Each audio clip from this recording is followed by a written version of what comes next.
The alleyways of the city are usually quiet, but tonight, a couple of low-level drug cartel thugs are bragging about how their gang is expanding. But their bragging instantly cuts short when they notice the entire street is littered with their friends' bodies. And before they can even scream, one of the thugs loses complete control of his own arm. His hand rises, holding a blade, and he's forced to watch in absolute horror as his own body drives the metal straight into his partner's throat. They are literally being forced to butcher each other like mindless puppets. And the puppet master?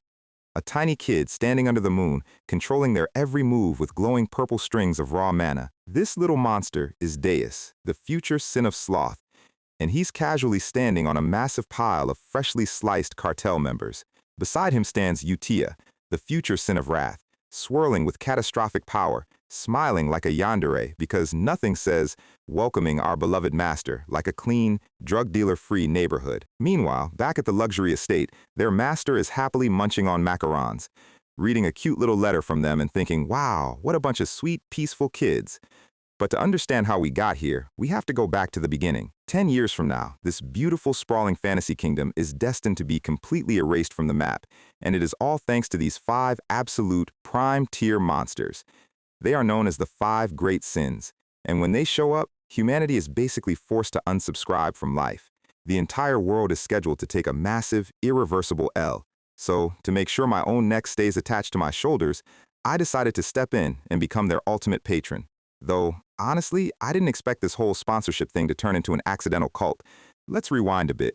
Before getting dropped into this mess, I was a standard, overworked salaryman clocking 78-hour weeks until my heart gave out, only to wake up inside the body of a wealthy noble. Sounds like a W, right? Except my new body is completely illiterate. But hey, the food here is an absolute 10 out of 10, the service is impeccable, and I'm finally living the lazy, pampered life I always deserved. There's just one tiny catch. I actually have no idea where the hell I transmigrated to, but then the maid casually mentions my older brothers, Leo and Tonio Palacio, and my soul instantly exits my body through my mouth. This is Psychedelia, a brutally dark, turn-based fantasy RPG. The exact game I used to grind to escape the crushing reality of my terrible job. And in this game's lore, no matter which story route you pick, the 5 sins will always show up to speedrun the apocalypse. And my new family, the Palacios? The eldest is a prostitution king, and the second is a drug lord. In other words, we are the absolute scum of the earth, a low-level subquest meant to be cleared out by the player before the real story even begins, which means I am possessed as Alan Palacio, the useless, powerless third son, who is scheduled to be brutally slaughtered in exactly 10 years.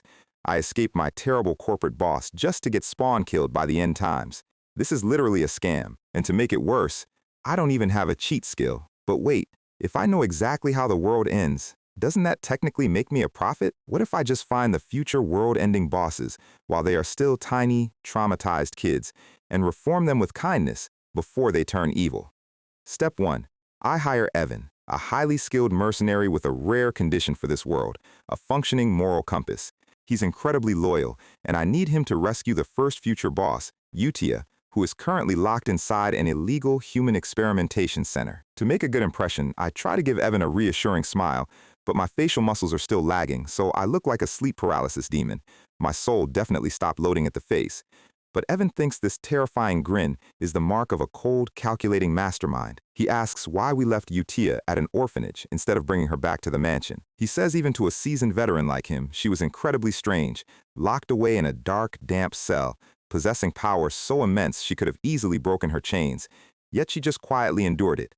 He thinks keeping her there is a waste of a perfect weapon, but leaving her there is exactly how my plan works.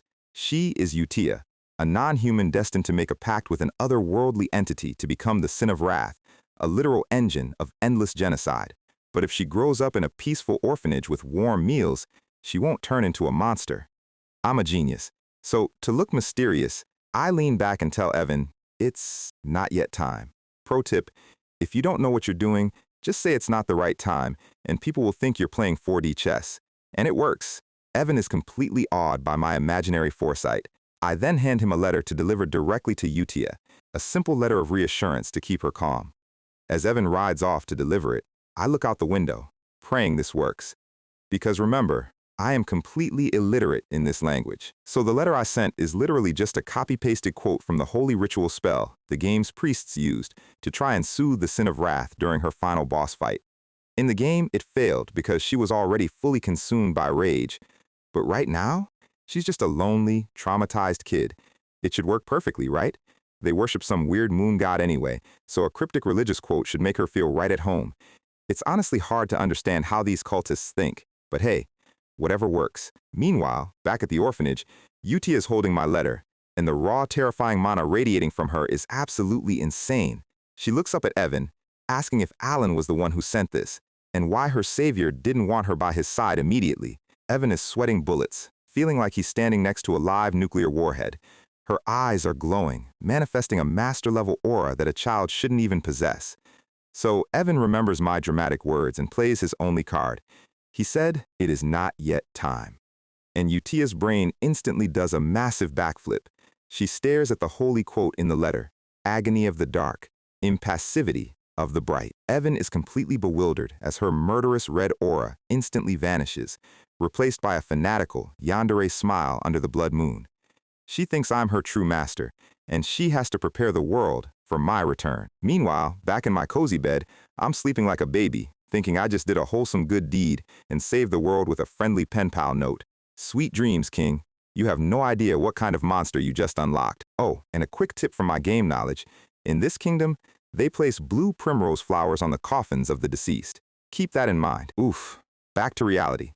Alan is currently getting brain damage from a falling book in the family library. Evan walks in to report that they've successfully rescued the second child I mentioned. They saved him from an illegal slave market, treating him with absolute kindness, just like I ordered. But before we can celebrate, the door is kicked open by my second older brother, Tonio. He is the king of drugs, and he immediately uses my head as a personal armrest. He starts mocking me for trying to read when I'm illiterate. Typical toxic sibling behavior. I just play dead and crawl away. I want absolutely zero smoke with this guy. Tonio kicks me to the ground, laughing at how pathetic I am, but suddenly, a dagger whistles through the air and embeds itself right next to his head. Enter our eldest brother, Leo, the king of prostitutes, telling us to shut the hell up.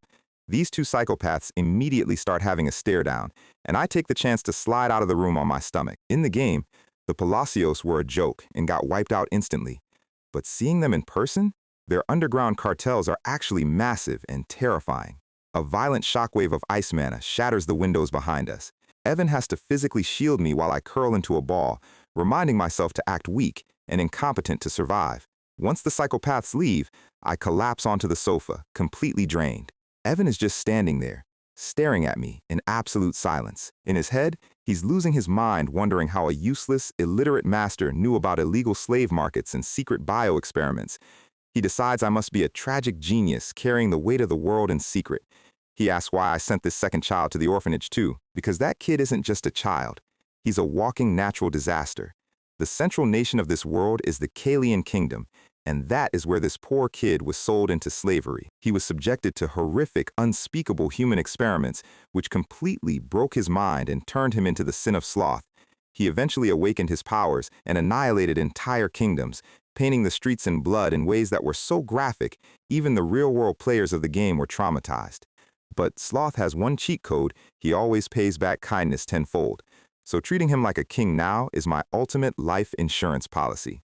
Evan asks if the letter I sent to Utia was about this new kid. I nod. I just wrote a sweet little letter telling Utia to look after her new, slightly sick friend. Cut to the orphanage, where Deus is standing alone in the yard, looking completely lost. He's traumatized, waiting for the next person to hurt him. But then, Utia walks up to him, looking like a little princess. She grabs his arm, instantly spotting the scars from his experiments.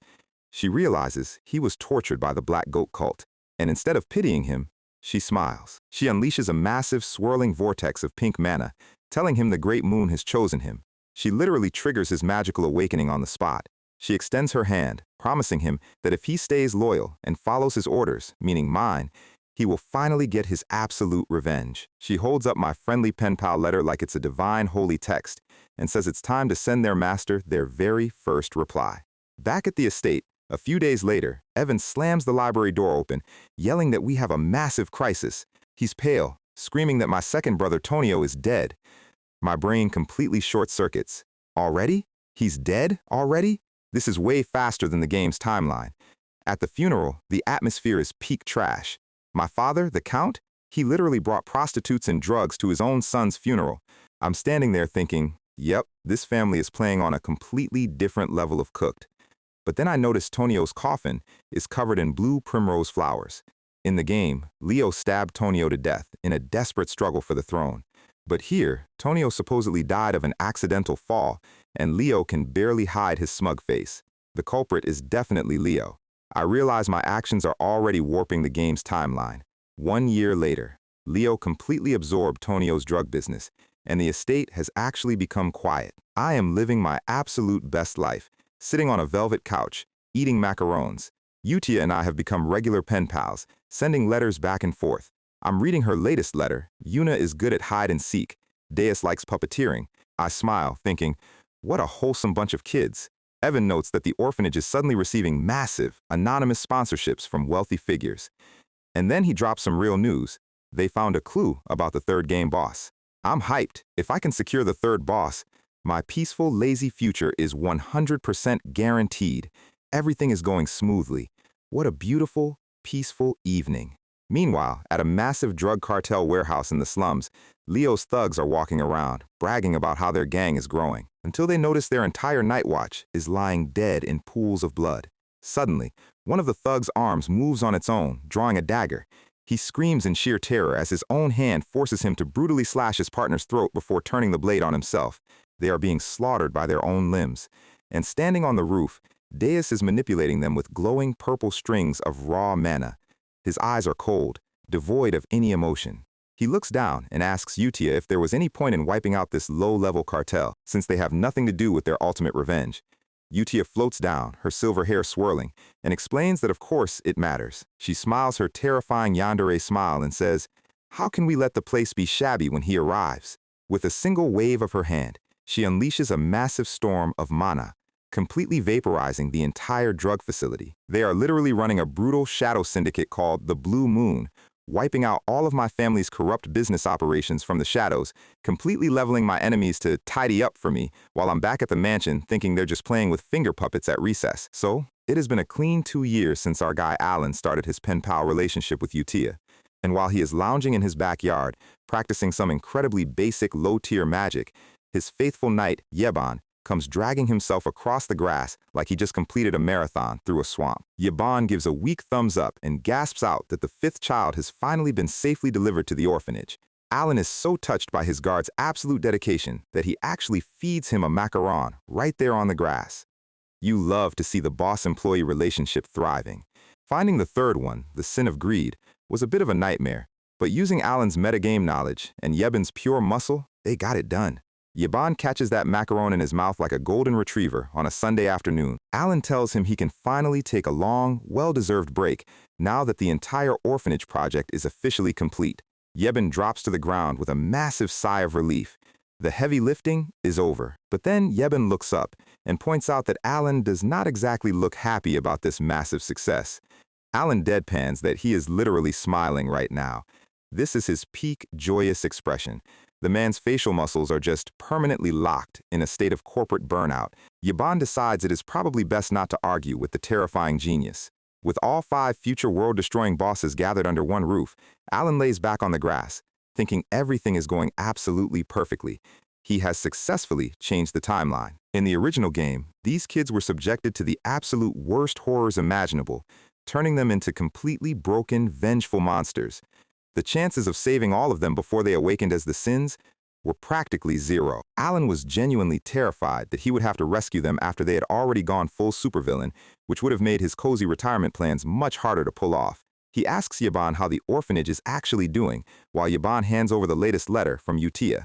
Yeban explains that the kids, who initially look like completely hollow, broken dolls, have actually brightened up quite a bit. Alan looks at the envelope, thinking Utia must be doing an incredible job as the big sister of the house. He figures her game setting of being hyper-attached to the orphanage makes her the perfect caretaker. He casually scratches his head, thinking Utia is just a sweet, normal little girl, and asks Yeban if there is anything special in her letter. The letter is written in a cute, simple script, telling him that everyone is growing up splendidly. We get a beautiful, sunlit vision of the children playing in a flower-filled yard. Utia is smiling warmly, holding hands with Ryan, while the other kids run around like absolute angels. Alan feels a deep wave of parental pride. He believes that with a healthy environment, even the most dangerous villains can grow up to be model citizens. Yeban then leans in and asks the big question. When is Alan actually going to go visit them? Alan immediately gets a cold, distant look in his eyes and tells him he has absolutely zero intention of ever meeting them in person. Because here is the raw truth. Even if he saved them early, the flashbacks of their canonical personalities are still deeply burned into his gamer brain. He might have prevented their tragic awakenings, but the sheer thought of standing next to 5 potential walking apocalypses still makes him want to throw up. He tells Yeban that maybe visiting them in 5 years would be a safer bet, or never. Never is good too. For now, Alan's entire survival plan hinges on learning just enough self-defense magic to survive a low-level bandit attack in this god-awful world. Fortunately, he actually has a bit of natural talent for magic, but before he can show off, Yeban asks if he has heard about a group called the Blue Moon. Alan looks up, completely blank. He has absolutely no idea what that is. Yeban explains they are a newly formed group that has been hunting down local criminal organizations. Alan thinks that sounds like a lovely public service. He is glad someone is cleaning up the trash. He figures since they were not in the original game, they will probably just fade away soon anyway. Then, Yeban drops the bomb. He mentions that this group has apparently started executing high-ranking nobles as well. Alan's entire soul leaves his body. He immediately shrinks into a tiny, terrified chibi form and tells Yeban that from this exact second, Yeban is sleeping in the room right next to his. Safety first. Meanwhile, far away in the dark, quiet night of the Asteria Kingdom, we see the orphanage. Inside a dimly lit room, a shadow cast on the wall is asking for the weekly activity report of the Blue Moon Syndicate. It is Utia, and she is looking incredibly elegant and incredibly cold, sitting in a massive chair like a tiny underworld don. We see Seolang, the future sin of pride, yawning and rubbing her eyes like she just woke up from a nap. She casually reports that she took care of everything in the north. Specifically, she harvested the heads of all the active slave traders in the region. She is sitting on a wooden crate, happily licking her fingers with a terrifyingly cute fang. She hangs upside down from the ceiling rafters, laughing about how none of her targets could even guess her eye color before they died. Beneath her, Rhine, the future sin of greed, is sitting calmly with her massive ledger, reporting with absolute elegance that all the bodies have been buried cleanly. Then a deep, raspy voice calls out from the basement stairs, announcing that the south has been fully cleared as well. It is Radon, the future sin of purity. He sits on the stone steps, a massive, wild grin on his face. He explains that the illegal human experimentation labs and that annoying cartel called Avalon have been shredded into neat little pieces. Utia's crimson eyes flash in the darkness. We fast forward 2 years. The heavy, solemn bells of a cathedral echo as we see a grand funeral in progress. The old count, Alan's degenerate father, is lying in a lavish coffin. The official cause of death was listed as cardiac arrest. But given his decades of severe drug abuse, everyone in the room knows his heart just finally gave out. Alan stands by the coffin, completely unfazed, until he overhears the surrounding nobles whispering about the Blue Moon. Leo stands nearby, looking incredibly tense as the family guards report that another major Avalon branch was completely annihilated overnight. Leo's face is dead silent. He is starting to realize that whatever this Blue Moon Syndicate is, they are actively hunting his entire operations. And so, the Count's funeral, a service where literally not a single person is actually mourning his death, ends in complete, cold silence. Alan walks out of the cathedral with Yeban close behind. Leo watches them leave from the shadows, his eyes filled with a dark, calculating intensity. The rest of the family syndicate is crumbling, and the tension in the mansion is thick enough to cut with a knife. Back at the estate, Yeban asks Alan what their next move is, especially since Leo is about to inherit the official title of Count. He is shocked to find Alan already packing a massive suitcase. Alan looks up and casually tells Yeban to pack his bags too, because they are leaving this absolute madhouse immediately. Yeban is thoroughly confused, but Alan explains they are heading far away to the southern frontier. Yeban realizes he means Rodmill, a quiet, isolated town on the very edge of the map. Alan has been planning this retreat for months. Rodmill is a small, peaceful village with zero connections to the game's original plotline, and conveniently, the Palacio family owns a beautiful, secluded villa there. As Alan's carriage rolls away from the estate, Leo stands on his high balcony, watching them leave. He has a dark, smug expression, thinking his useless younger brother is just running away like a coward. We transition to 3 days later. The sound of sizzling butter fills the screen as we see a perfectly golden egg frying on thick slices of toast. Alan is standing in a sunny, clean kitchen, wearing a neat apron and flipping toast with a spatula like a professional chef. Yibin walks in, carrying jars of fresh jam, completely relaxed. This is the absolute peak noble retirement life Alan has been dreaming of. No drama, no assassins, just carbs and vibes. But the Paradise free trial expires in exactly 3 days. Suddenly, Alan is dragged right back to the grand family mansion, clutching his head in absolute disbelief. He is standing right back in the grand hall, completely stressed out. He cannot understand why the death flags are shifting so wildly in this timeline. He looks down into another coffin. It is Leo, the brilliant, ruthless eldest brother, who was supposed to inherit the family's entire underground empire, is lying dead, with a clean blade wound straight through his heart. Alan is completely baffled. He turns to ask one of the family guards about the details of the assassination, but the second he makes eye contact, the guard literally screams in terror, bows frantically, and runs away like he just saw a demon. Alan is left standing there, completely bewildered by the staff's bizarre, panicked behavior. As the crowd of servants parts in absolute silence, Yaban quickly walks up to him, looking incredibly tense. Alan whispers, asking if Yaban managed to find out any actual information about who killed Leo. Yaban leans in, sweat dripping down his face, and whispers the most shocking question imaginable. He asks if Alan was the one who secretly orchestrated the complete annihilation of Avalon overnight. Alan just stares at him, his brain completely flatlining as he realizes the entire household now thinks he is a legendary, cold-blooded mastermind. Inside the carriage, Yaban was asking why they were choosing a tiny remote village instead of a bustling, prosperous city. Alan got an incredibly dark, serious expression and declared that Rodmill was the absolute final destination of his grand master plan. He was thinking about how he had successfully saved the 5 sins from their horrific fates, thereby preventing the literal destruction of the world. He pictured them all having a lovely, sunlit picnic in a grassy field, eating sandwiches and reading books like a perfectly normal family. He explained that Rodmill has absolutely zero connections to the game's original dark story, and it has a beautiful private villa. It is the absolute perfect place to live a lazy, luxurious, noble life without any plot armor requirements. Yebin stared at him, looking incredibly serious. He told Alan he was not falling for that casual mask anymore, knowing Alan always pretends to be lazy when he is actually executing a deep, brilliant strategy. Alan could only sweat nervously, realizing his faithful knight is just way too good at overthinking things. Meanwhile, back at the estate, Leo was watching that very carriage roll away into the sunset. He was quietly debating whether he should just have Alan executed right then and there. He figured Alan was completely useless anyway. He had initially planned to poison Alan along with their father, but seeing his pathetic younger brother quietly run away to the absolute edge of the frontier, he decided it wasn't even worth the effort. He scoffed, leaning against the stone balcony. His drug syndicate, Avalon, had been suffering massive losses lately, and he had far more important things to worry about. To Leo, Alan was nothing more than a minor, annoying insect that had finally cleared itself out of his way. He snapped his fingers, calling out to his loyal, silent shadow assassin, Alman. He ordered him to quietly follow the carriage. Alman stepped out of the shadows, his eyes completely hidden beneath a dark bandana. He asked, with absolute coldness, if Leo wanted Alan dead. Leo paused, looking back with a slight frown. He found it incredibly bizarre.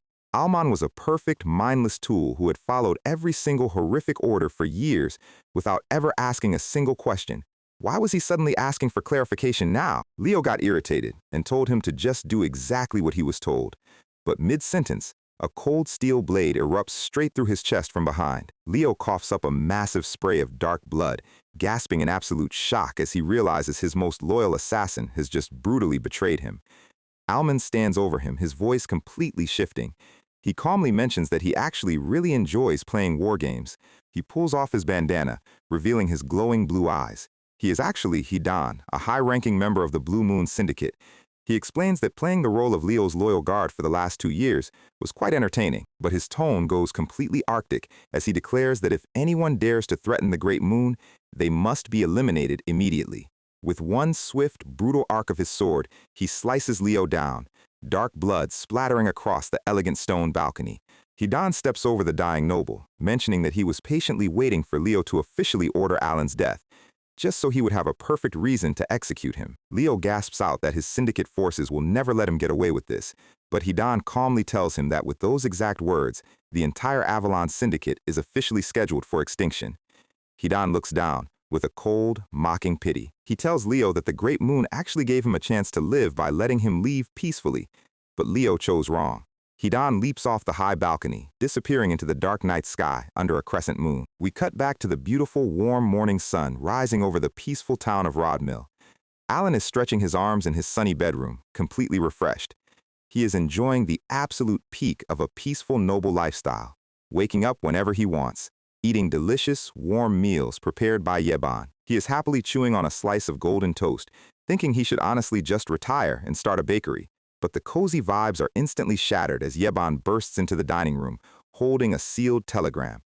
Alan casually takes the letter. The half-eaten toast slips from his hand, hitting the plate with a dull thud. The telegram states that following the sudden death of Leo Palatio, Alan's immediate return to the estate is officially requested. His paradise-free trial has officially expired in record time. And so, we are back at the grand funeral. Alan is standing by the coffin, looking absolutely dead inside. The entire staff of the mansion is trembling, keeping their distance and whispering in absolute terror. Yeben whispers to him, asking since when was Alan the brilliant mastermind who secretly orchestrated the complete destruction of Avalon. Alan's entire brain freezes into a solid block of ice. He is realizing that his life has somehow mutated into a simulation of non-stop, high-stakes misunderstandings. He drags Yeban to a quiet corner, literally crying tears of absolute frustration as he begs him to explain how on earth he became the prime suspect. Yeban looks at him with absolute sweating reverence and breaks down the facts. First, Alan left the estate right before the murder, giving him a perfect, flawless alibi.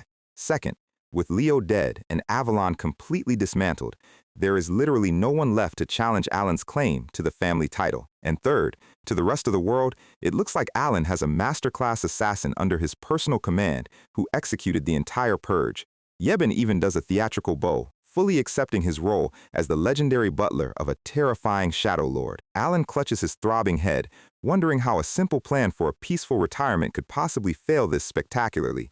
He tries to salvage his sanity, asking Yeben if he thinks that mysterious Blue Moon syndicate he mentioned earlier could have been the actual culprits. But Yeben shakes his head, explaining that the local information guilds have already ruled out the Blue Moon. Because canonically, whenever the Blue Moon wipes out a target, they never leave behind any bodies, and they always leave a massive glowing crescent moon insignia burned into the ground. But the Avalon forces were all brutally sliced to pieces with standard swords, creating a scene straight out of a horror movie. Yeban points out that this is why everyone is convinced Alan's personal sword master was the one who did it. Alan silently realizes that the Blue Moon was never a faction in the original game.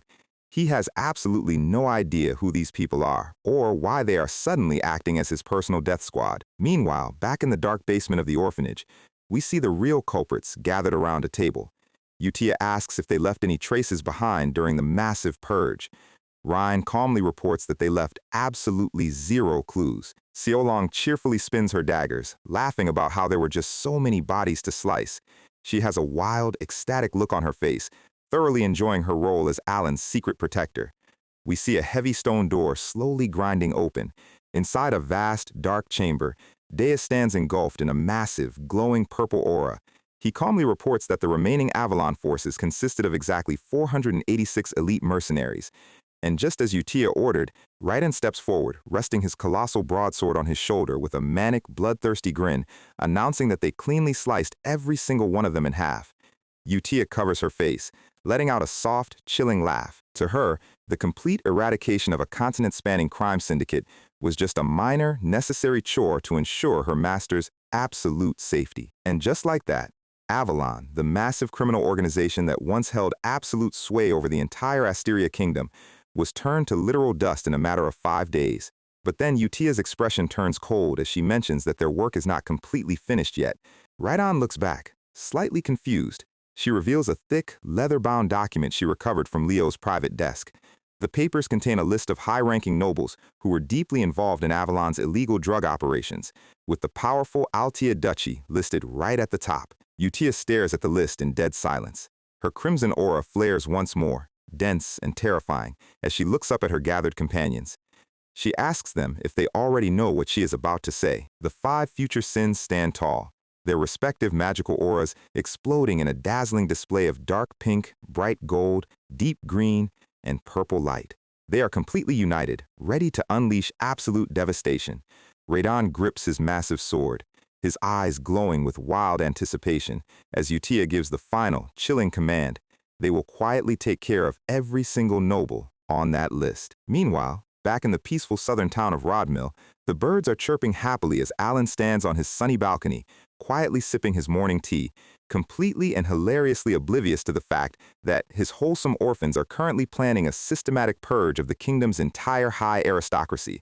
So, while our guy Alan is completely stressed out about his paperwork, the kids at the orphanage are currently holding a highly professional corporate board meeting. We see Siolang, Deus, and Ryan standing in the dark, waiting for their CEO to deliver her weekly briefing. Even Radon, the giant sword enthusiast, is present, looking like he's ready to handle things quietly by slicing a building in half. Utia lets out a soft, tired sigh, taking her seat at the head of the table. She turns to Ryan, the future sin of greed, asking if all the local information guilds have been completely handled. Ryan flips open her massive ledger, calmly confirming that the entire underworld is currently treating the Palacio family deaths as completely unrelated to Blue Moon. Deus uses his glowing purple strings to float several confidential documents, mentioning that the guilds have officially dubbed the entire incident the hell created by the Swordmaster. Utia clutches her clipboard tightly, her crimson eyes flashing with a terrifying intensity as she orders them to maintain absolute surveillance. Deus explains to the rest of the group that this entire operation wasn't actually an official command from their master, but rather a preemptive strike, because Leo tried to poison Alan first. Utia looks up at a massive, shadowed vision of Alan, declaring that they are nothing more than his personal, mindless weapon. She reaches her hand out toward the crescent moon shining through the high window, reminding everyone that their master knows absolutely everything. She warns them that they must never, under any circumstances, disappoint the great moon. Deus looks at her in silent disbelief, unable to understand why a girl with world-ending magical power is currently sweating bullets just from the thought of her master finding out about their side hustle. But because he is a loyal employee, he just quietly nods and files the paperwork away. And so, the night quiet settles over the orphanage, with the kids completely convinced they are successfully keeping their master's hands clean. Meanwhile, back at the Palacio mansion, the great moon is currently face-planted on his desk, begging for the sweet release of death. Our guy is literally crying comic tears because his dream of living a lazy, luxurious, noble life has been completely replaced by endless, grueling administrative work. He is incredibly annoyed that Leo's canonical death was accelerated by 6 entire years, leaving him with an absolute mountain of inheritance paperwork. Before he can even wipe his tears, his vassals knock on the door, dragging in another 5-story skyscraper of documents for him to sign. Alan is completely baffled by how hard these people are working, remembering that under his father's rule, they spent most of their time taking long naps and skimming from the budget. He silently taps his finger on the desk in absolute exhaustion, but the vassals look at his dark, tired eyes and instantly assume he's plotting their public execution if they don't work faster. Alan realizes that the rumors of him being a cold-blooded assassin mastermind have turned his office into a high-stress corporate sweatshop, and he just silently wishes they would go back to being lazy. Fortunately, his faithful guard Yeban is nearby, currently cooking up a delicious skewer of meat over the fireplace. Yeban looks over, a genuinely proud expression on his face as he comments on Alan's progress. Alan raises his hand, manifesting a swirling ball of blue mana, while Yeban praises him for reaching second-tier magic in just 2 years of self-study. Yeban explains that normally it takes an average wizard 4 years of intense training just to reach this level, assuming they were even born with the magical gift. Alan acts completely casual about it, but internally, he is screaming that he only practiced this hard because he is absolutely terrified of being murdered in his sleep. He floats the blue energy around the room, but quickly gets depressed when he realizes the raw truth of his physical limitations, because even though he is successfully practicing magic in a high fantasy world, his actual capacity is completely pathetic. At first, he was incredibly excited about his self-study plan, thinking he could slowly become a decent mid-tier wizard. But lately, with his survival becoming a very real concern, he has come to realize that his magical mana pool is essentially the size of a thimble.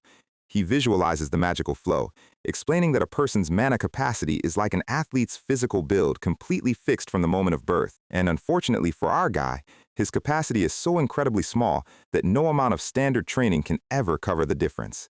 Yaban then reaches into his pocket, pulling out a sealed envelope, and excitedly announces that a prestigious dance invitation has finally arrived for the young master. Alan looks up, completely deadpan. We transition to the grand, glittering ballroom of the Southern Region's annual Noble Networking Gala. Alan walks in looking absolutely top tier, wearing a pristine navy blue military coat that makes him look like a high-ranking anime commander. But the second he steps onto the polished marble floor, he lets out a quiet sigh, already wanting to go home and take a nap. He looks at the swirling couples on the dance floor, thinking that since he is about to officially inherit the countship, he should probably try to make at least one normal friend. Yaban is happily snacking on the free buffet in the background, while Alan adjusts his collar, preparing his social skills. But the moment Alan walks into the crowd, the entire ballroom literally splits open, with nobles diving out of the way as if a live grenade just rolled onto the floor. He politely tries to say to a nearby noble, but the poor man lets out a high-pitched squeak of absolute terror and frantically clutches his chest. Within 5 seconds, the entire area around Alan is completely cleared out, leaving him standing in a vast circle of dead silence. Yaban quietly snickers behind his hand, telling his master not to be too upset about the sudden isolation. Alan flatly responds that he isn't upset at all, having fully expected his terrifying reputation to ruin his social life, and tells Yaban he's going to find a drink. He walks away with his head held high, mentally complaining that, while his illustrious ancestors were legendary heroes, his current family is viewed as the absolute black sheep of the kingdom. But our guy has spent weeks preparing for this exact scenario, and he has a secret weapon up his sleeve. He picks up a glass of red wine, deciding to unlock the situation using the advanced socializing techniques he read about in his self-help books. He approaches a nearby noblewoman, raising his glass with an elegant tilt and smoothly comments on the unique taste of the wine.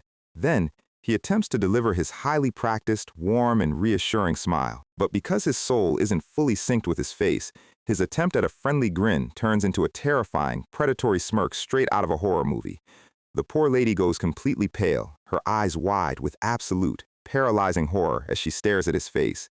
She lets out a blood-curdling scream, dropping her glass and falling backward, frantically shouting that she will talk to her father and surrender all their family's wine immediately. Alan is left reaching his hand out in absolute despair as the surrounding crowd starts whispering that the brutal Palacio heir is now actively extorting limited edition alcohol from defenseless young ladies. He quietly turns back to Yaban, desperately denying reality by claiming she must have just been a uniquely shy young lady. We transition to a few hours later, under the grand chandeliers, where Yeben is looking over their list of sudden acquisitions.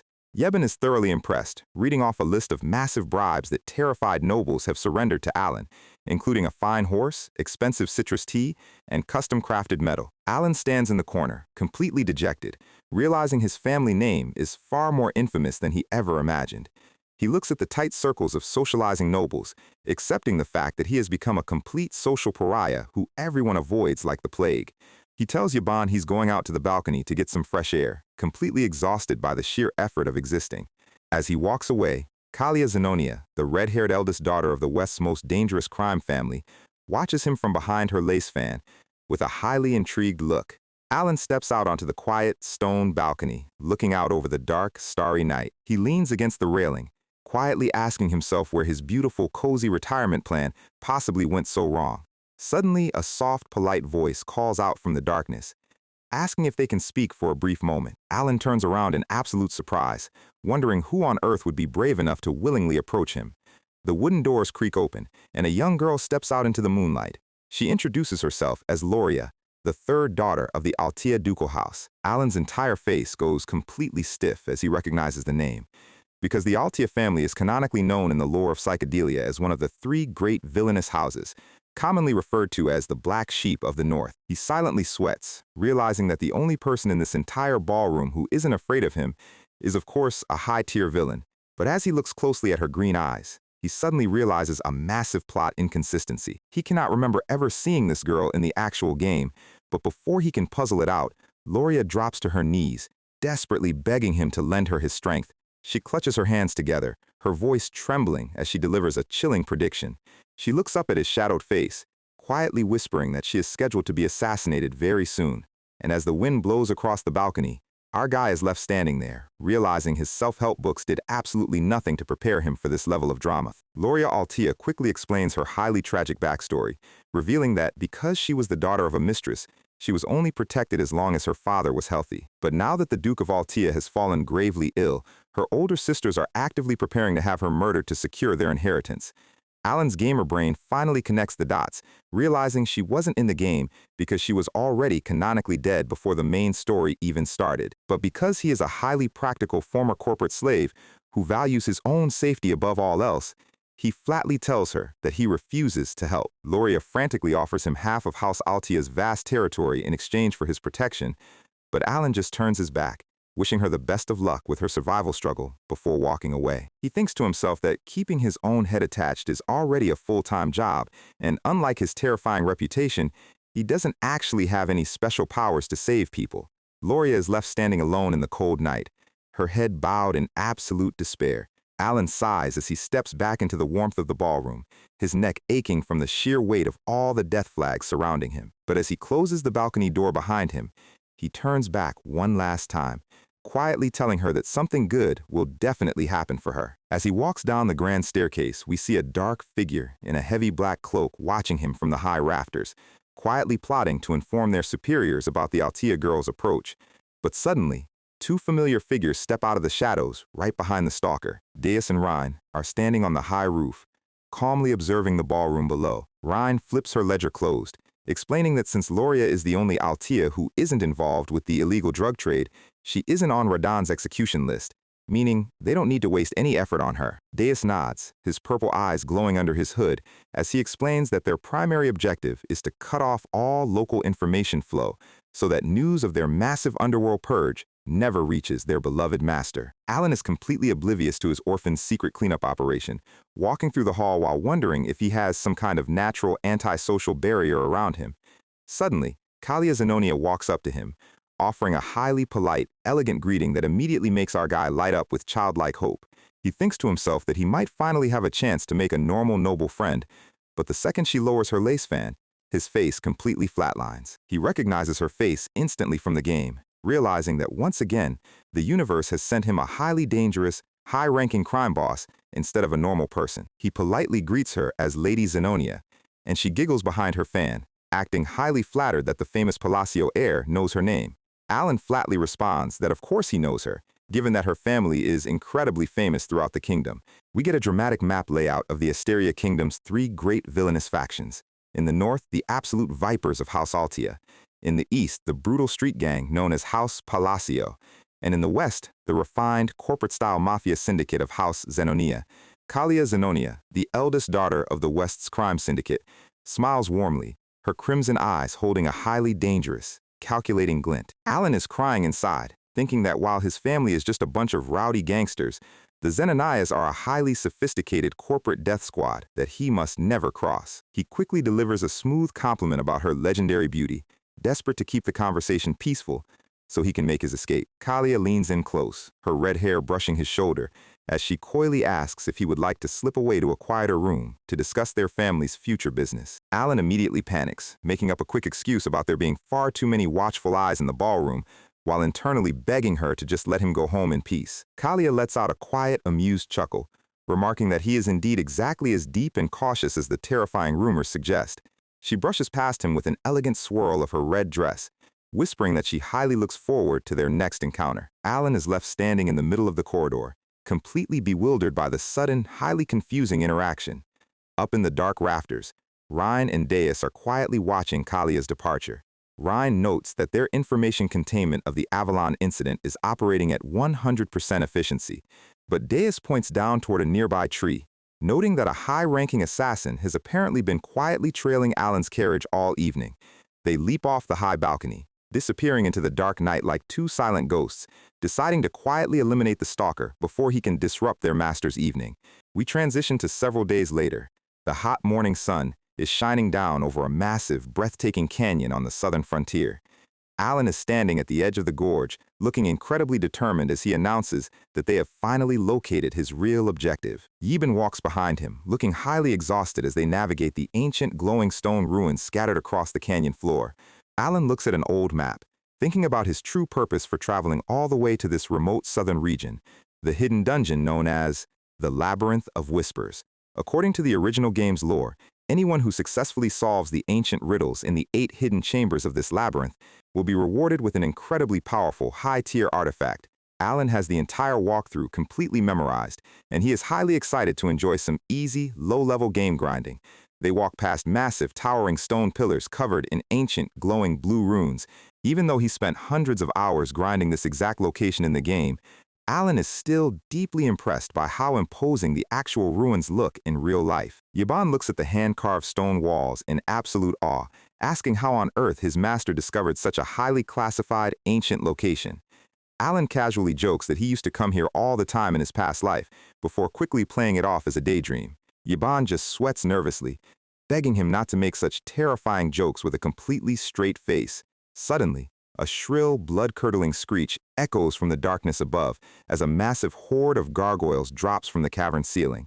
Yebin moves like a lightning bolt, drawing his massive sword and instantly cleaving the lead monster in half, black blood splattering across the cold stone floor. The rest of the gargoyle horde flies into a wild frenzy, their claws scraping against the ancient stone walls. Suddenly, a massive, towering stone foot begins to grind downward from the ceiling. Yebin frantically warns that if they get even a single riddle wrong, the entire chamber will turn into a trash compactor. But Alan doesn't even blink, calmly walking past the falling debris while looking incredibly bored.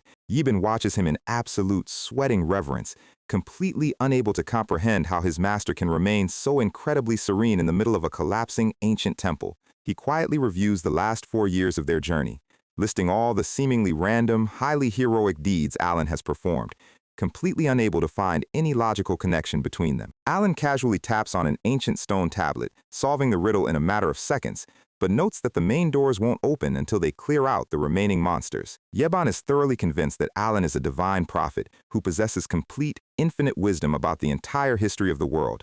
But internally, our guy is actually holding his breath, desperately trying not to throw up, because the smell of decayed gargoyle blood is making him intensely nauseous. With a heavy, grinding echo, the massive stone vault doors finally slide open, revealing a glittering treasure room filled with endless mountains of gold and jewels. Alan completely ignores the glittering gold, pointing his finger directly at a giant cosmic stone hand in the center of the room that is holding several rings. He tells Yeban to just grab the plain black band and ignore the rest. Yeban is thoroughly confused, pointing out that the tiny black ring looks completely useless compared to the massive gold bars, but Alan warns him that taking anything else will only bring immense trouble. Alan slides the plain black ring onto his finger, his eyes flashing with triumph as he confirms he has finally secured his target, the legendary artifact known as the Constraint. He happily turns around, reassuring his nervous guard that there are absolutely no dangerous monster spawns left on their path back to the entrance. But the second they step back out into the canyon, Yeban halts, his face turning incredibly pale as he quietly asks if his master expected this development as well. Alan looks up, his jaw dropping in absolute disbelief as the massive piles of stone throughout the canyon begin to assemble themselves into towering, light blue glowing stone golems. Yeban immediately draws his sword, stepping in front of Alan with a look of absolute determination as he prepares to fight a delaying action to ensure his master's safety. But Alan calmly steps past him, holding up his left hand, and quietly announces that he will be handling this battle himself. Yebin frantically screams that escape should be their absolute top priority, especially since a single golem fist is currently crashing down toward them with enough force to shatter bedrock. The massive stone fist impacts the ground, kicking up a colossal storm of dust and shattered gravel. The shockwave travels all the way up Yebin's legs as he braces himself against the wind. Yebin desperately shouts that second-tier magic won't even scratch their armor, but Alan remains completely still. He raises his left hand, the black ring suddenly erupting with a dense, crackling dark energy as he speaks the command phrase, "Constraint, commence." A high-pitched, ringing vibration fills the entire canyon, the air itself warping around his fingers. The physical world around Alan suddenly dissolves into a deep, swirling dark void as his consciousness is dragged into a higher dimension. A massive, glowing stellar ring appears in the black space, a deep, booming cosmic voice greeting him as the chosen inheritor of the great will of Nyarlala. The cosmic entity commands him to speak the 2 specific restrictions he is willing to impose upon himself in exchange for absolute, law-breaking power. Alan realizes that unlike the game's simple selection menu, he actually has to speak the ancient vows out loud to seal the pact. A giant, terrifying stone face slowly materializes in the cosmic dust, staring down at him with immense curiosity. Our guy explains that the constraint is a high-risk absorption-type artifact designed to swap severe personal debuffs for colossal magic scaling. He can feel the raw, ancient pressure of the entity's gaze, fully realizing that this fantasy world is indeed a terrifying, living reality. He takes a deep breath, preparing to deliver his first official vow. The cosmic voice demands him to speak. Alan brings his hands together in a complex, interlocking pattern, declaring that in all his future spellcasting, the ancient hand seals of Babaloya shall be absolutely required. A bright, geometric seal locks around his hands, confirming his first restriction is officially active. The dark void crackles with cosmic lightning as the laws of magic begin to rewrite themselves around his body. He looks up at the giant entity, ready to seal the second half of the legendary double debuff combo. The entity commands him to speak his second vow, and Alan loudly declares that in all his future spellcasting, only the sacred words of Babaloya may be used. He covers his mouth with his hand, forming the sacred seal of silence, and repeats the final activation phrase. The giant cosmic face lets out a deep, rumbling laugh of absolute satisfaction, thoroughly impressed by the human's willingness to completely lock down his own spellcasting flexibility. Alan quietly sweats, hoping he didn't mess up the highly specific hand gestures he memorized from his gaming days. He knows that choosing both hand seals and spoken incantations as his permanent constraints will grant him the absolute highest magical damage multiplier in the entire game database. With a blinding flash of starlight, the entity announces that his conditions have been officially accepted. The booming voice offers its eternal gratitude to the mortal who carries on the ancient god's lost will, leaving Alan highly confused about what that lore actually means. The black ring suddenly dissolves into his skin, his hand crackling with a terrifying, highly concentrated blue electrical energy as he snaps back to reality. The final echo of the cosmic entity fades away, and we are instantly thrust back into the middle of the battle, with the giant golem fist hovering inches away from Yebin's face. Yebin desperately struggles to hold back the charging army of stone giants, shouting that they are completely outmatched. But Alan is already floating several inches off the ground, his eyes glowing with a brilliant, blinding light as the massive double multiplier of the constraint activates. His gaze is completely calm, his dark hair whipping around his face as his pathetic, low-tier second-grade magic is forced through the artifact's massive amplification loop. A violent, roaring vortex of blue lightning wraps around his arm, the pure physical pressure of his mana cracking the solid stone beneath his boots. He quietly remarks that his natural capacity will always be his limit, but with the double restriction active, his output has officially bypassed the laws of the world. He points his glowing hand directly at the charging stone army, ready to deliver his very first amplified strike. The concentrated blue mana orb in his palm expands, crackling with enough raw electrical energy to vaporize the entire canyon. The wind screams through the gorge as the sheer pressure of his spell starts to melt the solid stone walls. But just as he is about to fire, his face suddenly goes completely flat, and he quietly remarks that he can still feel the ring on his thumb. He chibi-style confesses that he actually just zoned out for a brief second while the physical timeline was resuming, leaving us completely hanging right as the ultimate magic nuke is about to explode. Alright, so we are picking up right in the middle of the canyon, where our guy Alan is about to test the absolute limits of his newly acquired cheat code. He raises his left hand, the air screaming is cold, crackling energy begins to gather around his fingers. The sheer density of the mana is literally splitting the rocks apart before the spell even goes off. Yeban is standing in the background, shielding his eyes from a blinding white light that looks like a miniature sun.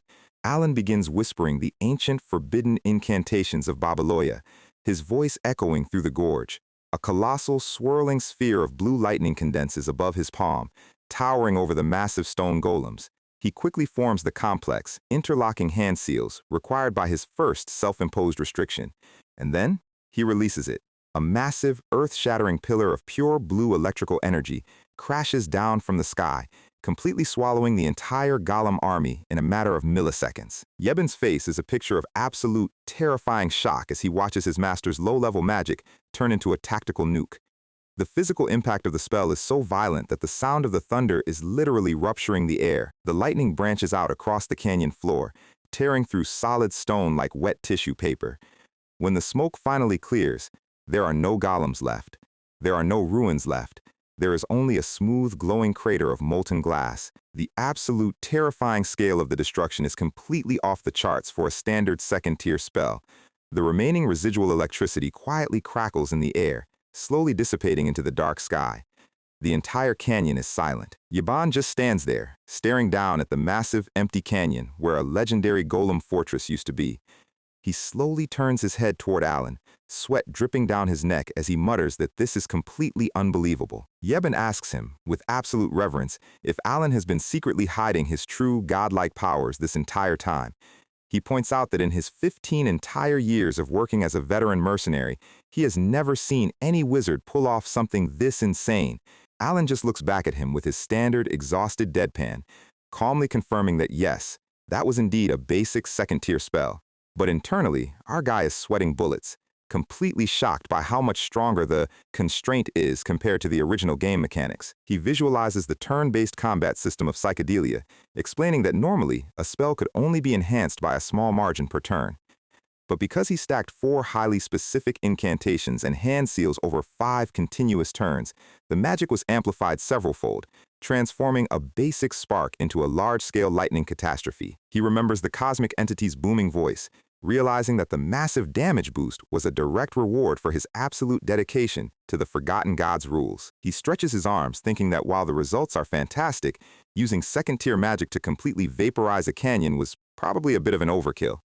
Yeben collapses onto a nearby rock, looking completely drained as he mutters that merely watching his master fight is more exhausting than actual combat.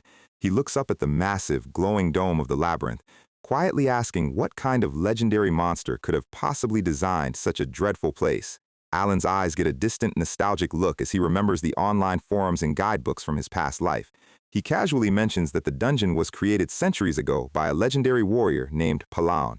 Yeben's jaw drops once again, but Alan just tells him they are heading back east, having successfully secured his cheat ring. Yeben struggles to stand up, thoroughly convinced that Alan's deep historical knowledge of forgotten ancient heroes is proof of his infinite divine wisdom. Alan thinks about how in the game, stacking elements only raised your base attack stats by a small percentage, but in this physical reality, his exceptional mana control actually allows him to manually shape and manipulate the physical properties of the lightning itself. He walks toward their horses, deciding that once his mana fully recovers, he will have to run a few more tests on his new combat mechanics.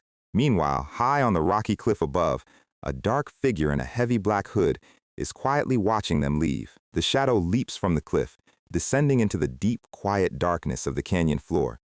We see a pair of neat, elegant boots stepping onto the stone path. It is Rhine, the future sin of greed, and she is standing in front of the ancient glowing inscriptions left behind by the golems. She pulls back her hood, her pale green eyes wide with absolute quiet intensity as she deciphers the ancient script. She traces her fingers along the glowing stone, reading the legendary history of the Alanef Empire. The writings detail how the great hero PROTION repelled the invasion of the outer gods and saved his subjects from absolute annihilation. Rhine is deeply moved, remembering her childhood inside the ancient library where she was raised to record the true history of the world. She looks up toward the sky, her voice trembling as she realizes that the legendary PROTION was once called a beloved, respected friend by the great moon.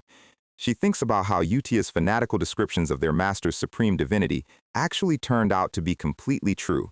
She realizes that Alan is not just a powerful noble, but an ancient cosmic entity who has been watching over the world for centuries. And more importantly, the secret magical language he just whispered to activate the constraint is completely absent from all the ancient library's records, meaning he possesses knowledge that predates the creation of the kingdom. Rhine stands in the quiet gorge, completely overwhelmed by the sheer scale of the entity she has sworn her loyalty to. She bows her head, her face flushing with a mix of shame and absolute fanatical devotion as she vows to serve him with her entire soul. Suddenly, a soft rustle of leaves echoes behind her. She turns her head, calmly announcing that her companion has arrived. Deus steps out from the high branches, his purple eyes glowing in the dark night as he reports that they failed to capture Kalia Zenonaya's personal spy alive. We see a brief flashback of the spy leaping through the air, his neck suddenly twisting twice in mid-flight with a sickening snap before he can even draw his weapon. Ryan looks down with a cold, analytical expression, deciding they must report this to Utia for proper cleanup and disposal. They leap into the dark canopy, disappearing into the starry night sky like two silent predators. We transition to the grand, lavish estate of the Zenonaya family. Inside a dimly lit parlor, Kalia is slowly sipping her tea, her red eyes filled with a deep, calculating focus. She is thinking about Alan's cold, unfeeling gaze from the ball, remembering how his tired eyes looked like the absolute depths of a dark abyss. She mutters that it felt incredibly strange for a social recluse like him to be so highly renowned throughout the southern region. She turns to her father, who is sitting at the desk writing letters, and asks him if he doesn't find the situation highly suspicious. The Count looks up with a completely blank, hollow expression, his eyes glassy and vacant. We see a dark, swirling red aura wrapping around Kalia's fingers. Her father is nothing more than a mindless puppet, completely controlled by her dark family magic while she runs the entire syndicate from the shadows. She smiles a chilling, highly confident smile, wondering how on earth the Palacio family managed to detect her movements. She assumes that Alan's lazy behavior at the ball was nothing more than a brilliant tactical bait designed to draw out her personal spies. Suddenly, her second-in-command bursts into the room, looking incredibly panicked. He frantically tells her that she needs to return to her private chambers immediately. Inside her room, her elite spy is lying dead on the carpet, his neck completely shattered with his dead eyes staring blankly at the ceiling. The guard explains that the tracking seal they placed on him didn't even activate, meaning the enemy executed him so fast he couldn't even trigger his emergency magic. Kalia looks down at the body, a soft, highly excited smile slowly spreading across her face. She crosses her arms, her red eyes shining with absolute intrigue as she realizes she has been completely outmaneuvered by a worthy opponent for the first time in her life. Meanwhile, back at his mansion, our mastermind Alan is quietly scratching his ear, wondering why his skin is suddenly tingling as if someone is plotting his absolute ruin.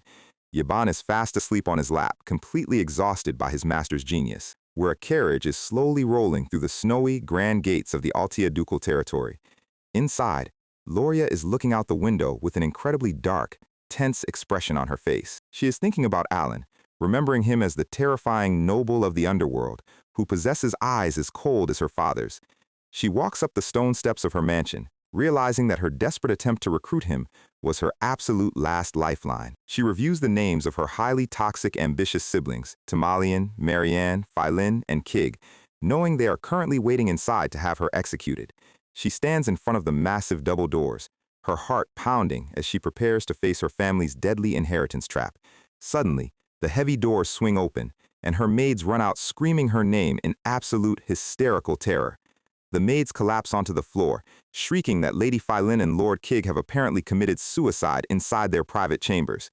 Loria's face goes completely stiff with disbelief. She cannot understand why two ruthlessly ambitious siblings who were actively plotting her death would suddenly kill themselves, when a blood-curdling scream echoes from the grand hall. She runs inside, finding her servants huddled in a corner, crying in absolute horror. And there, in the center of the grand lobby, Lord Tamalian and Lady Marianne are standing impaled, back to back, on a massive, jagged ice sword that rises straight from the marble floor. We cut to a beautiful, warm sunset over the orphanage, with carrier birds flying high into the orange sky. Inside the base, Utia holds up a sealed letter, announcing to the gathered sins that an official directive has arrived from their master. Deus, Renee, Siolang, and Radan stand in a circle, their eyes wide with absolute, childlike wonder as they receive their personal envelopes. Siolang literally squeals with joy, running around the room with her letter held high like a golden retriever that just got a premium treat. Rhine holds her letter close to her chest, her face soft and serene, while Utia looks on with absolute, fanatical pride. We cut back to the Altia mansion, where Loria is staring at the impaled bodies in absolute, paralyzing shock. She remembers her final conversation with Alan on the balcony, specifically his parting words, "Something good will definitely happen for you." She visualizes Alan's cold, shadowed face, realizing that his indifferent rejection was nothing more than a cover story. He didn't refuse her deal.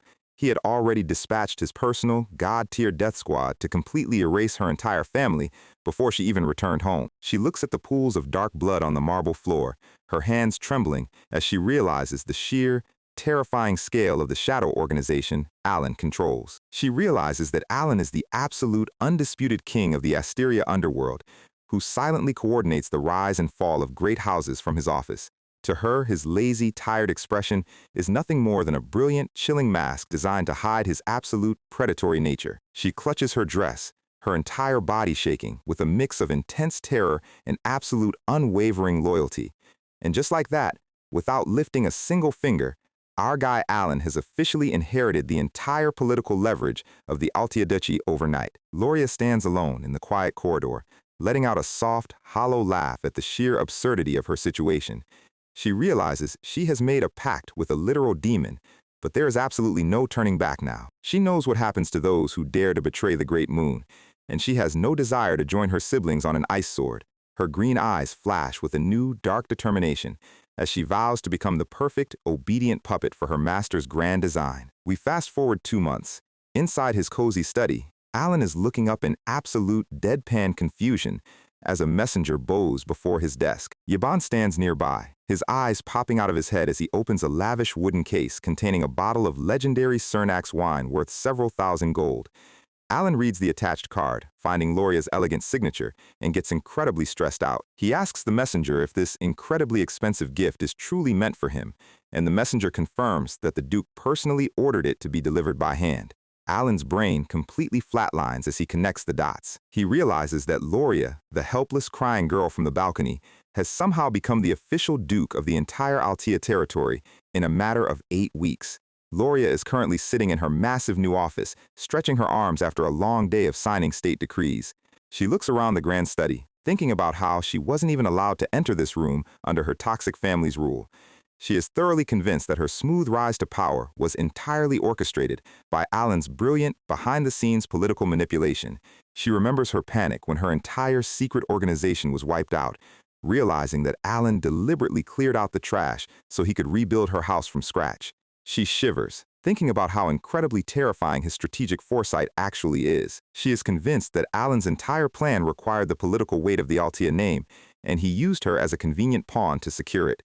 Her green eyes narrow in deep analytical focus as she reviews her current assets. She knows that even though she has successfully unified all the underground organizations under her territory, her power is still completely insignificant compared to the shadow empire Alan controls. She realizes that Alan must want something highly specific from her, and she needs to figure out what it is before his next visit. She mutters his name, her face filled with absolute, reverent awe. She visualizes Alan sitting on a massive throne of gold, viewing him as a legendary corporate tycoon who rose to the absolute top of the world purely through business.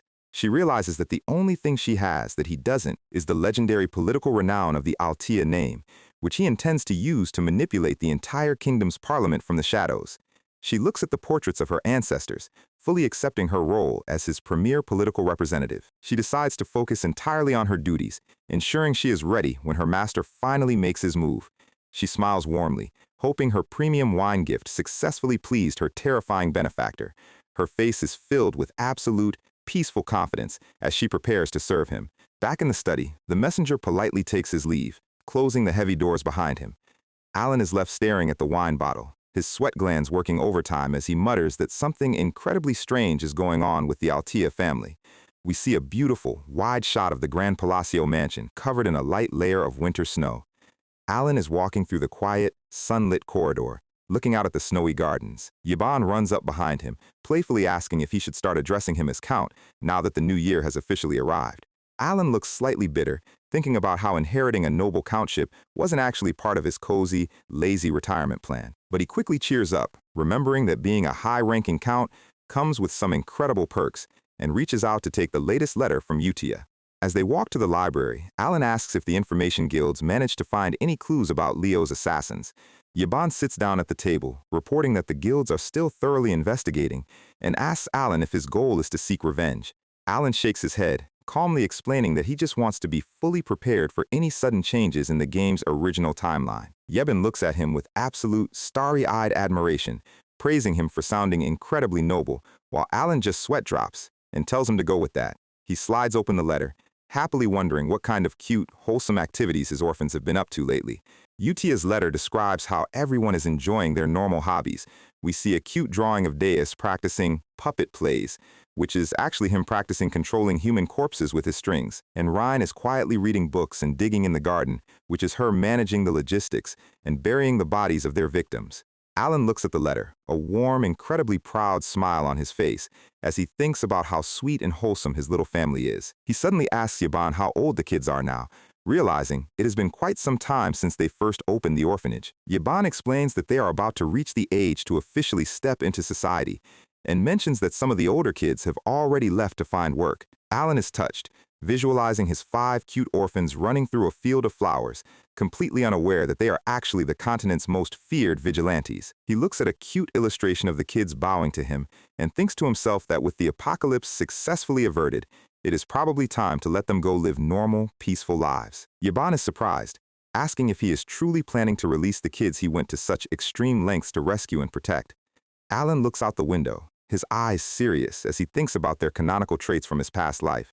He remembers the original game's boss descriptions: Utia, the future sin of wrath, possessing an absolute talent for divine faith; Deus, the sin of sloth, with a legendary talent for swordplay; Rhine, with an incredible talent for research; and Seolang, with unmatched combat skills; and finally, Radan, who possesses a legendary talent for leadership. Alan stands up, excitedly thinking that if he places these 5 prodigies in the right, respectable positions in society, they will easily become legendary, model citizens. He decides to prepare some high-tier personal graduation gifts for them, writing down his plans with a feather pen. The warm winter sun sets over the snowy estate, painting the sky in beautiful shades of orange and pink. Alan throws his hands up in the air, happily announcing that all his graduation letters are officially finished, while Yaban loudly blows his nose in tears of absolute respect. Yaban cheerfully packs his bags and sets off to deliver the gifts, hoping he can score a nice bonus for his hard work. So, we are back in the dusty basement of the orphanage, where the kids are staring down at their letters. Seolang is literally vibrating with excitement, holding her letter up like she just won a major gaming tournament. Utia looks at them with absolute, cold authority, announcing that it's time to read their previous orders as well. The other sins look completely shocked, asking if they are actually allowed to read their master's confidential directives. Utia hands over the parchment, revealing Alan's elegant, handwritten cursive text. Rhine looks at the paper, sweat dropping as she notes that the letter looks like nothing more than some casual, daily small talk. Utia lets out a soft, knowing smile, explaining that their master has been brilliantly disguising his orders from the very beginning. She points to the first letter Alan ever sent her, where he casually complained about his brother using him as a footstool. To Utia, this was a highly strategic coded message, where Alan designated the elimination target and authorized the creation of the Blue Moon Syndicate. Diaz looks at the paper, his face dead silent as he realizes the sheer, terrifying depth of Alan's informational security. He suggests that if safety is such a massive concern, maybe they should just visit Alan in person or use a high-tier magic communicator. Utia's crimson eyes flash in the darkness, her expression turning incredibly cold. Her absolute, chilling trust in her master's grand design is enough to shut the entire room up instantly. Seolang quickly breaks the heavy tension, happily suggesting they just read their newly delivered graduation orders. The sins gather around the lantern, unfolding their respective letters with absolute, quiet focus. Deus reads his paper, noting that Alan has ordered him to head to Caliburn, the prestigious nation of knights. Rhine is directed to the maze city of Larthania, while Seolang is ordered to travel to the lavish entertainment city of Raxus. And Utia looks down at her letter, a beautiful, fanatical smile on her face as she reads the destination: the Holy Kingdom of Rosario. The kids note that Alan has also provided them with secret locations containing custom gifts designed to assist with their transition into society. Utia warns them one last time that they must never, under any circumstances, mention the name of the Blue Moon in public. We see a beautiful, sunny, wide shot of the sins walking away from the orphanage, heading towards their respective carriage terminals. They look back at the grand estate one last time, completely united in their promise to conquer their respective regions in their master's name. We fast forward 3 months later to a desk piled high with ancient, dusty magic books. Alan is sitting on his couch, rubbing his temples in absolute, pure frustration. He complains to Yaban that none of the family's historical libraries contain any information on the ancient Babylonia phrases. Yebin stands nearby, and Alan casually asks if the information guilds managed to find the assassins who killed his brother Leo. Yebin reports that they have found absolutely nothing, and Alan silently scratches his chin, realizing the butterfly effect of saving the sins has completely scrambled the game's timeline. He looks at a mental image of Loria, thoroughly confused by how she managed to expand her political power at such a terrifying speed.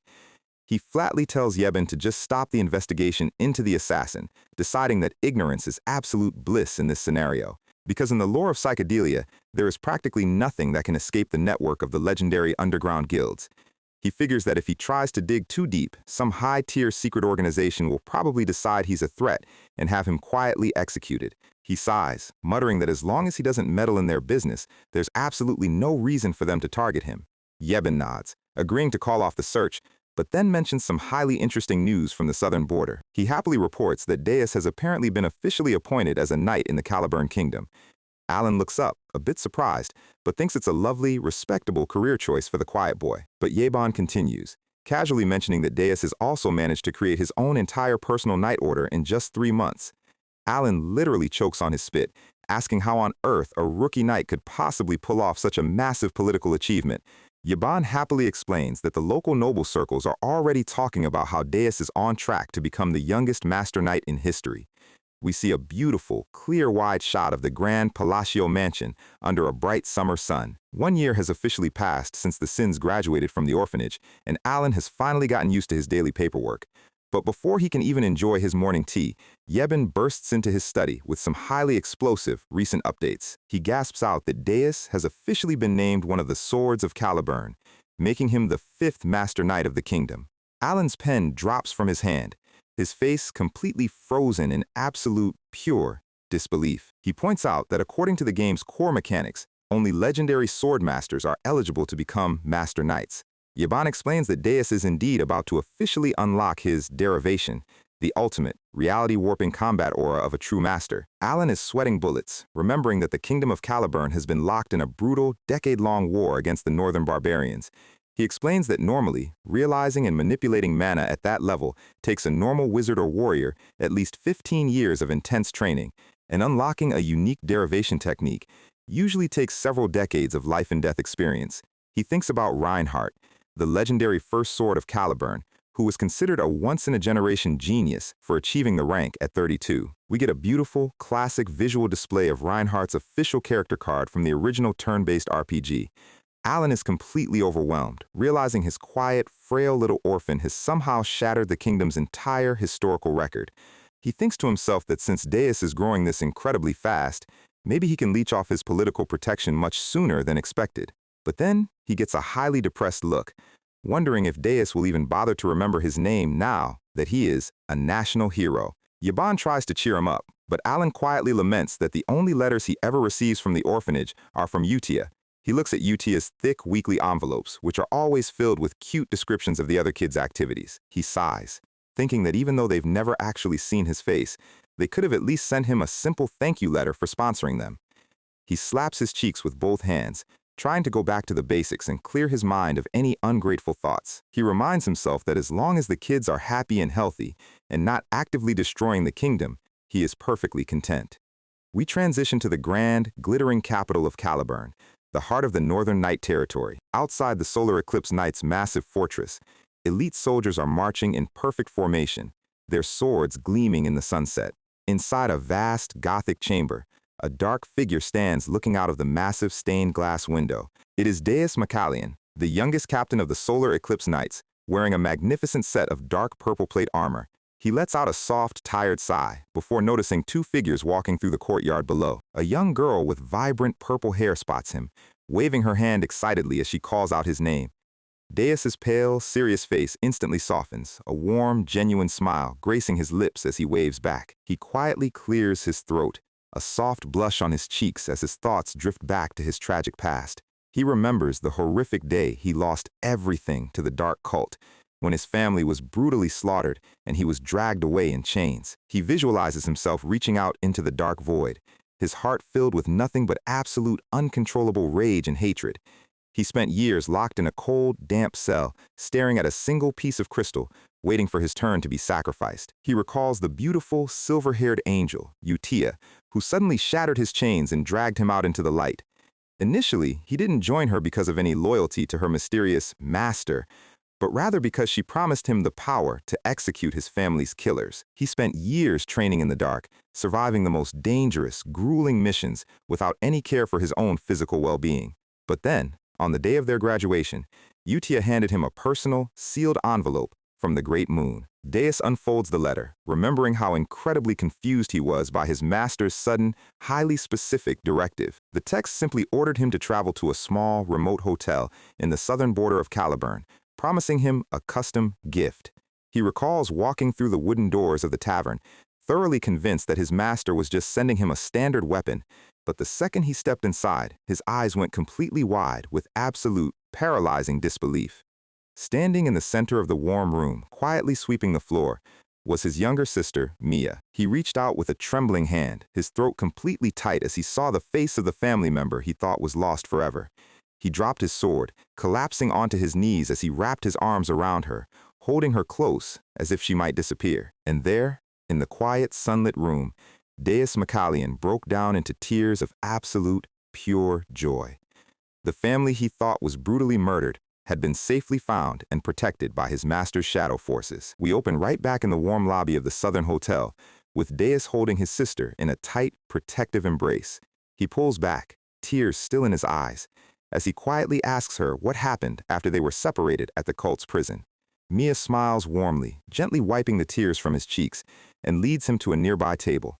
They sit down with 2 cups of warm tea, the sun shining brightly through the window as she begins her story. She explains that after the cultists dragged her away, she was locked in a towering cage waiting to be sacrificed. She spent months waiting in the damp, freezing darkness, completely convinced she would never see her brother again. But on the day she was scheduled to be executed, a sudden, blinding flash of white light shattered the chapel doors. She remembers the cultists screaming as a massive storm of lightning vaporized the guards in a matter of seconds. She was pulled out of her cage by a silent, tall mercenary who wore a black leather eye patch over his right eye. Yebin dragged her through the burning temple, shielding her from the falling stone and safely delivering her to the carriage. A few years later, when she was hiding in the slums and almost got captured by slave merchants, Yebin appeared once again, his sword splitting the air as he effortlessly cleared out her pursuers. He safely delivered her to this remote southern hotel, handing her a sealed envelope containing a premium gold card. And on the card, written in beautiful, elegant cursive, was a direct message from Alan Palacio. The text promised her that she would always be safe under the protection of the Palacio name and that she didn't need to worry about her brother. Mia clutches the card tightly, her purple eyes filled with absolute profound gratitude as she tells Deus how thankful she is to their sponsor. Deus's mind completely explodes as he stares at the card, his face frozen in absolute stunning realization. He realizes that Alan didn't just casually save them, he knew everything about their pasts, their families, and their deepest secrets from day one. He thinks about how he never told a single soul about his sister, yet Alan had Yeban tracking her safety for several years. He remembers Utia's fanatical descriptions of their master's all-knowing nature, her words echoing through his mind. He feels a deep wave of shame, realizing he was the only foolish one in the orphanage who doubted his master's infinite wisdom. All his questions fit together like a perfect, flawless puzzle. He remembers Loria's sudden rise to power, realizing that Alan's parting words to her were a highly calculated prediction. Alan already knew the exact timeline of the Altia family's collapse, and he was quietly dropping hints to the only survivor who deserved to live. Deus is completely overwhelmed, his purple eyes filled with tears of absolute profound devotion as he realizes the sheer, terrifying depth of Alan's mercy. Even when Deus dared to act on his own in the South, Alan chose to be generous and forgiving, quietly returning his sister as a reward for his hard work. We see a magnificent, glowing visual display of Alan standing behind Deus, looking like a supreme, world-controlling shadow emperor. Deus's heart is completely filled with a new, burning determination. The survival of his sister is a gift beyond absolute measure, and he knows there is only one way to repay such a debt. Mia walks over, placing a fresh bowl of hot soup on the table with a bright, happy smile. Deus looks at her, silently swearing that he will conquer the entire nation of Caliburn and offer it to his master as a tribute. His violet eyes flash in the dim room as he prepares for his upcoming expedition against the northern barbarians. His mission is to become the absolute pinnacle of the kingdom, the Grand Master Knight, and establish an elite personal order. We transition to the present night inside the Caliburn fortress, where Deus's lieutenant bows, announcing that the troops are ready. Deus walks out onto the high stone balcony, looking down at his elite personal night order, Solar Eclipse. The soldiers stand in perfect, absolute silence, their armor gleaming under the bright crescent moon. Deus slowly draws his massive, dark purple broadsword, the weapon crackling with a terrifying, dense aura. He raises his sword toward the dark sky, declaring that he will use this expedition as the first stepping stone to prepare a tribute worthy of his master. We see a beautiful, snowy wide shot of the solar eclipse knights marching through the frozen northern mountains to battle the barbarians. Meanwhile, back in the quiet, sunny courtyard of his estate, our mastermind Alan is happily lounging on the grass. He lets out a long, relaxed sigh, thinking about how incredibly peaceful his life has become now that his kids are all grown up. But suddenly, A sudden gust of wind blows across the yard, sending all his research notes flying into the air. Our guy frantically leaps up, flailing his arms like a wild anime character as he scrambles to catch the flying papers. He complains that he really should have written his research notes in standard script instead of highly confusing cursive. He sits down with his notebook, reviewing his meticulous progress on the Babylonia phrases over the last 2 months. His notes reveal a highly detailed breakdown of the magic rules. Refraction strengthens the imperfections within a completed spell, causing its range to spread outward. Repulsion crushes the magical form, completely altering the trajectory and transition of the fired projectile. Blue light reinforces parallel magic, specifically electrical or lightning-based spells. Line of diffraction grants high penetration, essentially creating a high-tier critical hit effect. Alan has been manually mapping the properties of each phrase, treating the magic like a complex programming language. But because of his incredibly small mana hole, he can only cast a single test spell per day, making his research highly tedious. He complains that since the hand signs of Babylonia were completely forgotten centuries ago, he had to do all the formula testing himself. He stands in the center of the grassy yard, raising his hand as he prepares to test the results of his hard work. He brings his fingers together in a rapid, complex pattern, sealing his mana. He focuses his blue electrical sphere, deliberately destabilizing the focal point to trigger a lightning cascade. A crackling, raw web of electricity begins to dance across his hands. He begins chanting his Babylonia phrases in a highly precise sequence: fixation, compression, breakdown, and finally, fleeting bloom. The blue lightning sphere suddenly implodes, before expanding into a massive, reality-warping column of raw energy. The sheer force of the spell is so great that it literally warps the air around the courtyard. A towering, glowing tree of blue lightning erupts from the grass, its branches stretching high into the sky. The electricity dances across the stone arches of the estate, illuminating the entire backyard in a brilliant glow. The absolute majestic beauty of the spell is completely breathtaking, looking like an ancient divine relic. The tree of blue light crackles softly, slowly turning the surrounding grass into shimmering glass. Alan watches his creation, thoroughly satisfied that his theory about the phrase order was completely correct. He mutters to himself that if he had used the breakdown phrase first, the entire spell formula would have collapsed. He is highly pleased with his low-tier magic experiment, thinking he is slowly becoming a decent self-defense wizard. Suddenly, an incredibly shocked, trembling voice gasps out, "Impossible," from the stone archway. Alan slowly turns his head, his face instantly freezing in absolute comical panic. Standing in the gateway, her red eyes wide with absolute paralyzing disbelief, is Kalia Zenonia, alongside her monocled elder mage.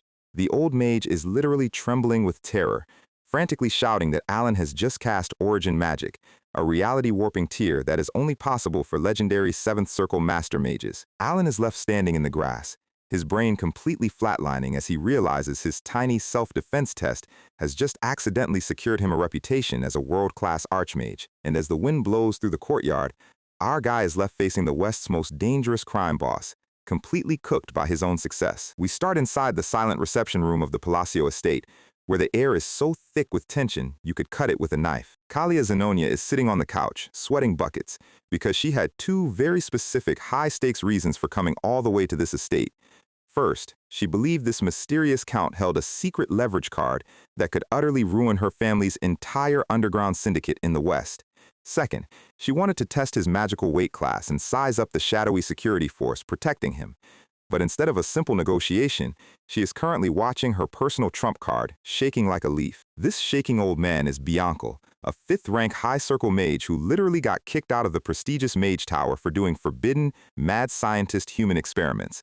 This guy normally deletes entire military divisions for breakfast, and yet right now, his teeth are rattling in absolute primal dread. He is muttering about origin magic, and Kalia is realizing that her little scouting mission just walked directly into a dragon's den. Right on cue, the doors swing open, and our guy Alan strolls in, looking like he just woke up from a 5-hour nap. He fixes them with his classic, sleep-deprived glare that makes him look like a cold-blooded killer planning where to hide the bodies. Kalia immediately panics and apologizes for showing up unannounced, trying to keep her cool before this supposed monster. She makes up some ridiculous excuse about wandering around while looking for him, sweating as she waits for his reaction. Alan sits down, locks his fingers, and decides to do some immediate damage control, telling her point blank that what he used out there was definitely not origin magic. He explains that if she absolutely had to assign his magic a rank, it would barely even qualify as second rank. He patiently tells them that his magic has no real combat function, serving absolutely no purpose for defense or attack. But when he finishes with a quiet warning to keep what they saw to themselves, the room's atmosphere completely freezes. Bianca is so utterly terrified by this warning that he starts stammering in extreme, submissive honorifics, while Kalia's heart skips a beat. Alan sighs internally, thinking he successfully cleared up the misunderstanding, and casually asks them why they actually came to his house. Kalia lies through her teeth, claiming they were just nearby on other business and wanted to pay their humble respects. Alan immediately hits them with the polite corporate dismissal, saying he has a lot of paperwork to handle and can't spare any more of his precious time. Kalia takes the hint instantly, bowing her head and preparing to get the hell out of there before things get worse. But just as she's about to leave, Alan decides to give her some friendly advice to keep her out of his hair. He tells her that if she's just looking for someone to talk to, she should pay a visit to Duke Altia, because he has a feeling the two of them would get along great. Kalia's eyes widen as she bows, taking this casual suggestion as a terrifying genius command from the ultimate puppet master. Her carriage quickly speeds away from the palatial estate, leaving a cloud of dust behind it. Back on the steps, Alan is standing with Yeban, muttering about how troublesome it is that a major Western syndicate came looking for them. He knows that if rumors spread that he can cast legendary origin magic, every power-hungry maniac in this dark fantasy world will come to drag him into their wars. Yeban stands beside him, analyzing the situation and pointing out that Zenonia and Altia are bitter rivals in the underworld, meaning they have no logical reason to meet. Alan looks like his soul is slowly escaping his body, and he firmly tells Yeban to never let anyone approach him alone again. Meanwhile, inside the moving carriage, the real comedy of errors is reaching peak levels. Kalia asks her trembling advisor if the Count's magic was truly not an origin spell. Bianco looks out the window with wide, bloodshot eyes, confirming that it indeed was not. He explains that origin magic is a prestigious art where a master mage draws their own laws onto the immutable canvas of reality. But when he activated his specialized observation eye to analyze Alan's spell, he saw that the absolute canvas of reality was literally being torn to shreds. Alan wasn't just drawing on the canvas, he was violently twisting the absolute principles of nature, forcing raw lightning to freeze in physical space. He was collapsing and warping the fundamental laws of physics. And yet, despite breaking the universe's rules, the spell still manifested perfectly. Bianco tells her with shaking hands that this is a miracle so absurd it completely defies human reason. But that's not even the part that broke his sanity. Behind that spell, he saw an ancient, terrifying crimson eye staring back at him through the cracks of reality, a presence of pure cosmic horror.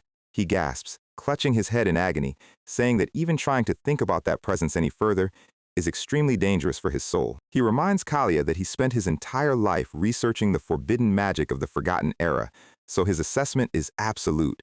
He gives her a final, desperate warning. Never oppose Count Palacio, and never make an enemy out of him. Kalia simply smiles, realizing that trying to outplay this man is a death sentence. She looks down at her hands, thinking about how casually Alan told her to go meet Duke Altia. She realizes with a chill that she didn't just walk into a meeting, she had already become a pawn on his massive cosmic chessboard. 5 months pass in a flash, making it a full 2 years since our guy sent his sponsored orphans out into the world. Yeben walks into Alan's quiet study, holding a fresh batch of intelligence documents. Alan looks up from his desk, asking if there is any new information, preferably some wholesome news about his adopted kids. Instead, Yeben reports that the Zenonia family and the Altia Ducal House have officially formed an alliance. Alan's face completely freezes, his pen nearly snapping in half. He panics internally, realizing that Kalia actually took his casual advice to visit Altia as a direct, terrifying command to unite the two largest crime families in the kingdom. He frantically decides he needs to write a letter to clear up this colossal, world-ending misunderstanding before the entire kingdom collapses. He sits at his desk, scribbling a frantic apology to Kalia, trying to say he's sorry if he came off cold, before realizing how pathetic and suspicious that sounds. He sighs, giving up on the letter, and tells Yeban to just deliver a standard message through the mercenary guild, while keeping an eye out for the kids. Alan leans back, rubbing his temples, and wonders what Xiaolong and Radan are up to these days. He has a hilarious mental image of Xiaolong, his energetic cat-eared orphan, lying dead in a ditch somewhere because she ran out of lunch money. But he reassures himself, remembering the special graduation letter he prepared for her, a letter directing her to the legendary Sacred Beast of the Golden Mane Tribe Gauntlet, which he figured would be a nice little souvenir to help her make a living. He even left her coordinates to a hidden treasure stash for funding, confident that her natural combat talents would keep her comfortable. After all, he sent her to a brutal desert nation where might makes right, and physical strength is the only currency that matters. We transition away from his cozy study to a cold, starry night sky. Over the vast, unforgiving desert sands of the colony, deep within the jagged red canyons, a dark, ominous cave entrance looms. A figure with a long, fluffy golden tail is walking into the quiet darkness of the cave. It's Seolang, and she is cheering at the top of her lungs because her brutal tribal ordeal is finally over. She holds up her hand, which is now encased in a massive glowing golden gauntlet, thanking her beloved Great Moon for this incredible gift. She laughs happily, admitting she used to think the old stories about her tribe were just silly children's fairy tales. But as her golden eyes flash in the darkness, she vividly remembers the bedtime stories her mother told her when she was just a cub. The legends of the ancient Golden Mane tribe, the rightful kings of all beastkin across the continent, and their legendary heirloom, a sacred artifact of immense power that grants the wearer divine authority and absolute strength, an heirloom that she has now officially claimed from the depths of this ancient sanctuary. She stands tall on the rocky ledge, the desert wind whipping through her long golden hair. She had to face every single terrifying trial and life-threatening challenge within her own mind to tame this artifact. But she conquered them all, and now her aura is exploding with blinding, golden energy. She looks back on her painful past, remembering the dark days when she was a dying, infected test subject in a cold laboratory. The day her savior, the Great Moon, reached down and pulled her out of that living hell. He didn't just save her life, he gave her the exact key to unlock the power she needs to destroy the black dragon that murdered her parents. Her golden mana flares violently, shaking the very foundations of the cavern. She realizes that her master didn't send her to this lawless desert just to become a common, run-of-the-mill gladiator. She knows exactly what her true grand purpose is: to become the strongest warrior in existence, gather the scattered remnants of her proud tribe, and restore their ancient glory. And with that massive, unstoppable beastkin army, she will hunt down and slaughter the black dragon once and for all. She declares with absolute, fanatical devotion that every drop of blood she spills is for her savior. She stands on the edge of the cliff, looking out over her new desert empire. With a fierce, predatory grin, she whispers that it is finally time to begin her conquest. Above her, the blue moon shines with an eerie, powerful light. The legendary Golden Mane tribe is officially rising from the ashes, ready to serve the Blue Moon Shadow Syndicate after 500 years of silence. Meanwhile, back at the Palatial Mansion, Alan is peacefully reading his books when a sudden thought pops into his head. Yaban is sitting across from him, polishing his massive sword, and casually mentions that the Information Guild finally dug up some news about the kids. He reports that Seolang has been absolutely crushing the competition in the desert colony, earning the terrifying alias, the Golden Flash. Alan scratches his cheek, thinking that name sounds suspiciously like a legendary final boss title from the game. He asks about Radan next. Yeban explains that Radan is currently working in the entertainment city of Raxus, though they are still verifying the exact details. Alan suddenly stops and fixes Yeban with a hollow, deadpan glare. Yeban instantly sweats, asking why his master is suddenly looking at him like he's about to fire him. Alan sighs and tells him to start packing their bags. It takes at least a full month of travel to reach the Magic Tower, a fact that catches Yeban completely off guard. Alan clarifies that they aren't going to the nearby Green Magic Tower, they are heading all the way to the Blue Magic Tower near the labyrinth city of Larthania. Yeben nods solemnly, putting his sword away and leaving to make the travel arrangements immediately. The moment the door closes, Alan collapses onto the couch, groaning about how much he hates the idea of spending a month bouncing around in a dusty carriage. But he has no choice.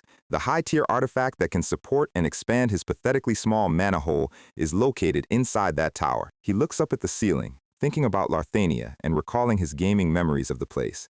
Larthania, a colossal multi-layered dungeon city where, in the game's history, countless millions of players entered, but not a single soul ever reached the bottom. Despite the extreme danger, explorers flocked there daily because the dungeon constantly spat out legendary relics and ancient, powerful artifacts. Because of this endless supply of mystery items, the profession of magic appraiser became the most prestigious and lucrative job in the entire region. Alan remembers that his quiet orphan, Rhine, recently took her appraiser exam. He feels a slight pang of guilt, wondering if the simple magnifying glass he gave her was too cheap compared to the awesome weapons he left for the other kids. We cut to Larthania, the labyrinth city, a massive, towering metropolis of gears, stone, and ancient spires, ruled by absolutely no one. Deep within a quiet, misty corner of the southern district, there is a highly exclusive, secretive appraisal shop called Murd. Inside the cozy shop, the wealthy lord of Larthania is personally picking up a completed order, smiling widely. Rhine, wearing a beautiful green masquerade mask to hide her identity, politely slides a beautifully polished, red magical lantern across the counter. The lord gasps as the lantern suddenly glows with a brilliant, sparkling light. It has been successfully upgraded into a relic that can be imprinted. Rhine explains that with just a single drop of his mana, the flame will now burn brightly for an hour. The lord is absolutely ecstatic at how much more efficient his expensive tool has become. He leaves the shop, thanking her profusely for her unparalleled, miraculous appraisal skills. The moment the door clicks shut, Rhine lets out a soft sigh and gently slides off her elegant green mask. Her beautiful green eyes look calm and focused as she rests her chin in her hands. She looks down at the counter, her eyes landing on a heavy brass spyglass. She notes that this item is also ready to be upgraded with a magical imprint. The narrator explains that the reason this tiny, hidden shop became world famous among elite A-rank explorers is because every single legendary imprint Rhine places on these items is powered by the secret gift of the Great Moon. Rhine smiles warmly, remembering the day her master first instructed her to go to Larthania and become an appraiser. At first, she was incredibly confused. Why would an ancient, primordial, stellar god who literally walked alongside the legendary hero Palaun send her to do simple shopkeeping? She couldn't understand how running a retail appraisal shop had anything to do with their grand, apocalyptic mission of wiping out the forces of darkness. But the exact moment she opened his sealed gift, she realized his absolute, terrifying genius. The gift was a bizarre, floating mechanical eye bound by glowing crimson chains, the Eye of the Stalker, an artifact so ancient and secretive that its very existence is completely absent from the legendary Library of Eternity. When she channeled her mana and broke the ancient seals, the mechanical eye spun open, radiating a brilliant, blinding golden light. It wasn't just a tool for identifying magic items. It was a cosmic collector that feeds on high-circle magical relics. By using the eye to absorb the latent energy of valuable magic items, she can slowly unlock its true, world-bending power. She looks down at the brass spyglass, smiling a slightly intense, yandere-like smile, as she notes she only needs 252 more high-tier sacrifices to fully awaken the artifact. By running her shop, she can easily appraise the most valuable treasures of the wealthiest nobles, quietly mark them with her imprints, and harvest them as sacrifices. This is an incredibly complex, high IQ strategy that only she can pull off, thanks to her unique, innate connection to the Library of Eternity. And all of this is to build the ultimate God-killing power needed to slaughter the Black Wolf for her master. Everything is unfolding exactly according to the Great Moon's grand design. 3 weeks later, our story shifts to the Blue Magic Tower, a colossal, breathtaking Gothic tower of blue glass and stone that pierces the very heavens. Inside, the Vice Tower Master, Phinia Krazin, is holding a stack of scrolls, looking incredibly annoyed. She tells the visitors that the Tower Master is currently away, so they should state their business and get lost. Alan and Yeban walk into her lavish, messy office, their dark travel cloaks trailing behind them. Alan immediately recognizes her. In the game's lore, she is a legendary, once-in-a-generation magical genius who achieves the prestigious 8th Circle Masterclass by age 20 and takes over the entire tower. Right now, she is still just the short-tempered Vice Master. This tower is a massive political powerhouse, holding a monopoly on essential magical goods and possessing status equal to high-ranking royalty. Alan steps forward, introducing himself politely as Count Palacio. He explains that he traveled all this way to speak with her regarding the highly volatile time gate anomaly. Phinia barely looks at him, frantically shuffling her messy paperwork.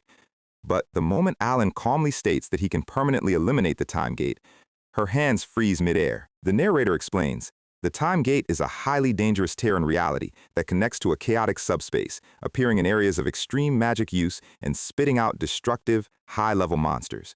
Phinia activates her magical observation eye. Scanning Alan's body, she scoffs in pure disgust, realizing he has a pathetically small mana hole and can barely scratch the edge of the weak second circle.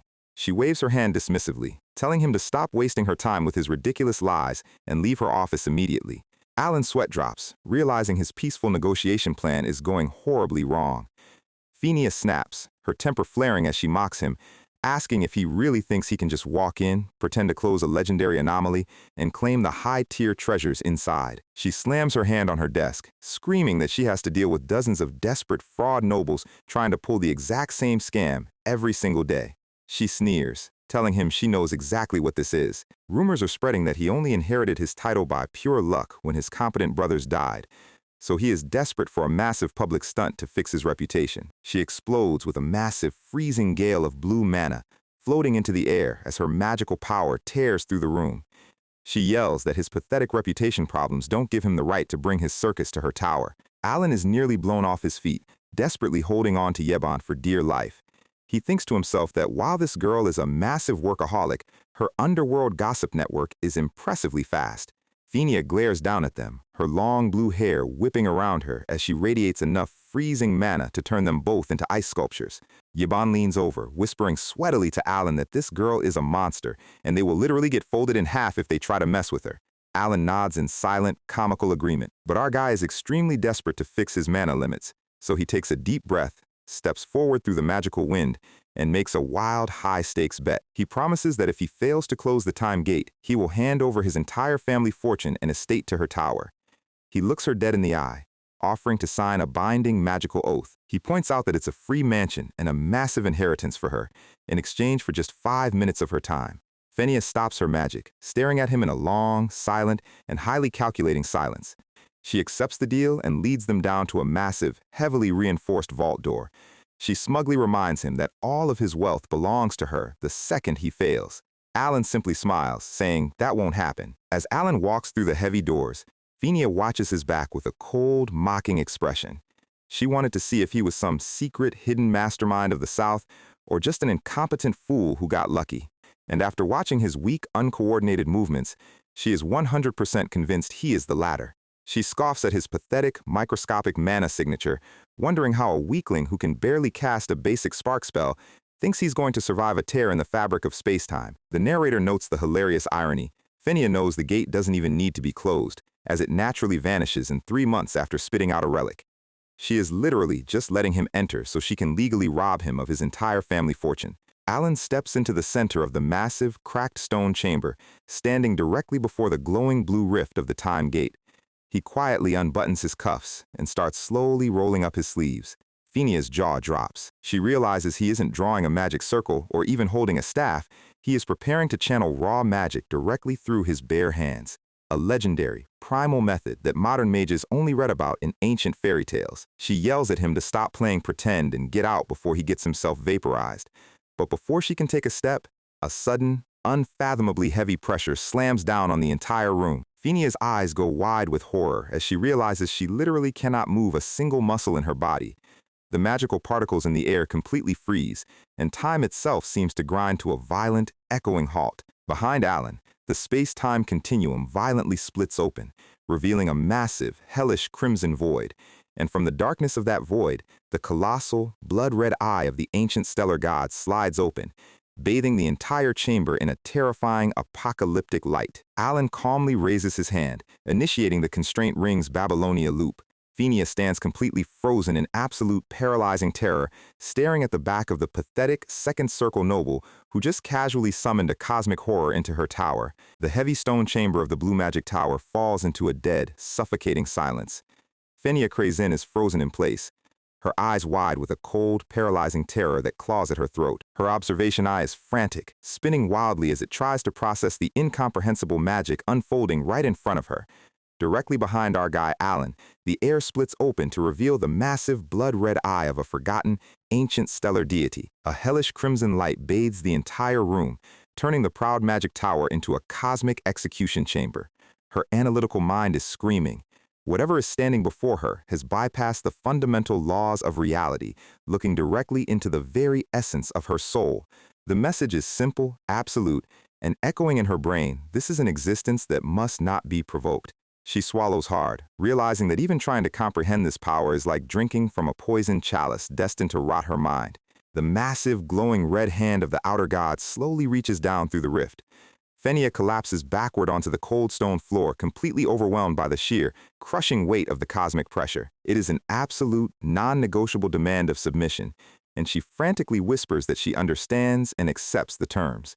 The giant red eye slowly blinks and closes, sliding back into the dark fabric of the void. The suffocating pressure vanishes in an instant, leaving Phinia gasping for air as her heart beats against her ribs. The blue, volatile magical circle of the time gate shatters into a million glowing pieces, completely erased from existence. Alan stands calmly amidst the floating magical dust, his back turned to her like he just finished a casual walk in the park. He casually notes that the gate is finally closed, entirely oblivious to the fact that he just gave a teenage prodigy permanent psychological trauma. He looks down at his hand, holding a small black bracelet relic called the Seal of the Unholy One that the gate coughed up before collapsing. He wonders if his little bluff actually worked, hoping his performance was convincing enough to keep her from asking questions. Phinia is sweating buckets, her hands shaking as she frantically promises to keep absolutely quiet about what she saw. She goes into full panic mode, desperately repeating that she can keep a secret, begging him not to erase her from the census. Alan stands there with his classic, hollow-eyed chibi face, utterly confused as to why this arrogant Vice Tower master is suddenly acting like a terrified barista. Deciding it's best not to linger, he tells Yaban it's time to go, but Phinia frantically yells for him to wait. She opens a wooden case with trembling hands, revealing a glowing set of top-shelf, handcrafted mana recovery potions. Alan picks up one of the glowing blue bottles, his eyes widening as he realizes the sheer quality of the liquid. He recalls checking the market prices for these things and almost choking when he saw how many thousands of gold coins a single bottle costs. Meanwhile, Phinia is muttering to herself in the background, completely terrified that she hasn't done enough to appease this ancient god. She frantically asks if she should swear a literal mana oath, a binding, life-threatening magical contract, to guarantee her absolute silence. Alan's sweat drops, realizing that this girl is suffering from a terminal case of overthinking, but he has no idea how to correct her without revealing he's actually a weakling. Before he can even answer, Phinia triggers the spell, and the massive blue chains of a mana oath manifest in the air around them. The glowing chains wrap around their bodies, sealing the magical contract and securing her promise of absolute secrecy. Alan just stands there, realizing that any attempt to clear up this misunderstanding is officially dead and buried. We cut to their carriage rolling away from the Blue Magic Tower, where Yaban is inspecting the black bracelet relic. Alan rolls up his sleeve and slides the primitive-looking bracelet onto his wrist. In his head, he happily registers the item as the Seal of the Unholy One, a legendary cheat accessory from his gaming days. The small blue gems embedded in the band immediately flare to life, absorbing and storing the ambient mana from the surrounding atmosphere. It works perfectly, but Alan feels a sudden wave of depression realizing that a simple leather accessory has a significantly larger mana pool than his actual biological body. Yaban watches him from across the carriage, probably wondering why his master is having a quiet existential crisis over a bracelet. Alan looks out the window, recalling how Phinia bowed deeply and politely escorted him all the way to his carriage doors. He remembers telling her point blank that he was just a simple second circle wizard, and she immediately nodded and agreed with suspicious enthusiasm. He realizes her sweat-drenched, terrified smile was the exact same reaction he got from Kalia Zenonia and her old wizard advisor. He decides to shrug it off because, in his mind, he's just a lazy noble who will probably never have to see any of these scary people ever again. The carriage continues its peaceful journey under a bright, beautiful blue sky, completely isolated from the chaos brewing behind them. We cut to the massive, snowy estate of the Altea Ducal House. Inside a lavishly decorated parlor, the young Duchess Loria Altea is quietly sipping her tea. Sitting across from her is Kalia Zenonia, wearing a sharp, elegant dress and smiling over her teacup. Kalia casually remarks how convenient it is that they can discuss matters so freely, praising Count Palacio's astonishing foresight once again. She recalls Alan's parting words on the balcony telling her to visit Duke Altea, realizing now that his advice was a masterstroke of political planning. When she followed his suggestion and met with Loria, the two of them walked through the gardens and had a long, deep conversation. And during that chat, both of these brilliant, underworld-running women realized they were vastly inferior to the brilliant Count Palacio. They concluded that their new, powerful alliance was built entirely on his silent, calculated command.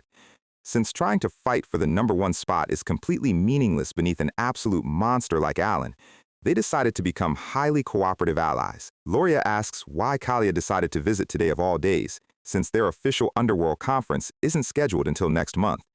Kalia pulls out a letter, explaining that the Count sent her a message using her previous visit to his estate as a clever excuse. Loria reads the letter, which says, "Young Lady Zenonia, Regarding your visit, a few nobles have grumbled to me.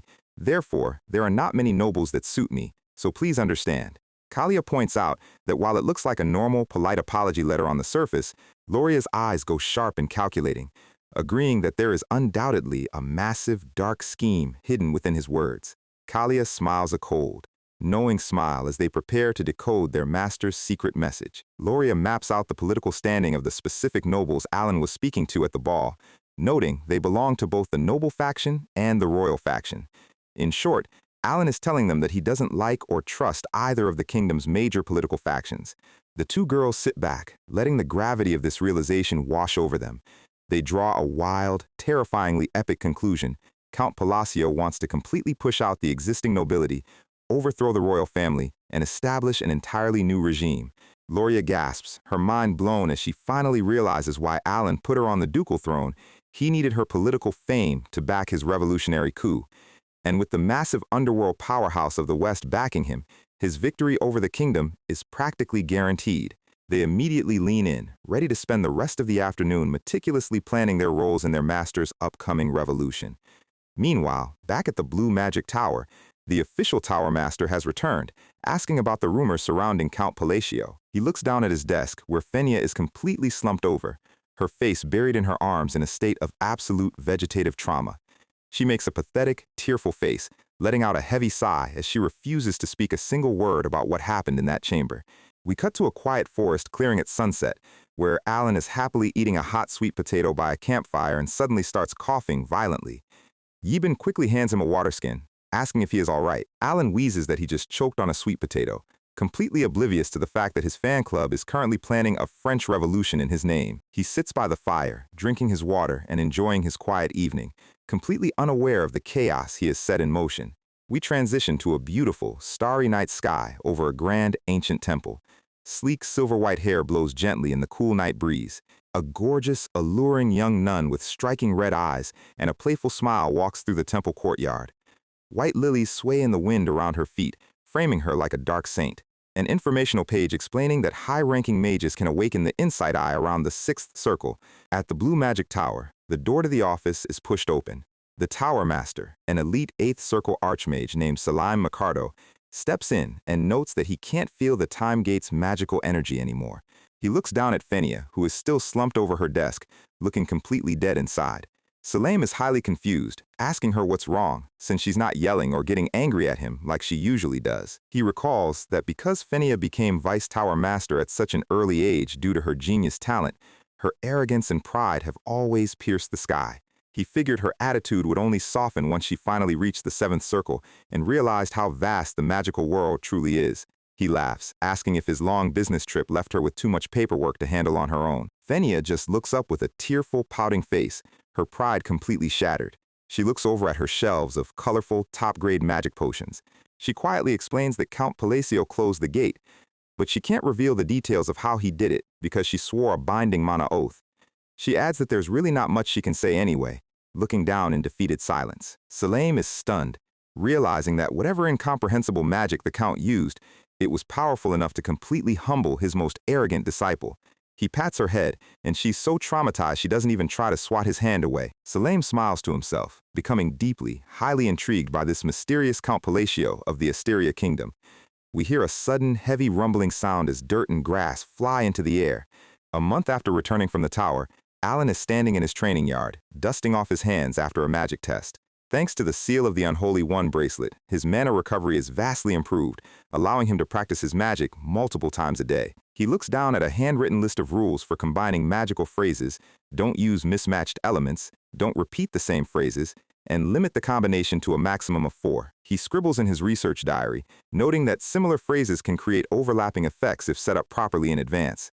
Yaban walks up to him as Alan scratches his head, looking a bit confused by his own notes. Yaban comments that every single time he witnesses the Count's magic, it seems to get noticeably stronger. He points out that while Alan claims it's just 2nd circle magic, the destructive output is on an entirely different level compared to a few months ago. They both look down at a massive, deep crater carved into the training field, created entirely by his basic gravity spell. Yibin notes that standard gravity magic shouldn't have the firepower to make a crater like this. Alan stands there with a deadpan expression, wondering if his magic is actually getting stronger and it's not just a weird illusion. We see a humorous visual of Alan trying to sculpt clay over 3 days, representing his slow, tedious training process. A cute chibi drawing of Alan pulling a lamp string, labeled as an upgrade of shining knowledge.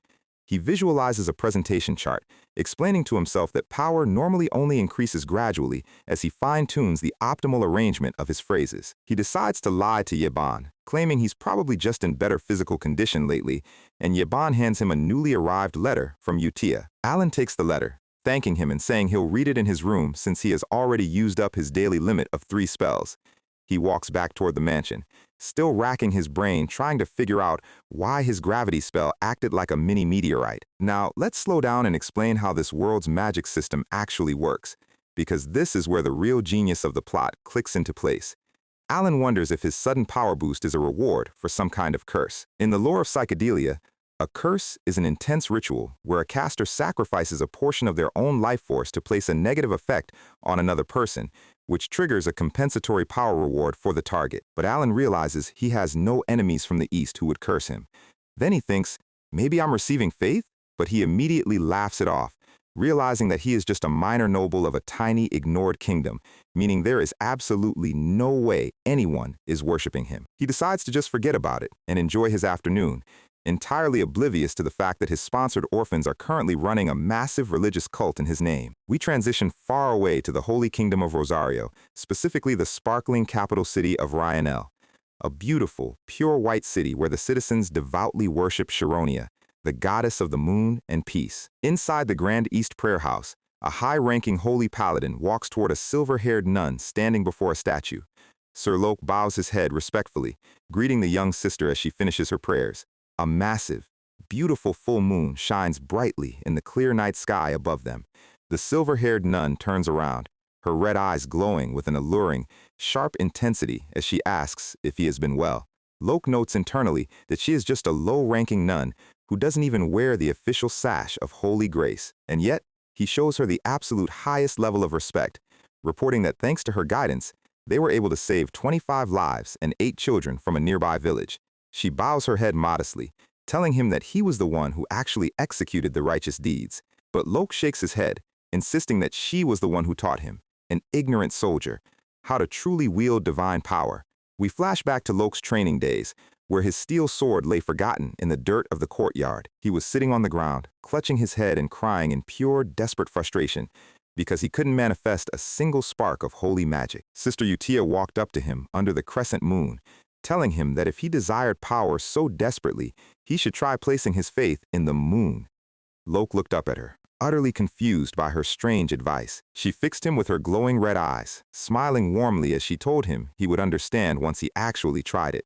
Being completely desperate and willing to try anything, Lok went back to his room and prayed to the moon, and miraculously, the very next morning, his sword exploded with a brilliant, blinding golden divine power. He was ecstatic, but he felt a sudden wave of guilt for falling for temptation and praying to the moon instead of the official goddess Sharonia. But to his shock, even the official holy artifacts of Sharonia glowed with intense light in his hands, proving his divine power was completely real and recognized by the world.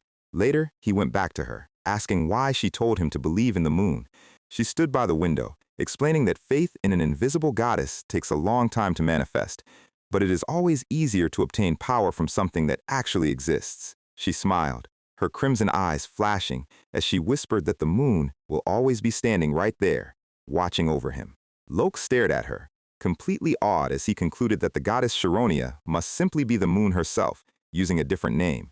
He was thoroughly, completely convinced by her logic, his eyes wide with a new, fanatical devotion. He bowed deeply, thanking her from the absolute bottom of his heart.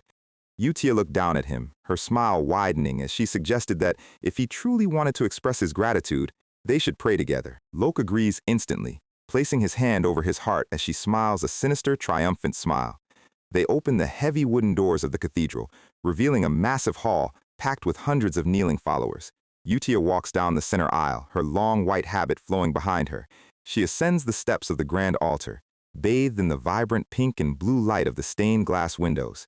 She reaches her hand out, her fingers resting lightly on the music stand. She raises her arm to the congregation, declaring that it is time to begin their prayers. Above the cathedral, the colossal, glowing full moon dominates the night sky. She smiles a blissful, fanatical, red-eyed grin, leading the entire congregation in prayer to the great moon. The narrator drops her true identity, Utia Blutia, sister of the Holy Kingdom Rosario, the future sin of wrath. She has successfully brainwashed the entire Holy Order into worshipping Alan. An informational tip explaining that mail is handled through the Mercenary Guild and placed in the mailbox, showing Chibi Yeban holding letters. The final credit page showing promotional art of the series. The morning sun breaks beautifully through the high windows of the Palacio study, but the vibe inside is anything but bright. Our guy Alan is sitting at his desk, staring down at his letters like a college student looking at their bank account after a weekend out. He lets out a long sigh, realizing that this latest letter has absolutely nothing special in it either. It is just a boring list of basic, mundane life updates from the orphanage caretakers, confirming that all the kids are doing perfectly fine on their own. But Alan lies his head on the desk, feeling a sudden wave of parent loneliness, because he hasn't received a single personal letter from anyone besides Utia. He stares blankly at the wall, trying to rationalize it from the kids' perspective. He figures that to them, since they've never actually seen his face in person, he is probably just some generous, random uncle who paid their bills for a few years.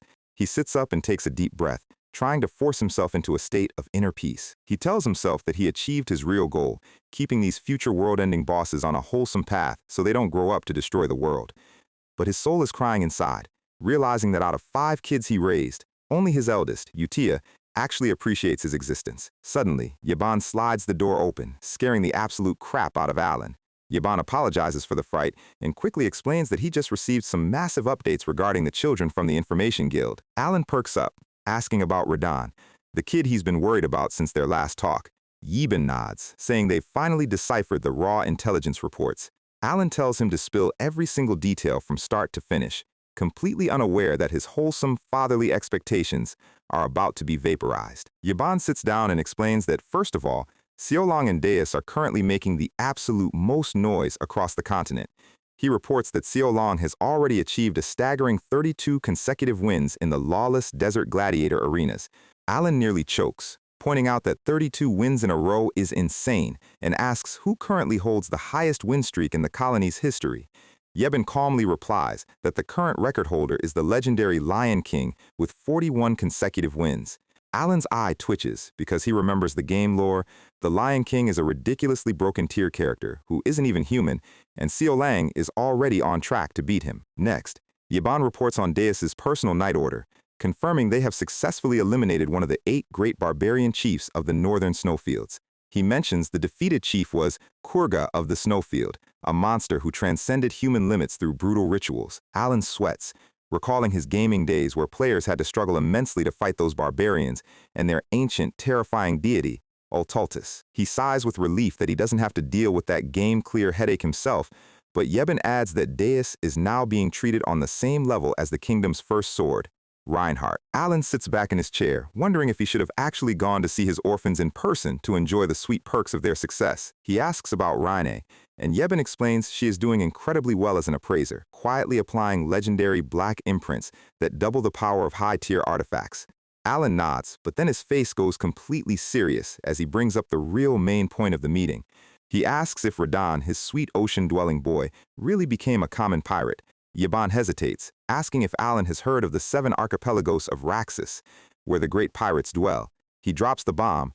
Radan is now the captain ruling the largest of them. Alan falls flat out of his chair, sliding onto the floor in absolute, soul-crushing parent despair. His mind is screaming because, according to Radan's original character setting, the kid had an incredible, superhuman sensory ability. Since Radan belonged to the rare sea god race, Alan specifically recommended Treasure Hunter as a safe, peaceful career path and even gave him a detection relic to help him find buried chests. Yet somehow, his sweet ocean-loving boy took his metal detector and decided to become the pirate king of the 7 seas. Alan sits up, rubbing his temples, and asks how on earth a kid managed to overthrow the strongest pirate captain on the archipelago.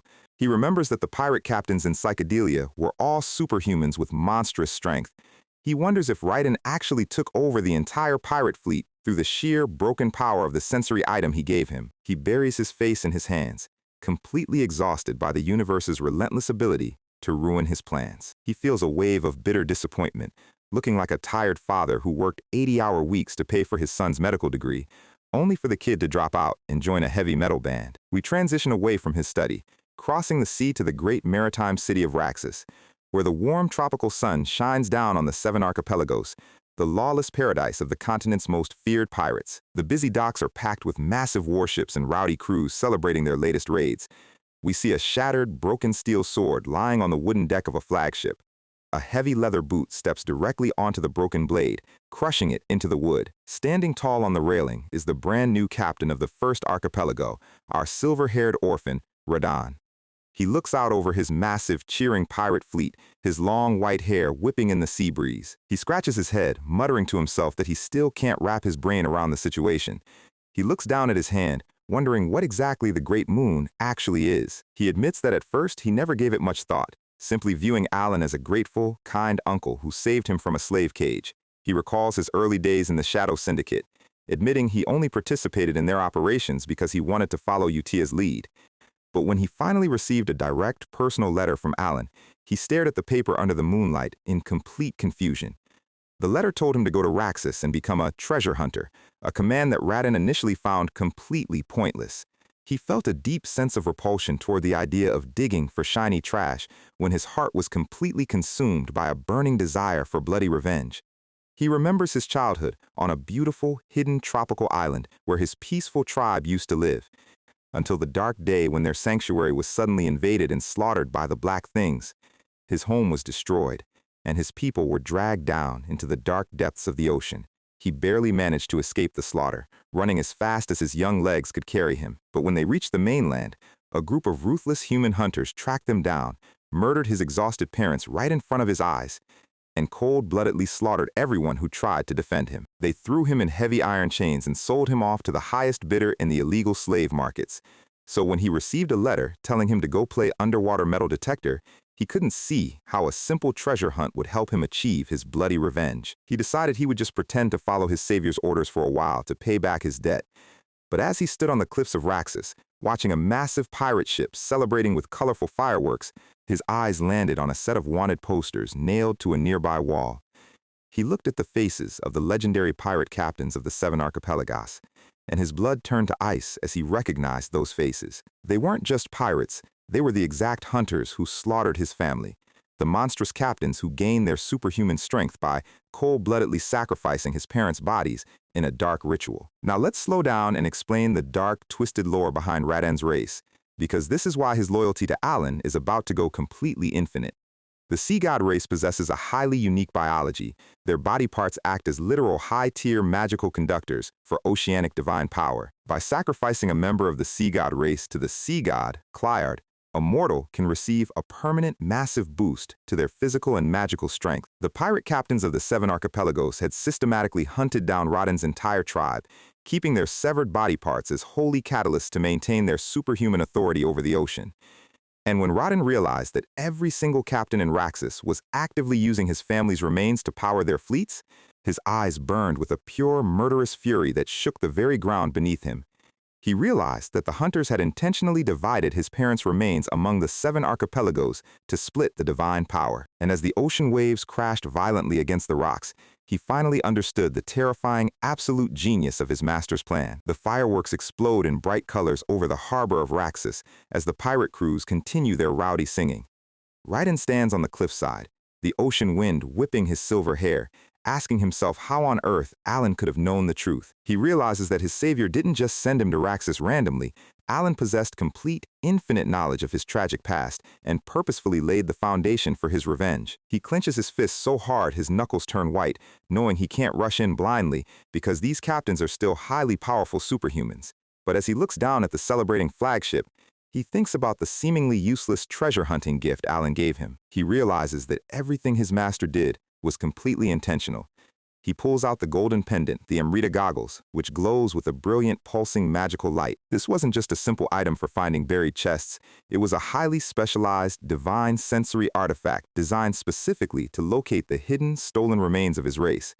He holds the glowing pendant close to his chest, his eyes shining with absolute, fanatical devotion under the full moon. He realizes that his savior has quietly arranged the entire board, giving him the exact location of his enemies and the precise tool to reclaim his family's power. His pale blue eyes burn with a cold, terrifying resolve as he prepares to execute his master's silent will. We transition to the bright, sunny morning waves of a tropical cove. The sunlight glints off the turquoise waters of a secluded, beautiful island. A pair of bare feet runs swiftly across the soft green grass of the cliff. Raiden leaps off the massive cliffside, diving headfirst into the deep blue ocean below. The water splits cleanly as he plunges into the depths, his glowing golden pendant trailing behind him like a beacon of light. He opens his eyes underwater, his vision perfectly clear as the magical goggles activate, projecting a bright blue tactical radar onto his retinas. The radar immediately highlights a locked, ancient steel chest buried deep within the dark coral reefs. He swims down and claims the chest, which is packed with high-tier rings, artifacts, and stolen relics of his slaughtered race. At sunset, the gentle waves lap against the sandy shore of the cove. Raiden walks out of the surf, the heavy steel chest tucked under his arm, his ankles adorned with newly reclaimed golden magical bands. He mutters to himself how foolish he was for ever doubting his master's wisdom. He stands on the beach, looking up at the rising moon, declaring that his savior has kept his promise perfectly. He looks out over the harbor where the enemy flagships are docked, knowing that Alan has delivered his parents' killers directly to his doorstep. He raises his hand, and the water around him violently surges into a massive, swirling vortex of pure magical power. With a wild, predator grin, he whispers that he finally understands the true meaning behind his master's letter. His mission isn't just a hunt for treasure, it is to systematically execute every single pirate captain and seize absolute control over all 7 archipelagos for the Blue Moon. He recalls the final phrase of his graduation letter, "Everything is for the great day," realizing now that he is the one chosen to conquer the seas for his god. The once empty words of Alan's letter have now become a guiding light of absolute, unshakable trust in his heart. He smiles a sharp, cold-blooded smile, vowing to carve his master's great name into the very bones of his enemies. The massive blue moon shines brightly over the endless horizon of the Raxus Sea. Raiden stands alone on the quiet beach, a newly crowned king ready to unleash a bloody storm on the high seas. 3 months later, the stifling summer heat has finally faded, and autumn has arrived in the Asteria Kingdom. A highly luxurious, gilded noble carriage rolls down a path covered in beautiful red maple leaves. Inside the carriage, Alan is slouched against the cushions, complaining about how much he absolutely hates the mandatory biennial social gatherings. We see a bird's-eye view of the path, where carriages from the Krailed and Edorn noble families are joining their caravan. Yeban sits across from him, explaining that traveling in a large group is the standard custom to avoid any trouble with highway bandits. Alan sighs, rubbing his temples and muttering about how annoying and tedious noble culture is. We cut to later that evening inside a busy, crowded roadside tavern. Alan is sitting at a wooden table, quietly nursing a large wooden mug of juice. Suddenly, 2 fancy-looking nobles from the Krailed and Edorn families walk up to him, mocking him right to his face for only traveling with a single bodyguard. They laugh loudly whispering that his treasury must be completely empty because he inherited his title by pure luck when his older siblings died. Now, let's slow down and explain the history of the Palacio family, because this is where our guy's quiet, lazy life is about to get highly complicated.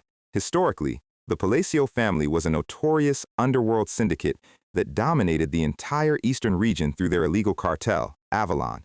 But since Alan took over the estate and the cartel was systematically wiped out by his kids, he washed his hands of the underworld to live a quiet, peaceful life. Because he completely stopped all illegal operations, the eastern underworld lost its central authority, and bottom-feeding families have started crawling out of the woodwork. Under the belief that Alan is just a weak, lucky brat who lost his family's criminal funds, these local nobles have decided to treat him like an absolute pushover. Alan stares at them, realizing that the terrifying rumors of him being the mastermind of the county have officially died down and been downgraded to lucky idiot. The green-jacketed noble mocks him further, sarcastically offering to lend him some cash if his family's treasury is truly struggling that badly. Alan stands there, thinking that these background-tier characters are really pushing their luck. His eyes go sharp as he processes their family names, and suddenly a realization clicks in his brain. He smiles to himself, realizing he is currently dealing with a literal Palacio Victims Association. In the game's original lore, the Krailed and Edorn families were absolute, low-level pushovers who were brutally bullied and extorted by his older brothers for years. And now that they think the big bad Palacio family is weak, They are desperately trying to vent all the bottled-up resentment they accumulated over decades. Alan sighs, feeling like he is dealing with a couple of petty internet trolls, and completely ignores them as Yaban walks back to the table. The two nobles are left standing there awkwardly, completely ignored as Yaban sits down and presents a wooden bowl. He proudly announces that the tavern kitchen was handing out fresh roasted corn. Alan's face completely lights up as they both take a massive bite out of their corn, thoroughly enjoying their warm meal on a chilly autumn evening. The two trolls try to keep dissing him, but Alan is just vibing, completely tuned out.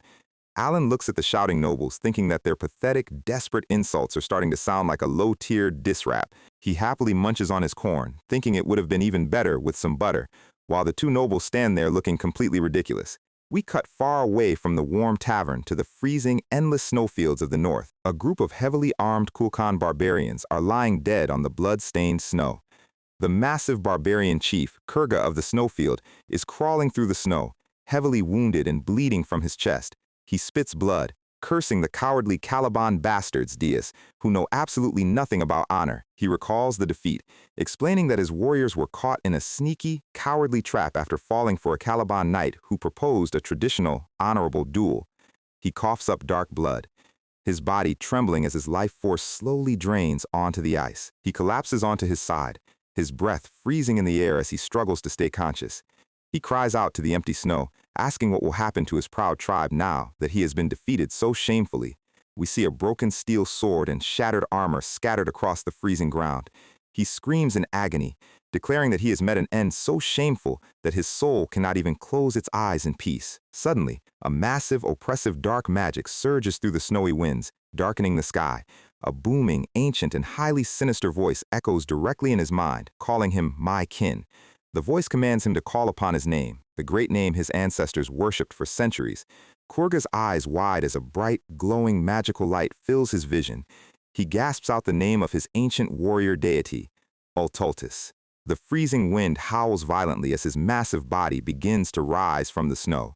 His clawed hand twitches on the ice, dark purple veins bulging across his skin. He pushes himself up, his eyes glowing with a terrifying, unholy blue light.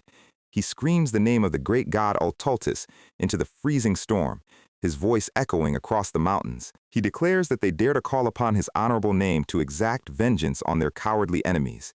And deep within the dark void, a massive, glowing blue-haired demon with sharp fangs and a single glowing red eye grins.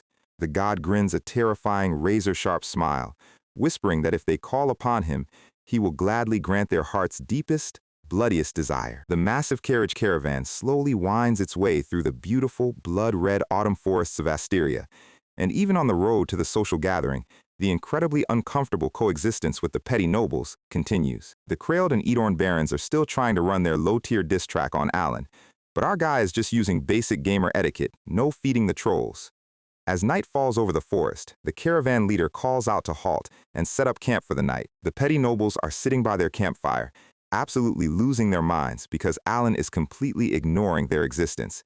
One of them reveals he used a magical scanning artifact and confirmed that Alan literally only has one bodyguard and no secret escort force hiding in the trees.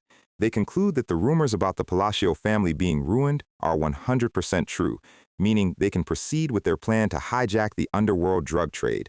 They smile like cartoon villains, salivating over the astronomical wealth they are about to steal from the Palacios. They even plan to give Alan a gift tonight, which is noble speak for, we are going to have our mercenaries beat him behind a tent. But their evil plotting is interrupted by a heavy, terrifying rustling sound in the dark bushes behind them. Suddenly, a guard screams at the top of his lungs as a massive pack of glowing red eyes emerges from the dark. The campfire light reveals a nightmarish swarm of mutated goblins charging directly into the camp.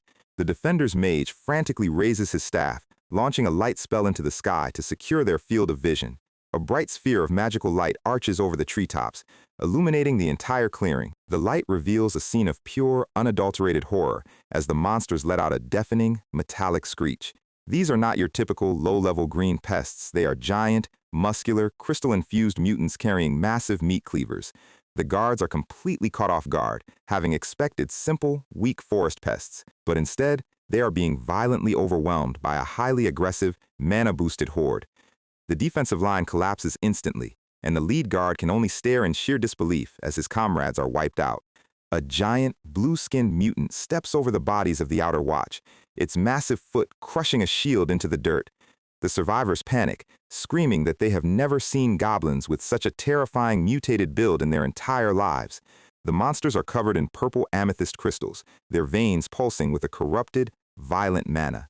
The defenders realize that these beasts are heavily infused with raw mana, making their physical speed and strength completely inhuman. A giant goblin leaps high into the air, bringing its massive stone club crashing down on the defensive line. The impact splits the ground, sending shattered shields and screaming guards flying in every direction. The mutated horde charges right through the dust, completely decimating the remaining knights. Suddenly, a massive towering rock wall erupts from the earth, blocking the path of the charging monsters. The giant goblins crash violently into the stone barrier, their charge completely halted in an explosion of dust. The monsters roar in frustration, trying to climb over the magical defense. Above them, a massive, swirling purple gravitational vortex manifests, completely trapping the horde in place.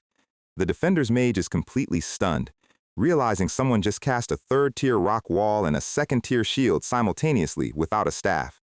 Alan steps into the light, his hand outstretched as he begins chaining his Babylonia phrases. Enhancement? Compression? The gravity field violently implodes, crushing the rocks and mutated goblins into a single point. The monsters let out a sickening screech as the air pressure in the center of the vortex reaches absolute zero. The ground beneath them completely shatters, unable to withstand the immense gravity. A giant condensed orb of pure purple gravitational energy hovers in the air like a miniature black hole.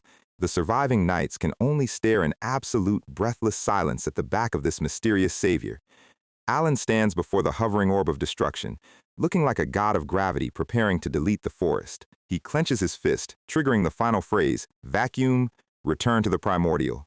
He sweeps his hand forward, unleashing the full amplification loop of his constraint ring. His mana storage bracelet glows with a brilliant light as it empties its entire reservoir to power the spell. The gravity orb violently expands and implodes in a massive, earth-shaking shockwave. The mutated goblins are instantly torn to shreds, their bodies vaporizing into a spray of dark blood and shattered crystals. The remaining monsters let out a final, terrified shriek as they are completely wiped out of existence. The petty nobles peer out from behind their carriage, their faces pale and sweating as the dust slowly settles. Alan, keeping his face cold and aloof despite running completely on empty, tells the knights to stop spacing out and get ready. Yaban jumps into action, his sword splitting the air as he charges the few remaining disoriented monsters. He sweeps through the stragglers in a blur of silver steel, clearing the battlefield in seconds. Alan lowers his hand, his coat blowing in the wind as he pretends to be completely unaffected by the exhausting spell. A massive stone pillar crashes down, crushing the last of the mutated beasts. Yibin lands gracefully beside him, his blade cleanly slicing through the final goblin. The remaining monster falls to the ground, its purple crystals shattering into dust. A heavy, absolute silence returns to the autumn forest as the wind gently sweeps away the smoke. The cowardly nobles emerge from their hiding spots, stammering that the nightmare is finally over. The surviving knights catch their breath, looking at Alan with a mixture of profound gratitude and absolute paralyzing awe. They stare at his departing back, whispering to themselves in complete disbelief. They ask who in the world this mysterious, godlike mage could possibly be. Meanwhile, Alan is panicking internally, his heart beating like a drum because he almost got sent straight to the grave. Even with his new bracelet, his pitiful mana pool was completely emptied mid-battle, leaving him as helpless as a normal human. Yaban runs up, asking if he's injured, and Alan plays it cool, claiming he is perfectly fine. He looks down at the purple amethyst crystals on the dead goblins, his face turning grim as he recognizes the phenomenon of divine descent. Now, let's slow down and explain this terrifying apocalyptic lore, because this is where the main story gets completely derailed. In the original game timeline of Psychedelia, divine descent is an extreme, world-ending event where fringe outer gods attempt to force their way into the mortal realm. This descent mutates local wildlife and drives them into a feral, bloodthirsty frenzy. But according to the game's official script, this phenomenon is only supposed to happen after the 5 great sins fully awaken and collapse the world's natural laws. The fact that these outer gods are already attempting to descend means the game's timeline is accelerating at an alarming rate. It implies that a massive, dark force is intentionally breaking the world's seals to summon these cosmic horrors early. Alan clutches his head, utterly stressed out trying to figure out why the world is ending years before he can secure his lazy retirement. He lets out a tired sigh, looking out over the beautiful but doomed autumn landscape. He decides that the very second they arrive at the gathering, he needs to scrape together every single piece of information he can find. He knows that if the timeline continues to fall apart like this, heads are going to roll very soon. Behind him, the two petty nobles are trembling in absolute, silent terror, realizing they almost tried to extort a literal god of death. The next day, the carriage finally arrives at the spectacular, castle-like Rotegre ducal house.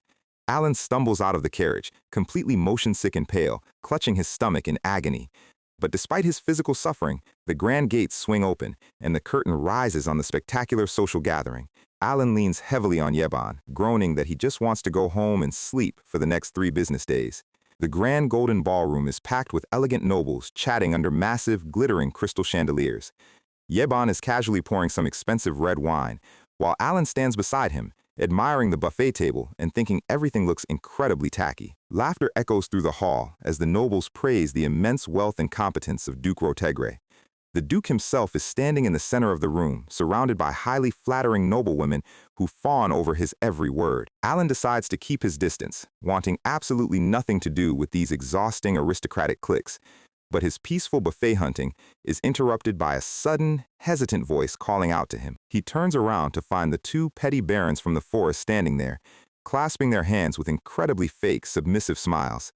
They eagerly present him with a massive, high-quality ham and a chest overflowing with gold, promising to send endless financial support to the Palacio territory.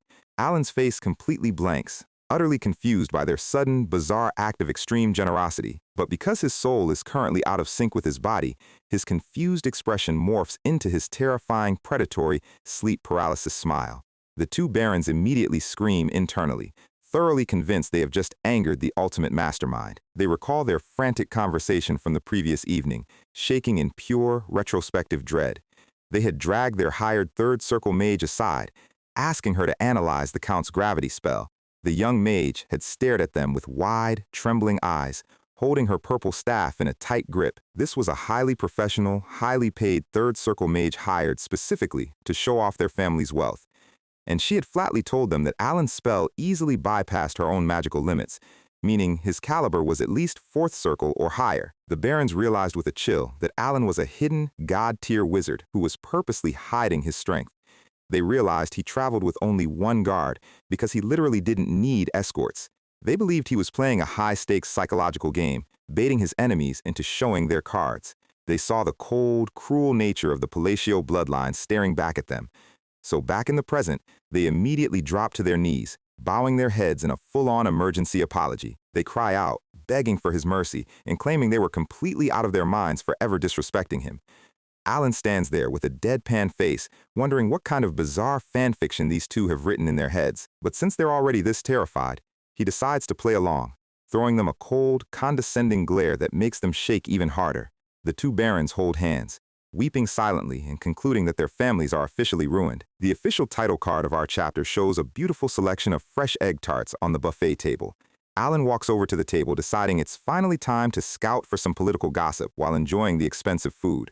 He pops a delicious-looking egg tart into his mouth, his eyes scanning the room as he notices 2 nobles whispering in a corner. He channels a basic first circle spell to enhance his hearing with mana, focusing on their conversation. The 2 barons are whispering about a massive, unbelievable rumor regarding Duke Altia and Count Zenonia. They mention that these 2 massive underworld families have officially formed an alliance to establish a brand new political faction. Alan chews his egg tart, thinking to himself that those 2 corrupt mastermind families are far too arrogant to ever cooperate, so their alliance will fall apart in a week anyway. He smiles, enjoying his quiet snack and feeling completely detached from their political drama. But as he happily chews on his tart, his enhanced hearing picks up the final, shocking detail of their conversation. The Baron whispers that the true leader of this new, terrifying faction isn't Altia or Zenonia. It is the head of the Palacio family. Alan's jaw drops, his eyes going wide as a literal bolt of lightning seems to strike his brain. The Baron repeats the name of their new supreme leader, Count Palacio. The egg tart slips from Alan's hand, splattering comically onto the polished golden floor. He stands there in absolute frozen shock, staring at the floor with a completely blank expression. His mind is screaming in pure panic, wondering what kind of fanatical nonsense is spreading across the ballroom. He has only met Duchess Altia once when she was a kid. and Zennonia twice. The actual Count Zennonia has never even seen his face. He clutches his head, realizing that this ridiculous rumor is going to drag every power-hungry maniac in the kingdom straight to his doorstep. His panic is interrupted by a flamboyant noble with curly purple hair who introduces himself as Carmine Comelon, the third son of Duke Camelon. Alan quickly forces himself back into his polite noble persona, greeting the flamboyant visitor. Carmine immediately smirks, arrogantly mocking him about inheriting his title by pure luck and jealously asking what his secret is. Alan is completely done with these noble trolls and mutters that these days, even twisted donuts have learned how to talk. Carmine's face turns red with fury, but before he can even scream, the towering figure of Marquis Mardanio steps in, demanding to know why a foreign noble is mocking an Asterian count. Carmine panics, stuttering that he didn't mean any offense, his flamboyant confidence instantly vaporizing. Now, let's slow down and explain Carmine's hilarious, pathetic backstory. Carmine Comelon was a narcissistic noble who traveled all this way to marry the youngest daughter of Duke Rotegri. But due to his incredibly toxic habit of insulting ladies' appearances to their faces, the young duchess immediately canceled their engagement and ran away. Frustrated and looking for a weak-looking target to vent his anger on, he had spotted Alan sitting quietly by the buffet table. He figured a weak, luck-based count would be the perfect punching bag to restore his fragile ego. But before he could even start his verbal bullying, his path was blocked by three towering pillars of the Asteria kingdom. Marquis Mardanio, Duke Rotegre, and Count Palin stand shoulder to shoulder behind Alan, glaring down at the trembling purple-haired noble. Carmine is physically trembling, realizing he has just insulted a man who is apparently protected by the three most powerful factions in the entire kingdom. He bows frantically, stammering apologies as he runs out of the ballroom in absolute, tearful humiliation. Alan stands there with his classic hollow-eyed chibi face, completely terrified by this sudden display of ultimate protection. He realizes with a cold sweat that the rumor about him leading the Altaia-Zennonia Shadow Alliance must have spread to the central axis of the kingdom. These heavyweights actually believe he is the secret boss of the entire country, and they are desperately trying to gain his favor. Duke Rotegre and Marquis Mardanio step up, smiling warmly as they offer him rare, high-tier magical artifacts and premium mana potions as gifts. Alan, unable to resist the sweet temptation of free magical loot to boost his pitiful mana capacity, decides to keep his mouth shut and accepts the items. He happily collects his new gear, thinking that keeping his mouth shut is a small price to pay for top-grade magical potions. The system screen confirms his massive haul: 2 legendary magic artifacts, and 5 premium mana potions successfully obtained. We cut to the quiet, dimly lit annex of Duke Rotegre's castle at dawn.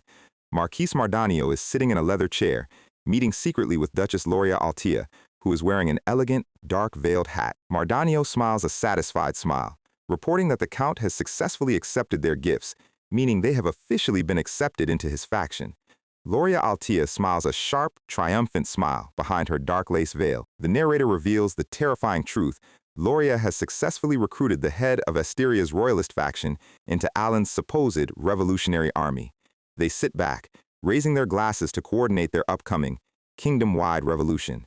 An informational tip showing Duke Rotegre's spectacular castle and his countless mansions reserved for his concubines. The carriage continues its journey under the bright sun as they head toward the next destination of the gathering.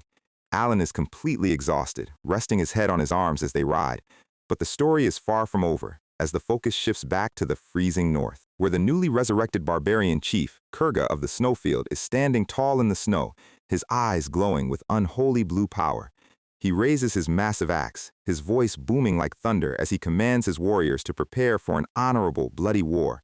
His army of mutated, blue-skinned barbarians let out a roar that shakes the snow off the mountains.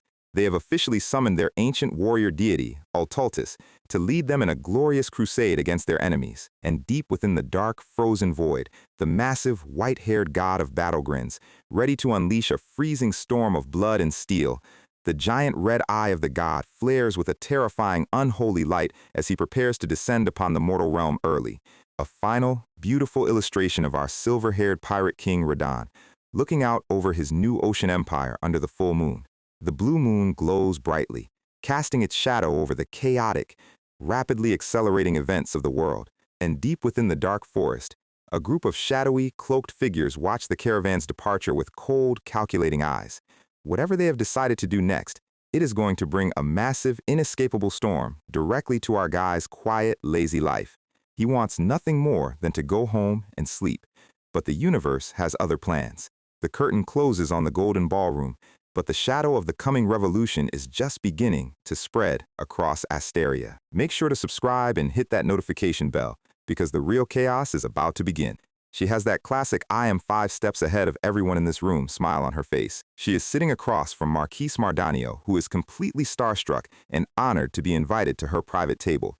He has no idea he is basically signing up for a shadow revolution. Mardanio is mentally playing chess with himself, thinking that Loria, who normally never makes a public move, has selected him as a crucial piece on her board. He believes this entire grand banquet is a carefully orchestrated political test, a rite of passage where only the smartest nobles get to offer their bribes to the true puppet master. He looks extremely intense, sweating a little as he tells himself that he must seize this golden opportunity to align with the Altea and Zenonia alliance before the train leaves the station. Loria is practically glowing under her veil, completely satisfied with how easy it was to bait the head of the royalist faction into their supposed revolutionary army. She gives a sharp, beautiful smile, muttering that they can finally start moving their plans in earnest. Meanwhile, their supreme commander is currently in the main hall doing something completely different. Cut to the 4th day of the grand banquet at Duke Rotegri's Golden Palace. The sky is a beautiful warm orange, but the political atmosphere inside is absolutely ridiculous. The high society nobles are walking around acting classy, but their entire focus is locked on one specific man who has been standing by the buffet for 3 days. And that man is our guy Alan, who is looking incredibly tired and clutching a fancy red treasure box. He is completely baffled because nobles keep walking up to him, whistling casually and dropping legendary artifacts on him. His face goes into full cartoon goblin mode as he realizes they are treating him like royalty because of the fake rumors. He decides he is just going to take the loot and run. Classic hit-and-run strategy. Suddenly, a hand grabs his shoulder from behind and Alan lets out a massive, soul-shattering hiccup. He looks like he just saw his corporate boss back from the dead. It is just Yaban, who looks extremely confused and asks why Alan is jumping out of his skin. Alan tries to play it cool, claiming he was just lost in deep, high-level tactical thoughts. But the playfulness vanishes instantly as Yaban leans in and drops some heavy news. It turns out the rumors are true.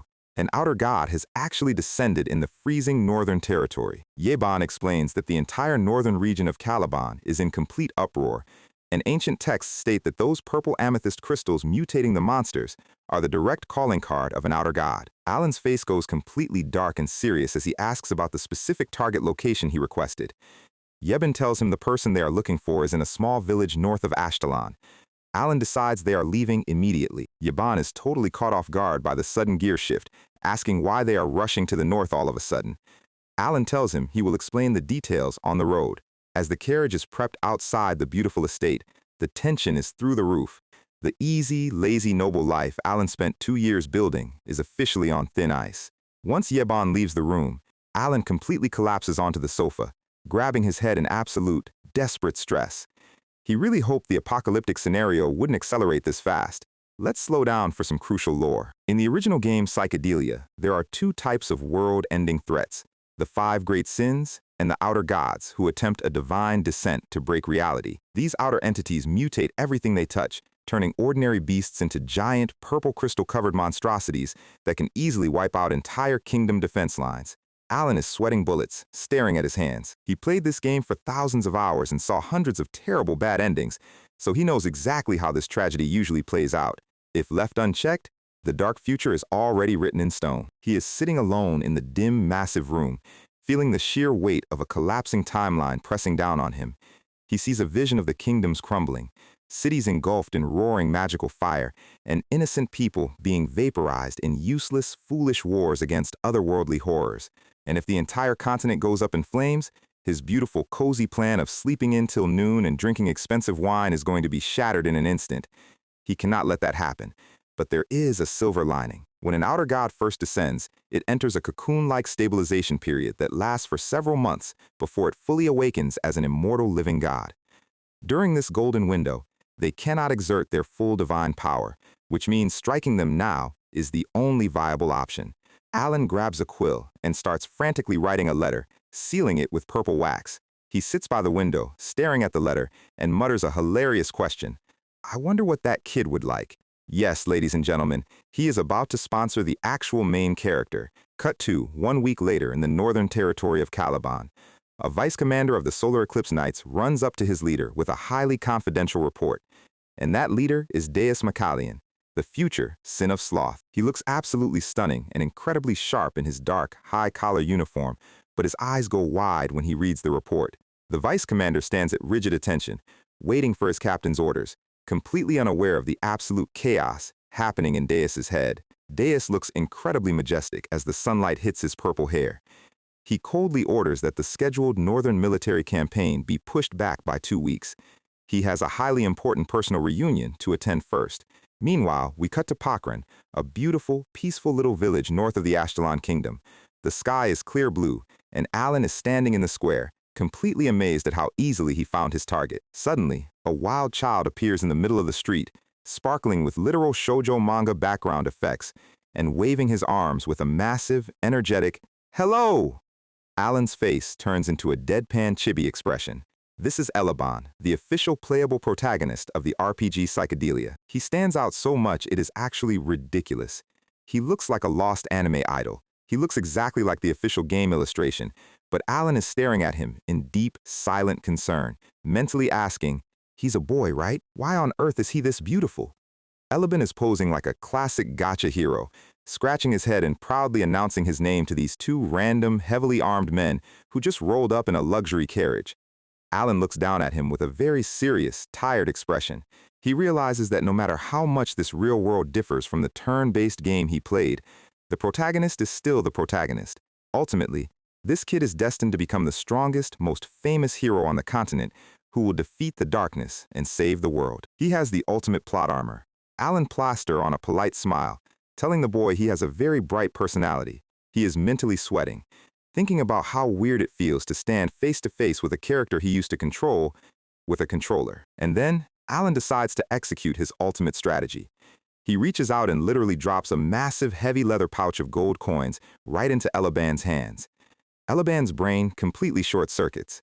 Alan doesn't stop there. He snaps his fingers and Yeben steps forward, opening an expensive case filled with high-tier starter potions, top-grade elixirs, and rare magical catalysts. Yeben begins dumping a literal mountain of beautifully wrapped gift boxes, legendary equipment, and rare artifacts directly onto the poor kid. Elaban is physically buried under endgame loot. His eyes turn into literal spirals of absolute confusion. He has the ultimate "what is happening to my life right now" face, sparkling in a golden background of pure shock. Elaban looks up, sweating, and asks why a wealthy noble is suddenly dumping a lifetime supply of gold and magical artifacts on a random village kid. Alan calmly tells him, "It's an investment." Alan leans in, placing his hands firmly on Elaban's shoulders, staring deep into his starry eyes, and mentally screams, "Hurry up and grow so you can deal with the outer gods for me!" Alan turns around and walks away with Yeben, feeling incredibly proud of himself. He tells himself that this was the perfect move. He has successfully won over the savior of the world. Suddenly, Alan realizes he forgot to do the most important thing. He stops, looks back over his shoulder, and casually drops his name. "I am Count Palacio. Remember me when you succeed." Elaban is clutching his massive pouch of gold, completely overwhelmed, stammering out a thank you as Alan climbs back into his golden noble carriage. He waves his arm enthusiastically, shouting that he will definitely remember the name of his mysterious, generous patron. He looks like he just met a god. Alan watches him through the carriage window as they pull away. He leans back, scratching his chin, and wonders if the protagonist's personality was always this bright and cheerful in the game. He raises an eyebrow, thinking that since psychedelia is a brutally dark fantasy genre, he didn't expect the hero to be this upbeat. Yeben crosses his arms, asking if it was really okay to just dump loot and leave without a real talk. Alan gives a tired, cynical smirk, telling him the kid is sharp and will understand. He mentally laughs, thinking, "I've officially set the protagonist on auto hunt. Long live pay-to-win mechanics." Yeben looks out the window, his expression turning serious. He admits that despite the boy's goofy, cheerful attitude, his natural talent is actually terrifying. We see a vision of Elaban standing in the street, surrounded by a massive, swirling aura of thick, high-density blue mana. Despite his simple clothes, Yeben detected several incredibly powerful hidden artifacts. Alan nods quietly, confirming that he could feel the raw mana radiating from the kid too. They both know this boy is a walking cheat code. Alan looks down at his hands, realizing that this could be another unexpected butterfly effect that differs from the original game. Dealing with the living protagonist of a dark RPG is a high-risk, high-reward move. He shrugs his shoulders in chibi form, telling himself that as long as his easy, lazy life plan is preserved, the stronger the protagonist gets, the better. It is a flawless investment. After all, Elaban is canonically one of the very few truly kind-hearted, heroic people in this wretched, corrupt, dark fantasy world, so there is absolutely nothing to worry about. Wait, kind-hearted? Alan's face completely freezes, his eyes widen in absolute horror as a terrible, devastating realization hits his brain like a freight train. He slowly turns his head toward Yaban, his voice trembling as he utters one single name, Deus. Yaban looks back, completely confused by the sudden change in atmosphere. Alan sees a terrifying, massive shadow of Deus with glowing purple eyes towering over his head. Alan is sweating bullets, realizing he has been so scared of the orphans that he never even visited them, and now he is heading straight into their territory. Yaban's sweat drops, looking at Alan's depressed, cartoonish chibi form as Alan weakly asks, "Don't you think they'll at least let me see them without killing me?" The carriage continues down the beautiful autumn road, surrounded by falling orange leaves. The scenery is peaceful, but the inside of that carriage is a literal engine of pure anxiety. We end the chapter with the hilarious title, Grief of a Young Transmigrator. Alan is on his knees, desperately organizing a massive box of random shiny items, while Yeben examines a bizarre curved gold artifact, asking why on earth he bought all this trash. Alan cries out, "They are bribes to be offered to my future lifelines!" We open chapter 20, 10 days later, arriving at the spectacular northern capital of Caliban, Kirdam. The city is a masterpiece of towering white spires, floating crystalline arches, and beautiful blue skies. A long line of noble carriages and merchant wagons is gathered in front of Kirdam's massive, fortified northern gate, waiting for the strict capital inspection. Inside the carriage, Yaban is stretching and yawning, complaining that long journeys are bound to wear anyone down. Alan is slouched next to him, looking completely drained, complaining about the bizarre labyrinth they had to navigate at the end. Alan looks down at his dark, crystalline mana-storing bracelet, the seal of the Unholy One. He tells himself that they traveled from place to place specifically to prepare for the upcoming war against the outer gods. He looks over at the massive, glowing wooden chests piled high in the carriage, wondering if Deus will be pleased with the gifts. The author notes, "The heart of a father who wishes to give without restraint. Truly wholesome if your son wasn't a future world-ending boss." Outside, the line is moving slowly. A carriage driver is waiting patiently as the guards inspect the identities of the traveling merchants and nobles ahead of them.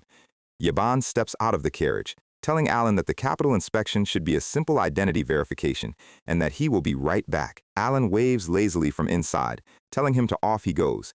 Alan throws his arms behind his head, relaxing on the plush seats, letting out a sigh of relief that things seem to be moving quickly and smoothly for once.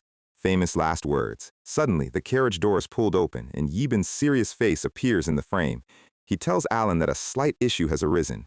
Alan raises an eyebrow, asking, "An issue?"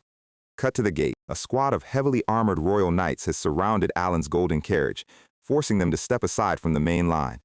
The surrounding travelers are whispering in concern. Alan steps out of the carriage, his cape flowing behind him, looking incredibly calm and imposing despite his internal panic. A loud, arrogant voice calls out, "You there? Are you Count Palatio?" Step forward Viran, the direct disciple of Master Knight Fiola, the fourth sword of the kingdom. He has wavy brown hair, polished silver armor, and a smirk so smug you could use it to power a small country. The title card pops up over Viran's punchable face. He is literally radiating absolute main character syndrome clout, looking down on Alan like he's a piece of dirt on his expensive boots. Alan's face goes completely deadpan, a little red anger mark popping up on his head. He has absolutely no idea who Fiola is, and he asks what the meaning of this armed blockade is. Viran walks forward, his hand resting on the hilt of his sword, claiming that a very dear friend of his in the Asteria Kingdom sent word that he was deeply indebted to Alan. Alan's brain immediately flashes back to the flamboyant purple-haired donut he humiliated at the ballroom, Carmine Kamalan. Viran laughs, saying, "It seems you have thoroughly offended my friend." We see a flashback of Carmine screaming hysterically through a magical communication orb. He is crying, yelling that Alan humiliated him beyond measure and demanding that Viran cripple him on sight. Carmine is looking completely unhinged, telling Viran that if he wants to improve his skills, he needs more abyss bodies as catalysts. This guy is literally trading in illegal dark magic just to settle a petty grudge. Back in the present, Viran chuckles darkly, waving his hand as his squad of elite knights draws their swords, completely surrounding Alan and Yeban in a coordinated combat circle. Alan lets out a silent, exhausted sigh. He is mentally face-palming, thinking about how Carmine picked a fight, ran away like a coward, and now sent his northern clout chaser friend to jump him. Viran tilts his head, gesturing with his longsword, and tells Alan that if they hand over every single valuable inside the luxury carriage, he might consider showing leniency. He points his blade directly at Alan's chest, claiming that this shakedown was the simple favor requested of him, and he intends to collect his reward. Viran's eyes narrow as he smiles like a true low-level villain. He tells himself there is nothing to lose because Alan is merely a fringe noble from Asteria with zero backing in Caliban. He did his research after all. Alan's face goes completely dark, his eyes casting a terrifying shadow as he mutters, "Birds of a feather truly flock together." He is officially done with these absolute clowns. Viran's hand starts crackling with sharp blue electrical mana as he prepares to strike, intending to show this arrogant southern noble why they call him a genius knight. He leaps forward with an insane, bloodthirsty grin, swinging his sword down in a massive, high-speed arc, aiming to take Alan's limbs off in a single strike. Viran is mentally celebrating, thinking that even if things go slightly wrong, his powerful master Fiola will easily smooth it over with the kingdom's authorities. But before his blade can even get within 3 feet of Alan, a massive dark purple armored hand descends from the sky like a lightning bolt, grabbing Viran by the throat with a sickening crunch. The sheer impact of the interception blasts Viran's sword right out of his hand, sending it spinning into the dirt. Viran lets out a pathetic, strangled gasp as his feet are lifted off the ground. His smug face is completely distorted in raw, unadulterated terror and pain. He stares at the massive, dark fingers squeezing his throat, desperately choking out, "Whew!" And there he is, Deus Macalian, the sin of sloth, looking like a literal god of death, in his jagged, dark purple plate armor. He is holding the elite knight up like a sack of garbage, his voice dripping with icy rage as he asks, "What do you think you are doing?" Viran is coughing up blood, completely paralyzed by the overwhelming, suffocating pressure radiating from the captain of the Solar Eclipse Knights. He is staring into a literal apex predator. Alan looks on from the side, his face completely calm and aloof, but internally he is probably eating popcorn and watching his gacha investment pay off in real time. Deus turns his head slightly, his purple eyes glowing with absolute cold-blooded murderous intent as he asks Viran, "How dare you lay a hand upon my benefactor?" We zoom out to show the surrounding knights frozen in absolute shaking terror. The narrator notes that there was one crucial truth Viran failed to grasp before he started this shakedown. He failed to realize that the fragile-looking southern noble he was trying to rob was actually Count Alan Palacio, and Deus is not just some random knight who was saved by Alan in the past. He is the legendary warrior who triumphed in a brutal duel against Kurga of the Snowfields, the ultimate barbarian chief, and he has earned the terrifying northern epithet Swordless because he doesn't even need a blade to tear his enemies to pieces. Deus grabs Viran by his brown hair, slamming his skull into the dirt. Viran is screaming and crying, begging for his life, as Deus lifts him up by his face like a ragdoll. The sheer, terrifying power of a world-ending sin is on full display. We get a chilling, close-up shot of Deus's face. His eyes are dead, cold, and dark, looking like an absolute demon who has decided that this entire squad of knights is going to be erased from the census. He coldly warns the remaining knights that if even one of them moves or breathes, they will die on the spot. The knights flinch back, clutching their swords with trembling hands, sweating in terror. And then, Deus unleashes a brutal, high-speed physical strike, slamming his fist straight into Viran's chest armor, completely shattering the steel plate with a massive shockwave.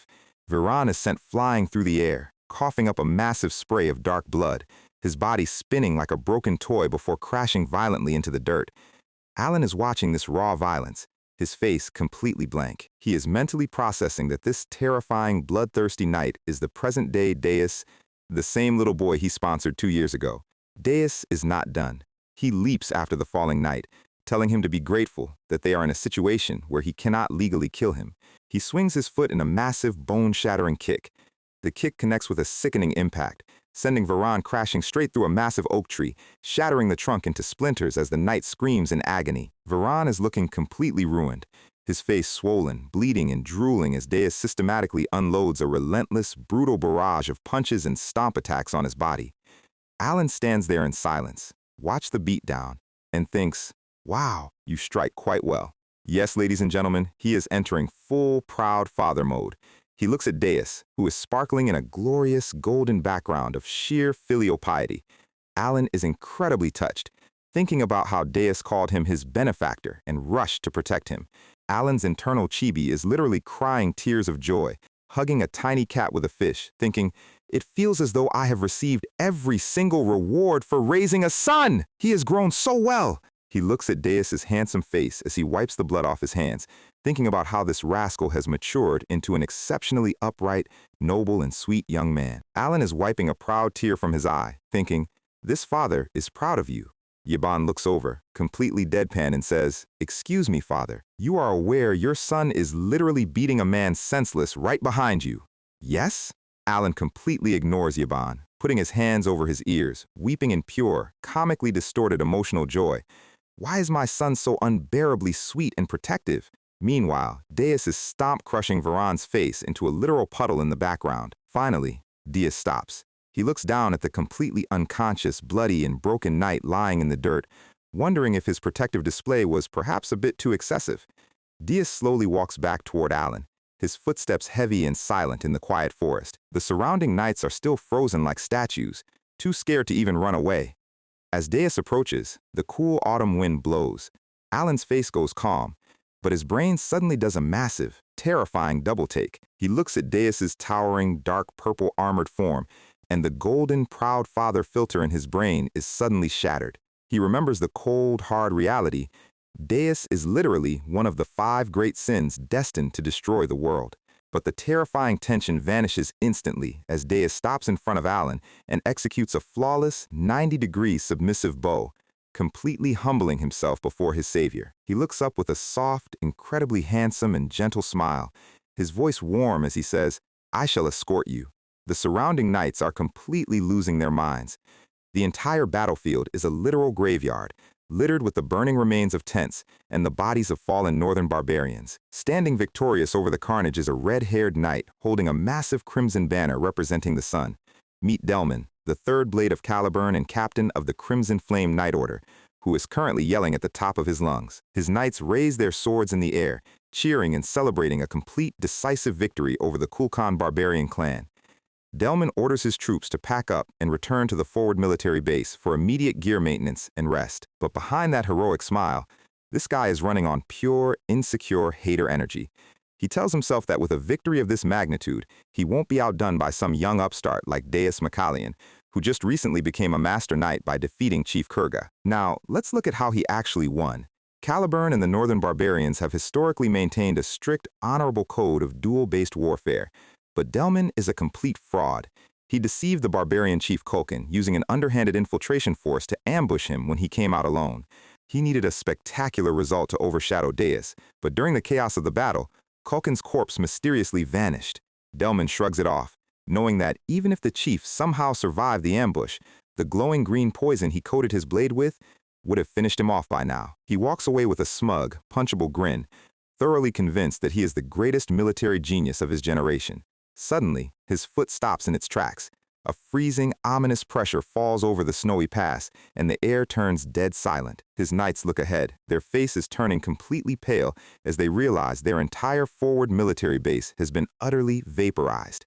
Standing in the middle of the ruined, burning camp is a single towering figure with his back turned to them.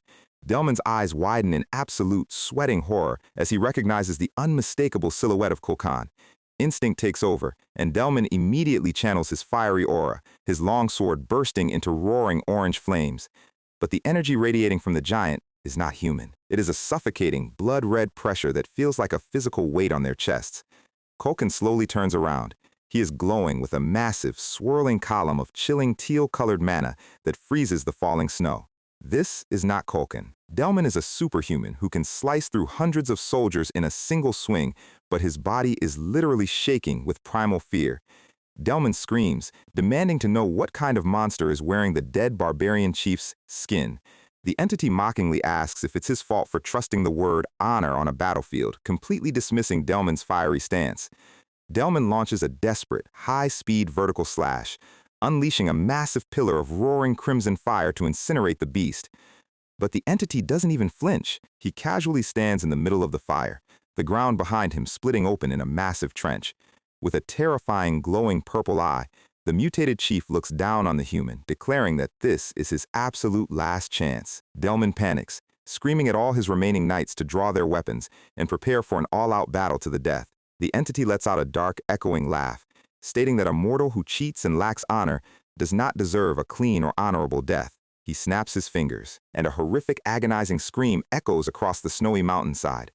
Suddenly, the dead knights on the ground start twitching, their eyes glowing blood red as they rise as mutated, screaming ghouls. They are literally begging to be killed as they claw at their own faces, completely corrupted by the outer god's malevolent mana. The mutated Culkin leaps forward like a meteor, his giant blue-clawed hand ripping through the air. Before Delman can even raise his shield, the strike connects, and a massive spray of crimson blood paints the snow. The impact of the blow is so massive, it literally shatters the entire frozen valley floor, leaving a giant crater of cracked ice. Knights are sent flying like rag dolls, their weapons shattering into useless iron fragments against the sheer kinetic force. The entity sweeps his leg in a massive, gravity-defying kick, launching a physical wave of slicing wind across the battlefield. We see a massive, violent explosion of dark blood as multiple armored knights are instantly vaporized in midair. The sky is literally raining blood and broken steel as the mutated chief systematically dismantles the elite Sun Knights. Delman is completely on the defensive, his armor cracked, barely blocking a casual punch that threatens to cave his ribs in. He looks up at the monster, choking on his own blood, and weakly asks what kind of god-tier calamity he has brought upon them. He collapses into the blood-stained snow, his breathing ragged, screaming in absolute agony as his body begins to mutate. The entity stands over him, his face shadowed in crimson light, declaring that all the savages of this freezing northern wasteland, who were denied a proper death, are now part of his army. The screen fills with a chilling, blood-red sky as he welcomes them to the bloody Colosseum, and behind the mutated chief, we catch a terrifying glimpse of a beautiful, red-eyed entity smiling in the dark void. The chief reaches out his massive, corrupted hand, a single drop of dark blood hovering over the screen. And just like that, the entire Crimson Flame Knight Order has been systematically erased from the map. Meanwhile, back at Kerdam's gate, the absolute contrast is hilarious. The title card pops up as Varan is carried away. The local guard knights are whispering in complete vegetative shock because Deus, the most feared Master Knight in the kingdom, is bowing deeply. You have to understand how crazy this is. Deus's clout in Caliburn is so high that he recently slapped the second prince twice for harassing his sister and got zero punishment. This is a guy who is famously cold, ruthless, and would never show a single ounce of politeness to anyone other than the king himself. So watching him bend his back at a perfect 90-degree angle to a random, exhausted-looking count from a foreign nation is completely breaking their brains. They are clutching their spears, sweating bullets, and desperately asking themselves, just who on earth is this Count Palacio? Deus politely gestures toward a spectacular, glowing carriage decorated with gold filigree and silver lamps, inviting Alan to climb inside. Alan is sweating internally under his deadpan face, thinking that traveling in a rolling light show like this is going to draw way too much attention. Yebin decides to follow with the luggage. Alan steps out of the carriage as they arrive at Deus's private estate. He is trying to act like a cold, calculating mastermind, but his inner monologue is pure chaos. He looks up, and his jaw practically hits the floor. Deus isn't just successful, he is living in a massive, towering Gothic cathedral mansion that looks like an endgame castle. They walk down a massive, polished marble hallway in complete silence. The only sound is the quiet tap of their boots echoing off the walls. The silence is incredibly heavy and awkward. Alan is sweating, mentally screaming that this tension is suffocating, wondering if Deus secretly hates him or feels uncomfortable. He tells himself that the best way to show respect to a powerful, unhinged knight is to skip the small talk and get straight to the point. Alan stops walking, takes a deep breath, and calls out, "Deus, wait." Deus immediately halts, turning his head in absolute silent attention. Alan looks him dead in the eyes, trying to maintain his cool sleep paralysis smile, and explains that the reason he came all this way is because he has a request. Deus's violet eyes go wide, the starry lighting hitting his face as he processes the word request. He stares at Alan, his inner thoughts completely racing. He is deeply moved, thinking, a request? Not an order. He is treating me with respect rather than commanding me like a servant. Alan, of course, completely misinterprets Deus's intense, silent stare, sweating bullets and thinking, oh crap, does he think I'm a shameless, freeloading noble? Deus quickly turns around, his cape swishing, and politely tells him they should sit down in the parlor to continue their conversation. But as they walk into the lavishly decorated sitting room, Alan's deadpan eyes narrow in confusion. Deus has literally sat on the lower, smaller couch, leaving the highest, most luxurious master chair completely vacant for Alan. Alan's sweat drops, thinking, I like the respect, but this is a bit too much. Alan clears his throat, deciding to deliver his first, easier request. He explains that he needs to travel to the freezing northern border and asks if Deus can accompany him. Deus doesn't even hesitate for a single millisecond. He agrees instantly, stating that his order was already preparing to set out on a northern expedition anyway. Alan's internal chibi is throwing confetti, celebrating how lucky and easy that was. But then he takes a deep breath, knowing the second request is the real hurdle. He leans forward, his hands clasped over his knee, his expression turning incredibly serious and dramatic as the lighting shifts. He asks Deus if it would be possible for him to borrow the legendary, highly guarded Ring of the Mad One from Caliburn's royal treasury. The vice commander salutes Deus, reporting that his personal mission has been successfully cleared. Suddenly, Deus's younger sister, Cilie, pops into the frame with bright, sparkling flowers in her eyes, super excited that a highly important guest is visiting her brother. The vice commander looks back at the day Deus ordered the northern expedition to be delayed by 2 weeks, remembering how shocked the entire night order was. He recalls the rare, incredibly soft and gentle smile on Deus's face when he explained that his benefactor was coming. It was the first time they had ever seen their cold captain look happy. Back in the present, the vice commander sweat drops, announcing to the energetic Cilie that the guest, Count Alan Palacio from the Kingdom of Asteria, has officially arrived. We return to the tense atmosphere of the tea room. Alan is sitting in his master chair, waiting for Deus's response after asking to borrow the legendary artifact. Now, a quick note on the name. This artifact is also translated as the Ring of Radiance in the Royal Registry. It is a highly guarded, national-tier relic. Alan's face is shadowed, sweating internally as he admits that he knows this is an incredibly unreasonable request that would put Deus's entire night order in heavy debt to the crown. He explains that the ring's ability to store chaotic mana is absolutely indispensable to the success of his survival plan. Suddenly, the door flies open and Yeben walks in, apologizing for being late. Alan's eyes light up. He asks Yaban if he brought them, and Yaban gives a knowing, smug grin, snapping his fingers with a casual obviously. Yaban walks in, carrying a literal mountain of highly expensive, beautifully wrapped luxury gift boxes and treasure chests.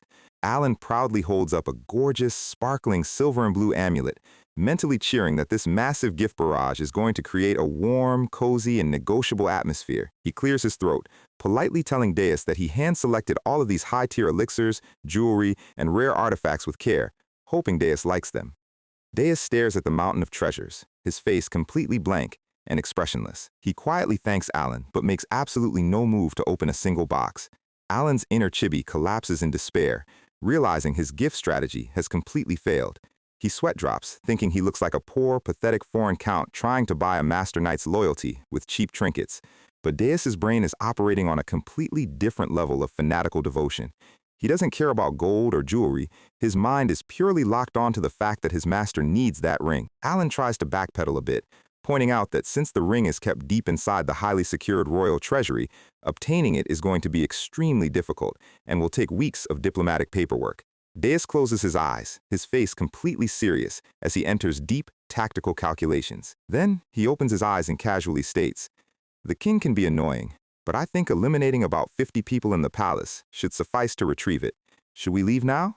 We get an extremely dramatic, highly detailed close-up of Deus's face looking like a literal cold-blooded assassin who is 100% serious about committing treason this afternoon. Alan and Yeben's faces go completely deadpan. Alan frantically waves his hands, sweating bullets, and quickly tells him that he definitely does not have to go that far. Deus looks slightly disappointed, but nods, agreeing to retrieve the ring as quickly as possible using other, less murderous methods. Alan is internally crying, wondering why this kid is so unhinged. The heavy atmosphere is broken as they stand up to leave the parlor, Alan still shaking from the casual coup d'etat threat. Suddenly, a loud, cheerful voice calls out, "Big brother," as a young girl in a massive, beautiful pink dress comes running down the hallway. It is Cilie. Yaban immediately lights up, waving his arm and shouting, "Oh, Cilie, my friend! It's been a long time!"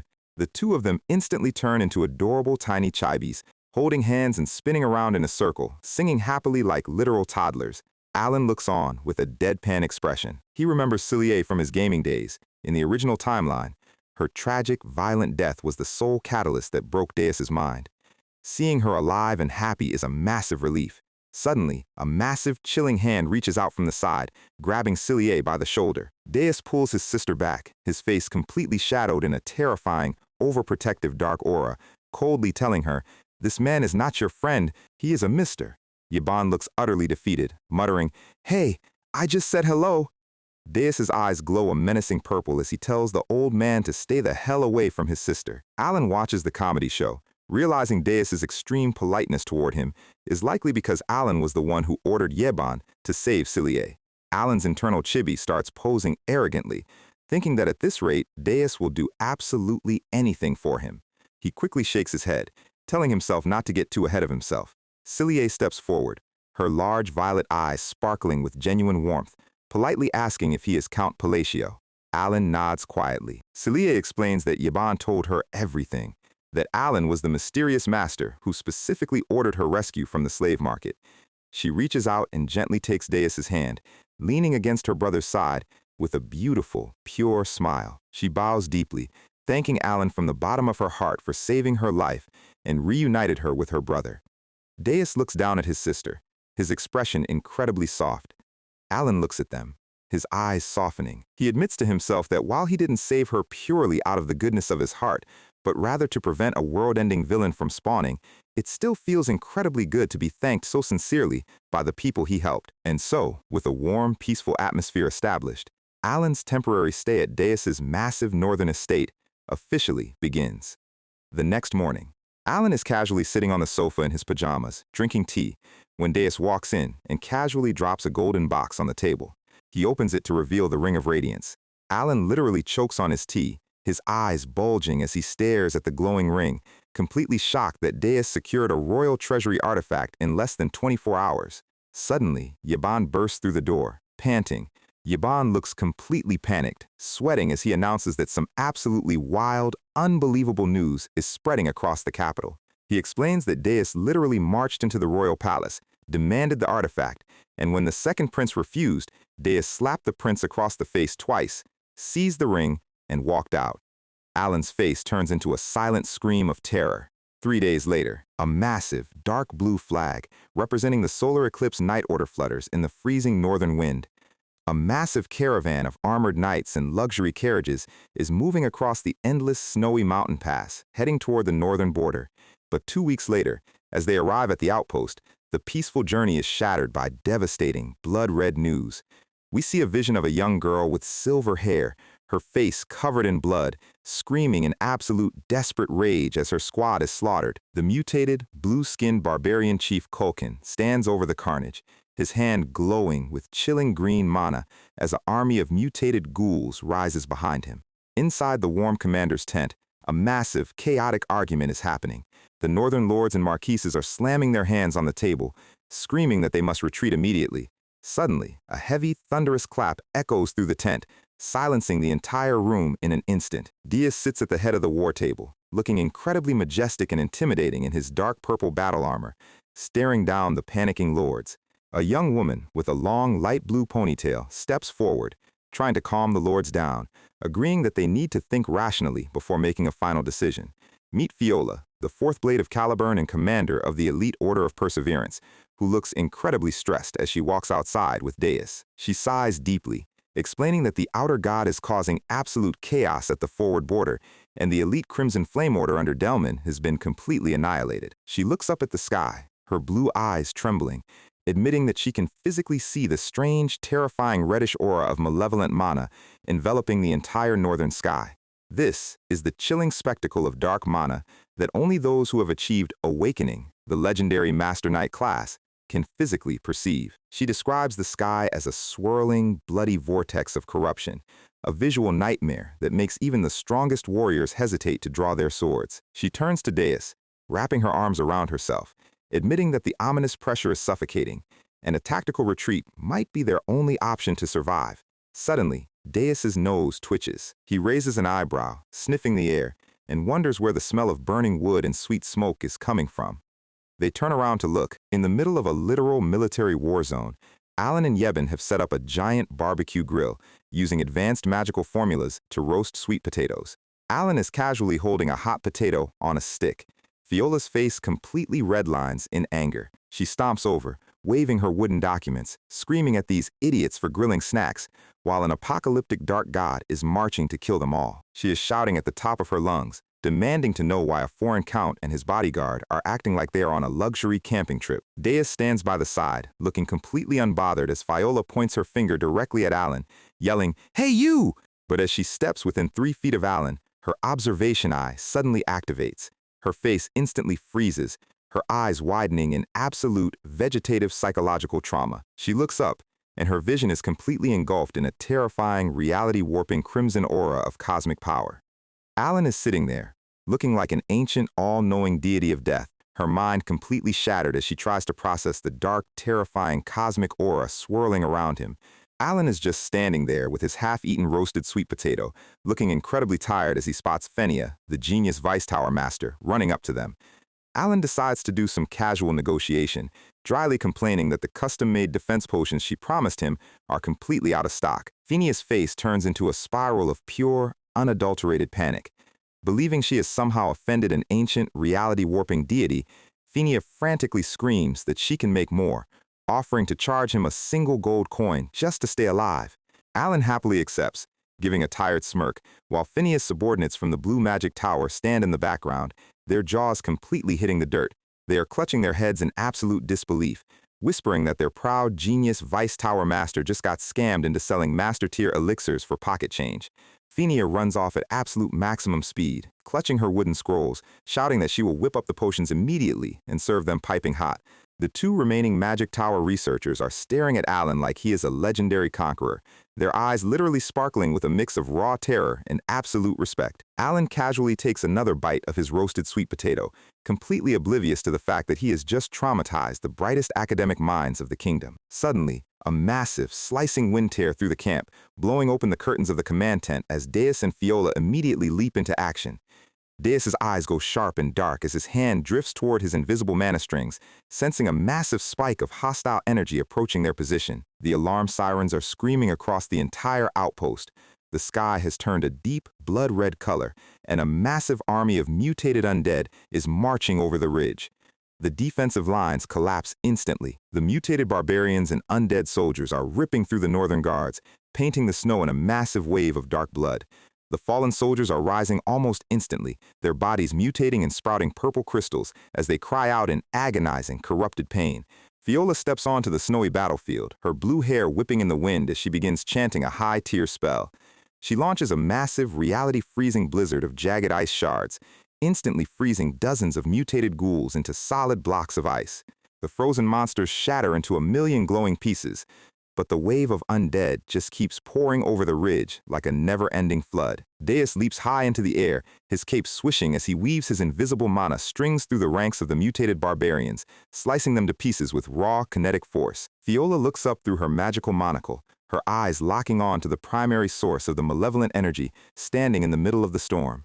The clouds split open as a massive, world-rending pillar of red lightning crashes directly into the valley floor. The sheer pressure of the descending divine energy creates a massive explosion of rock and shattered ice, sending a shockwave across the entire outpost. A massive, pale blue foot steps out of the smoke, crackling with sharp white electrical energy.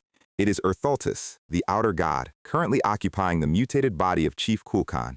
He has long white hair, glowing purple eyes, and a massive circular core in his chest.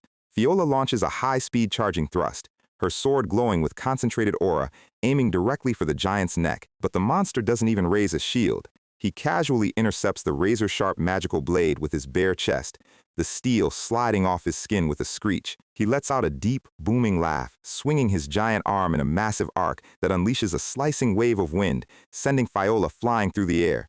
Fiola crashes violently into the snow, her armor shattered, coughing up blood as she struggles to even stand back up. The surviving knights are screaming in absolute despair, realizing that their commander, the fourth blade of the kingdom, has been defeated in a single move. The monster steps over the fallen weapons, his eyes locking on to a discarded poison syringe on the ground.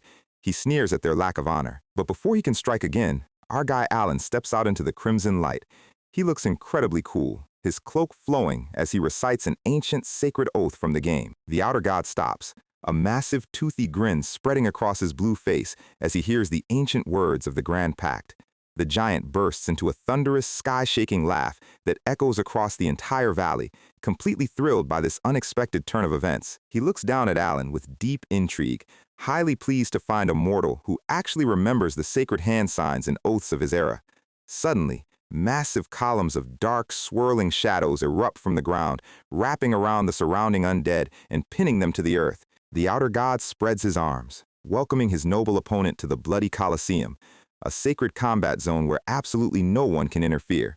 A massive, swirling dome of blood-red energy expands outward, completely sealing Alan and the outer god inside an impenetrable combat arena. The giant clasps his hands together, officially accepting the sacred duel of Babylonia under the ancient rules of the cosmos. Meanwhile, inside his own head, Alan is literally screaming in pure, unadulterated terror. He looks like he is about to pass out on the spot. He realizes he made a massive tactical error. The outer god is already incredibly close to complete manifestation, meaning his power is nearly rivaling the 5 world-ending sins. Alan is sweating bullets, thanking his lucky stars that he literally just chugged Phineas' potion of excellence. Otherwise, his weak heart would have exploded from the sheer pressure. The outer god smiles, telling him to begin the duel. Alan tries to maintain his cold, aloof expression, nodding quietly. Let's slow down to explain the rules. The Grand Duel of Babylon is a sacred, turn-based battle system. Rule 1. The person challenged has the first move.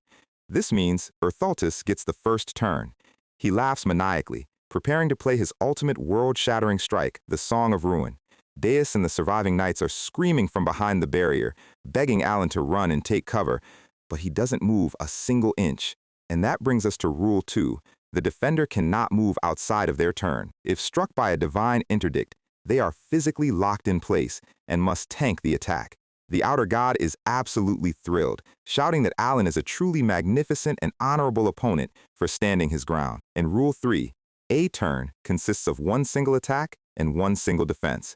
Once the attack lands, the positions swap. It is officially the defender's turn. Alan clutches a glowing yellow potion bottle, knowing that a basic standard magical shield is completely useless against a god. He activates the constraint double debuff ring, channeling all his remaining mana as he chains his Babylonia formulas: immobilization, condensation, reinforcement, deepening. The outer god unleashes a massive, sky-rending pillar of red energy that crashes down on Alan like a falling star. Alan holds his hand high, the glowing yellow barrier of Phineas' supreme elixir forming a thin, crackling dome of defensive mana over his head. The colossal red beam slams directly into the barrier, creating a blinding, deafening explosion of crackling white lightning. The sheer force of the impact completely vaporizes the surrounding stone, creating a massive crater of molten earth. The dust and smoke billow into the sky, the landscape sliced into a massive, jagged canyon of cracked stone. The battlefield falls completely silent as the red smoke slowly begins to clear. Deus and Fiola are staring into the smoke, their faces pale with absolute horror, desperately praying that he somehow survived. Suddenly, a massive, glowing red magical crest splits the smoke open, radiating a beautiful, warm light. Alan is still standing, his clothes torn, coughing up blood. His pendant of reincarnation is glowing faintly, having barely kept his soul attached to his body. He looks down at his empty potion bottle.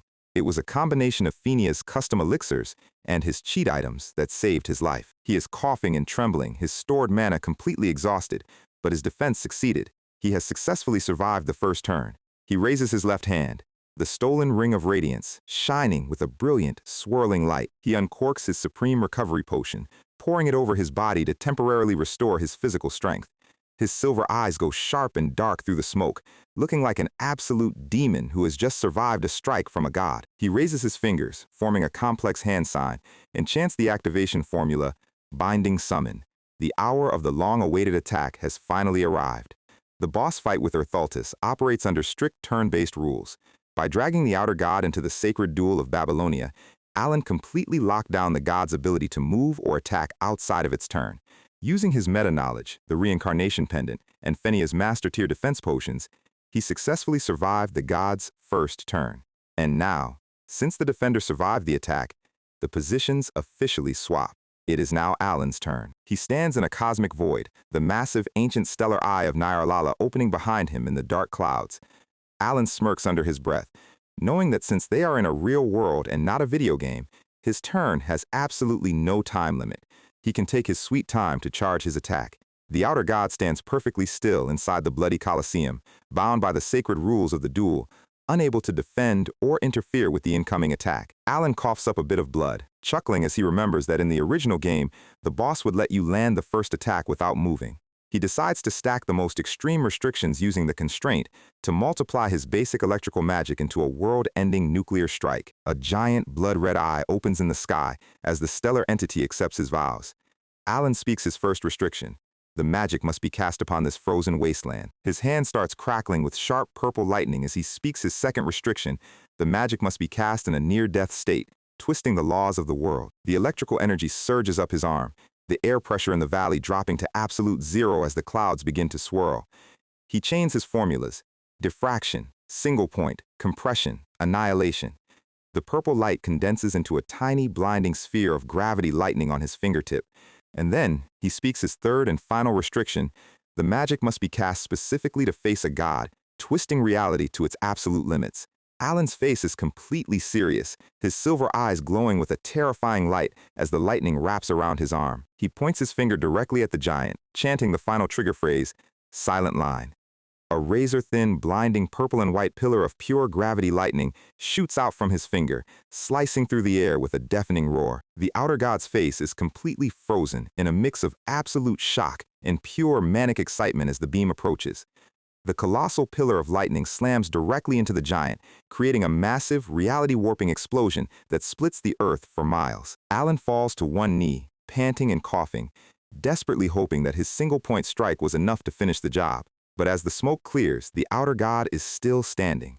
A giant, gaping circular hole has been blown completely through the center of his chest. Even with his heart entirely vaporized, the mutated giant just smiles, his purple eyes glowing as he tells Alan how staggeringly strong he is. Alan's eyes widen in absolute sweating horror. He realizes that an outer god doesn't simply perish just because its physical vessel is destroyed. He is completely out of options. His stored mana is entirely drained, his body is broken, and his ultimate attack was apparently a failure. But instead of attacking, the giant speaks directly into Alan's mind using telepathy, noting that Alan is carrying on the ancient divine will. The outer god sits down on a burning rock, laughing warmly as he declares that this was a spectacular, legendary duel. Alan looks on in confusion as the giant's pale blue body begins to slowly dissolve into glowing particles of gold stardust. The god smiles a warm, respectful smile, whispering that it makes complete sense why both the black ones and the blue ones are keeping a close eye on him. Since he technically lost the duel under the sacred rules, the god decides to peacefully fade away, leaving behind a massive, purple-gemmed black leather belt. He looks at Alan one last time, acknowledging him as the one who remembers the ancient hand signs and mysteries of the forgotten gods. He tells him to carry on their will and protect the world from the true threats hiding in the shadows. He warns Alan to call upon his true name when the ancient usurpers finally break free from their chains and crawl out of the abyss. He declares that he is not the monster represented by the lies of the church, but rather a proud deity of battle. With a peaceful, satisfied smile, he reveals his true name, the anomalous god, before completely vanishing into a beautiful column of golden light. With the outer god gone, the dark clouds disperse, and the expedition team begins gathering the fallen soldiers to prepare for their return to Caliburn. Inside the carriage, Fenia is literally hyperventilating, frantically screaming that Alan is a master of the second circle, before Alan dryly corrects her that he is actually in the third circle. Alan leans forward, ignore her panic, and asks if she knows anything about the black ones or the blue ones the god mentioned. Fenia starts shaking her head so fast her blue hair turns into a blur, crying out that she has absolutely no idea what he is talking about and begging him not to erase her. She literally leaps out of the moving carriage, screaming thanks for letting her live, while Alan sits there thinking, I never even told you to leave. Why does everyone think I'm a cruel mastermind? Alan collapses back onto the carriage seats, grabbing his tired head as he tries to untangle the massive list of mysteries the outer god left behind. He looks down at the black leather belt on the seat next to him, realizing it was an incredibly rare, legendary item from the game. He runs his fingers over the purple gems, discovering a hidden, ancient inscription on the back. You who carry the will, head to the ancient city of gods, Kahara.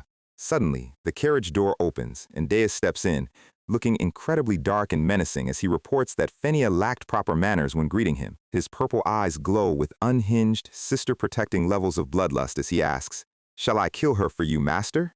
Alan frantically grabs his arm, screaming that there is absolutely no need for that. Outside, poor Fenia is shivering behind a tent, sensing a massive wave of pure, concentrated bloodlust radiating from Deus's direction. 2 weeks later, back at the beautiful Gothic capital, Kurdam, Deus has successfully submitted the military report, and Alan has safely returned the Ring of Radiance to the treasury.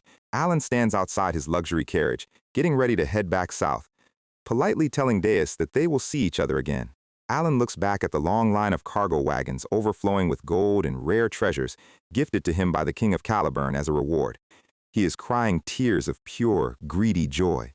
Deus stands at attention, looking slightly hesitant as he stares at his benefactor. The two of them stand face to face in the quiet courtyard, the autumn leaves falling around them. Alan looks at him, wondering why the youngest master knight of the kingdom is suddenly looking so emotional and quiet.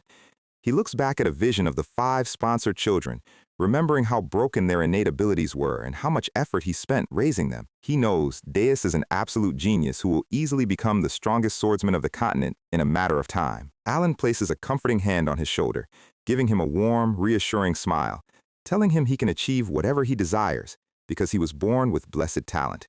Alan turns around and starts walking toward his carriage, waving his hand as he bids him a safe farewell. Suddenly, Deus calls out from behind, asking a deeply personal question. "May I ask why you always make requests of me instead of giving orders?" Alan stops in his tracks, looking back over his shoulder with an incredibly cool, dramatic expression. He gives a soft, slightly amused smile and casually says, "Who would ever give orders to their family?" Deus's eyes go wide, his entire body freezing as the word family echoes through his soul like a physical shockwave. The solar eclipse knights stand at rigid attention, saluting as Alan's massive convoy of carriages slowly rolls out of the courtyard. Inside the carriage, Alan immediately facepalms, curling into a ball of pure, comically distorted regret and stress. He is crying and yelling, thinking Deus asked that because he suspected Alan had a hidden, manipulative motive behind his sponsorship. He rants, "They say raising kids is all for nothing, and they were right! He thought I was using him!" Meanwhile, back at the massive, glowing cathedral mansion of Deus, the sky is dark, and the windows are illuminated with a warm, cozy purple light.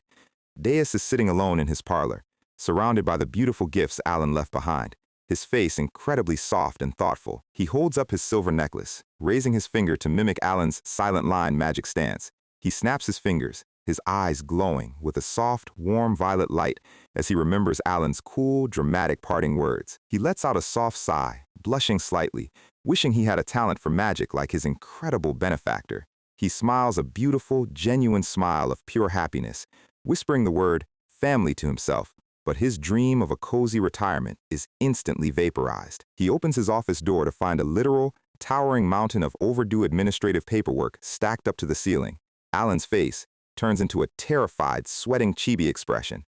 He literally slams the door shut, running away in pure panic thinking he opened the wrong room. He stands in the hallway, taking a deep breath, realizing that his corrupt family's underworld syndicate left behind an absolute mountain of inheritance paperwork. He collapses into his desk chair, crying out in full corporate slave despair as he grabs his quill, wondering when on earth he will ever get to enjoy a peaceful, lazy, noble life. A week later, after grinding through the entire paperwork backlog, Alan decides to reward himself with a week-long vacation, happily eating toast cooked by Yeban. But his overworked employee instinct won't let him relax. He lies on the couch, staring at a small snowflake magic spell hovering over his finger. He groans, admitting to himself that after only a single week of vacation, his brain is already feeling stressed and overstimulated by the mysteries of this world. A hilarious list of unresolved questions starts floating around his head like a cloud of pure anxiety. He realizes he needs to start solving the massive mysteries the outer god Ertholtis left behind, starting with the phrase, "ritual gestures of the great forgotten god." He ponders how an outer god possessed a forgotten, sacred name of battle, and wonders why his physical body completely evaporated into gold dust instead of leaving a corpse. He sits up, biting his thumb, worried that if an outer god could descend in the north so easily, other world-ending calamities might start showing up early too. But he tries to reassure himself, thinking that at least the gods give a warning in advance, which is slightly less problematic than the spontaneous, world-ending sins. He pulls out his legendary new belt, looking at the hidden map on the back pointing toward the ancient city of Kahala, but realizes he can't go there yet. He reviews his psychedelia note journal, noting that Kahala is a hidden dungeon in Koloni that is supposed to be discovered 3 years before the game starts. Rushing in now would completely break the timeline. Suddenly, Yeben calls out to him, pulling him out of his deep, high-level tactical thoughts. Yeben walks into the room, shivering and rubbing his arms, complaining that it is weirdly freezing in the parlor. Alan realizes that his constant practicing of ice and gravity formulas during his vacation has literally covered the entire carpet in a glowing circle of frost magic. Yeben drops some unbelievable news, announcing that a hidden city has just been discovered in the territory of Koloni. Alan's face completely freezes. Meanwhile, we cut to a parallel scene, the semi-annual Blue Moon meeting via Crystal Ball. Utia, the Sin of Wrath, is running the meeting, and she asks Deus what it was like seeing Alan in person. Usually, Deus remains completely silent during these meetings, but this time his eyes light up, and he tells them he has a lot to say about their master. Deus launches into a massive monologue. For over 3 hours straight, he unloads a hyper-detailed, dramatic story about how Alan predicted the invasion and challenged the god to a duel. We get an extremely dramatic, highly intense close-up of Deus's face as he reaches the most important, fanatical part of his story. He describes Alan's final, reality-warping single-point gravity strike with so much pure passion that Xiaolang, Raine, and Radan are physically crying in exhaustion. Utia is completely glowing with pride, smiling beautifully as she agrees that their great moon is indeed a supreme, flawless deity. 2 hours later, Deus finally finishes his monologue, casually yawning and saying he'll see them in 6 months. The other sins are completely traumatized. The meeting lasted over 3 hours, an absolute record for the syndicate. The other sins are literally kneeling on the floor, praying for mercy. Back at the Palacio estate, Alan walks into his parlor, only to stop in his tracks as the sunlight hits the room. The entire room is completely flooded with massive piles of shiny, expensive gift boxes, golden chalices, and jewelry chests sent by random nobles. Yaban holds up a glowing gold artifact from the deep floors of the labyrinth, laughing that they could literally buy a new mansion with this single piece of loot. Alan is completely baffled, flipping through a stack of fancy letters, realizing he has absolutely no idea who any of these nobles are. He reads a letter from a local baron, praising him as the savior of Caliburn. Alan realizes that the rumor of him protecting the North has spread across the entire kingdom, but as a former corporate slave, Alan's primary survival rule is always accept what is offered and stuff it into a secret chest. He happily takes the loot. 1 week later, the estate continues to receive a never-ending train of prestigious deliveries and bribes. Yeben walks in carrying another highly decorated treasure box, laughing at how incredibly lucrative it is to be associated with a master knight. Alan looks up, thinking to himself that Deus is indeed a very good, sweet son. He decides to forgive the kid for never once writing back. 1 month later, the gifts are still pouring in, and Alan actually starts feeling slightly embarrassed, thinking he should send some of the crazier ones back. At the beginning of summer, Alan travels to Teria, the capital of the Asteria Kingdom, to attend his very first Grand Assembly of Nobles. We see a close-up of Alan's black leather boots as he walks down the stone pathway at maximum speed. He is sweating, mentally panicking, because he is running late to his first assembly, and the last thing he wants to do is draw attention to himself. Yeben stands by the carriage, smiling as he watches Alan powerwalk, noting that he has never seen his lazy master move this fast in his life. Yeben looks over his shoulder, his eye widening slightly, as he notices a very strange sight behind Alan. A massive, silent line of prestigious, high-ranking nobles is literally marching in single file, quietly following directly behind Alan. Alan peeks through the heavy wooden doors of the Grand Assembly Hall, looking extremely nervous and stressed. He lets out a sigh of relief as he realizes the seats are still mostly empty and the assembly hasn't officially started yet. He reviews his notes. Royalists sit on the left, aristocrats sit on the right, so the center rows must be for the neutral, quiet nobles. He decides to walk down to the center neutral row to blend in, but as he approaches, the surrounding nobles turn and stare at him with wide, purple-shadowed eyes. Alan panics, thinking they are judging him for wanting to sit in the back, so he quickly moves to the very front row. The entire assembly of nobles turns their heads in unison, their eyes locked onto him in an intense, suffocating silence. Alan's face goes completely dark with embarrassment as he sits down, sweating under their intense gazes. We see a funny chibi graphic of Alan walking down the stairs while the faceless nobles stare in absolute, respectful awe. A massive, beautiful golden chandelier hangs from the ceiling of the grand white stone assembly hall. Alan realizes that the nobles weren't judging him. They were literally waiting for him to enter, because nobody else had the courage to take the prestigious front row seat. He looks to his side, realizing he is sitting directly next to the most powerful faction leaders of the kingdom. He is internally crying. The Grand Priest/Emperor stands at the central podium, officially announcing the beginning of the Grand Assembly. He proudly announces that a powerful new shadow faction named Kalpa has officially received voting rights in the kingdom. And then he calls out Count Palacio, President of Kalpa. Alan's face completely short-circuits. He slowly turns his head around looking completely bewildered, mentally screaming, "What on earth is Kalpa? Am I the only one who doesn't know about this?" He looks back to see Duchess Loria Altia and Kalia Zenonia sitting together, giving him extremely proud, conspiratorial smiles. Alan's brain completely melts. He realizes that their Shadow Alliance has formally registered as a political faction and named him their supreme president. He stands there, sweat pouring down his face under the intense spotlight, officially recognized as the leader of an evil syndicate, the heavy wind blowing snow across the screen. Standing on the edge of a massive, cracked trench of ice is a mysterious, hooded figure in dark robes. The figure lets out a dark, echoing giggle, their mouths stretching into a manic, unhinged smile under their hood. They look down at the massive, reality-warping trench left behind by Alan's gravity strike, whispering in intrigue to see how far the great moon can go. Back in the Grand Assembly Hall, the speaker asks the newly announced president of Kalpa if he has anything to say to the kingdom. Alan is standing there, completely paralyzed, his inner chibi screaming, "Is this for real? How did I become the mastermind of a massive evil faction overnight?" His eyes are completely blank and dead, his soul literally escaping his mouth from the sheer overwhelming stress of the situation. Since he has nothing to say, the speaker awkwardly moves on. At the subsequent banquet, nobles throw confetti, celebrate, and dance around a depressed Alan.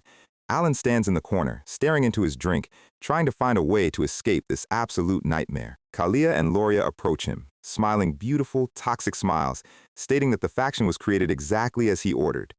Alan is mentally dizzy, grabbing his head, wondering if he has a secret split personality doing evil mastermind stuff behind his back. Loria clasps her hands together with a sweet smile, whispering that she is glad she could repay her debt for him, saving her life. Let's slow down to explain how this hilarious misunderstanding engine actually worked. Alan ordered an alliance by sending that incredibly vague apology letter to Kalia, which she interpreted as a grand mastermind directive. They founded the faction Kalpa and let other nobles join only after they offered massive bribes, which were the gifts Alan had been happily stuffing in his chest. Alan is clutching his head, his face completely pale as he realizes his simple apology letter was decoded as a revolutionary manifesto. He remembers writing the letter, thinking he was just being polite because he came off as a bit cold during their first meeting. He remembers looking at the weird noble gift cards he couldn't read, which literally said things like, "Count, I love you so much." He sweat drops, realizing that he can't clear up this misunderstanding now without getting killed by these highly dangerous, toxic women. We see a terrifying, blood-red vision of Kalia and Loria holding daggers and unleashing a massive shadow beast, ready to rip him to shreds if they find out he's a fraud. He decides he needs to find a chance to retire quietly. He looks back at them, trying to maintain his cool posture, and asks what their next move is. Desperate to say something that doesn't sound pathetic or weak, Alan casually says, "I'll clean up the underworld first." Loria and Kalia's eyes instantly light up. Alan immediately bolts toward the exit, his cloak swishing, desperate to escape before they can ask him any more high-level political questions. He runs out of the palace gates, heading straight toward his golden noble carriage. Yaban is surprised to see him come out of the banquet so fast, asking if the assembly went well. Alan climbs into the carriage, his face pale, frantically telling Yaban not to even look back and to head straight to the colony. Back inside the grand banquet hall, Loria stands alone, swirling her champagne glass, highly impressed by his swift departure. Kalia joins her, smiling a sharp, beautiful smile, raising her glass to toast their supreme leader. They are completely thrilled by his audacity and ruthlessness, eager to see what kind of spectacular underworld purge he will show them next. They clink their glasses together under the golden lights, officially launching the shadow reign of the Kalpa faction. Meanwhile, we cut to a dark forest. A high-tier assassin in dark leather armor is perched on a treetop, watching Alan's carriage speed down the road. He holds a magical compass-like tracking device. He notes that while killing Alan is easy, Dealing with Deus the Master Knight would be highly annoying. He recalls their leader's strict rule: avoid making unnecessary enemies, even for a large reward. But he decides his leader will understand because of what Carmine offered. We cut to the massive, dark mansion of Duke Comelon, located south of the Ashtalon Kingdom. The assassin slips through the open window, landing silently in the dark study.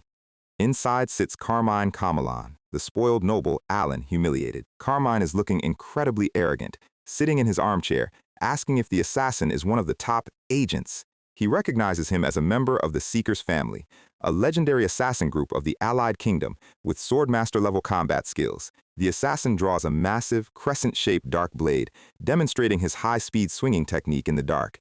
He slashes through a group of security guards, blood spraying across the walls of the corridor. He stands over the bodies, his eyes completely cold and professional, waiting for Carmine to name the target. Carmine smiles a manic, unhinged smile, demanding that the assassin take care of Count Alan Palacio, boasting that he is the tyrant of Ashtalon. The assassin tells him as long as the payment is exact, there are no failures, even if the target is royalty. But he asks if Carmine can afford the hiring fee. Carmine proudly holds up a glowing, dark cubic container, announcing that he is offering 4 abyss substances. The assassin's eyes widen under his mask, completely shocked by the massive payment. Let's slow down to explain this crucial lore.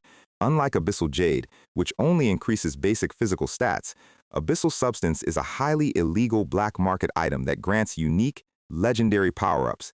It trades at astronomical prices. The assassin eagerly accepts the cube, vanishing through the window in a gust of wind, promising to return as quickly as possible. Carmine clenches his fist, laughing maniacally, thoroughly convinced that Alan is absolutely cooked and won't live to see the end of summer. But wait, there's a massive twist. The assassin walks into another room to meet his true boss, Duke Comelon himself, also known as the Seeker. The Seeker is a calm, white-coated, silver-haired man. He reveals he was wondering what his useless son Carmine was plotting by stealing the abyssal substances from his vaults. The assassin is sweating, remembering their leader strictly told them never to make an enemy of the Duke. But the Seeker casually tells him, "I heard nothing, get lost." He decides to turn a blind eye to his son's foolish plot, letting the agent use the opportunity to test Alan's shadow faction Kalpa. He gives a cool, confident smile, telling the assassin to do as he pleases. The agent bows and leaps out the window. The assassin flies through the night sky, his dark cape whipping behind him as he tracks Alan's carriage from above. Inside the Duke's study, a high-ranking broker named Sutro steps out of the shadows, kneeling before the Seeker. Sutro reports that the Kalpa faction is growing rapidly centered around Count Palacio, representing a massive new underworld power in Asteria. The Seeker closes his eyes, thinking that this worked out perfectly. He can use Carmine's grudge to test Alan's strength without having to move himself. Outside, the assassin is flying through the night, closing in on the golden carriage as it speeds down the empty forest road. He holds a poison quill/pin, looking down at the carriage, laughing that the abyssal substances will soon be in his hands. He throws the weapon down. The projectile splits the air with a faint magical hum, aiming directly for the carriage. The projectile explodes, a massive blast of blue and white magical energy obliterating the road and shattering the carriage wheels. The carriage is destroyed in a massive shockwave of dust and flying rock. The assassin lands, walking over to finish the job. He finds the target lying face down in the dirt under the full moon, groaning in pain. He smiles smugly, standing over the body, telling him not to waste his energy because he can't move anyway. But suddenly, a cheerful, chilling voice giggles in the dark. "Don't waste your energy. You can't move anyway, right?" The assassin's eyes widen. He looks up to see Elaban, the game's actual main protagonist, standing over him with glowing blue eyes and a terrifying, sweet yet murderous smile. The blue-haired boy snaps his fingers with a casual, playful flick. Scrack. The assassin's body is instantly sliced into a spray of dark blood by a high-speed wind spell. Elaban casually walks away, dusts off his vest, and giggles that it's a pity. He looks at Alan's carriage riding safely into the distance, completely unharmed. The entire shakedown was a decoy. Elaban has been shadow protecting his patron from the start. Elaban holds the assassin's broken tracking device, whispering with a soft, warm smile. If the target hadn't been the Psy, no. The Count, you wouldn't have had to die by my hands. We get a close-up of Elaban's face, his eyes glowing with an unhinged, sweet yet deadly look that matches the future sins. He throws the broken tracking device into the air, The piece is flying across the massive, glowing full moon, wishing he had a legendary ice crystal to cool down because his modern world brain still has zero tolerance for extreme climate discomfort. Yeban is sitting right across from him, casually suggesting that Alan should use this downtime to practice his magic formulas. Alan drops a flat, absolute no, because practicing high-tier magic in this heat sounds like a great way to turn himself into a human barbecue. Fortunately, joining a massive merchant caravan was the smartest move they could have made. Traveling alone in an uncharted, monster-infested desert is a classic way to get a game over screen. But even inside a crowd, you can never escape the drama. Our MC is minding his own business when he notices a highly intense pair of eyes staring at him through the reflection of his carriage window. Meet Leon Agulis. She is the daughter of the Red Magic Tower Master and a certified rank 4 mage. That means she is basically royalty in the academic magic world, and she is already looking at Alan like he is a complete fake. She literally opens her window to call him out, accusing him of feigning ignorance and playing the classic, quiet intellectual act she expects from the rival Blue Tower. Alan just sighs, wondering why he can never get a single moment of peace. Yeben point out that her carriage is literally lined with luxury ice crystals, making Alan even more annoyed, but he decides to keep a low profile because starting a fight with a magic tower princess is not on his retirement schedule, and right on cue, the universe decides to ruin his peaceful ride. A massive ambush. The Blood Sand bandits slam into the caravan, slicing through the guards like hot knives through butter.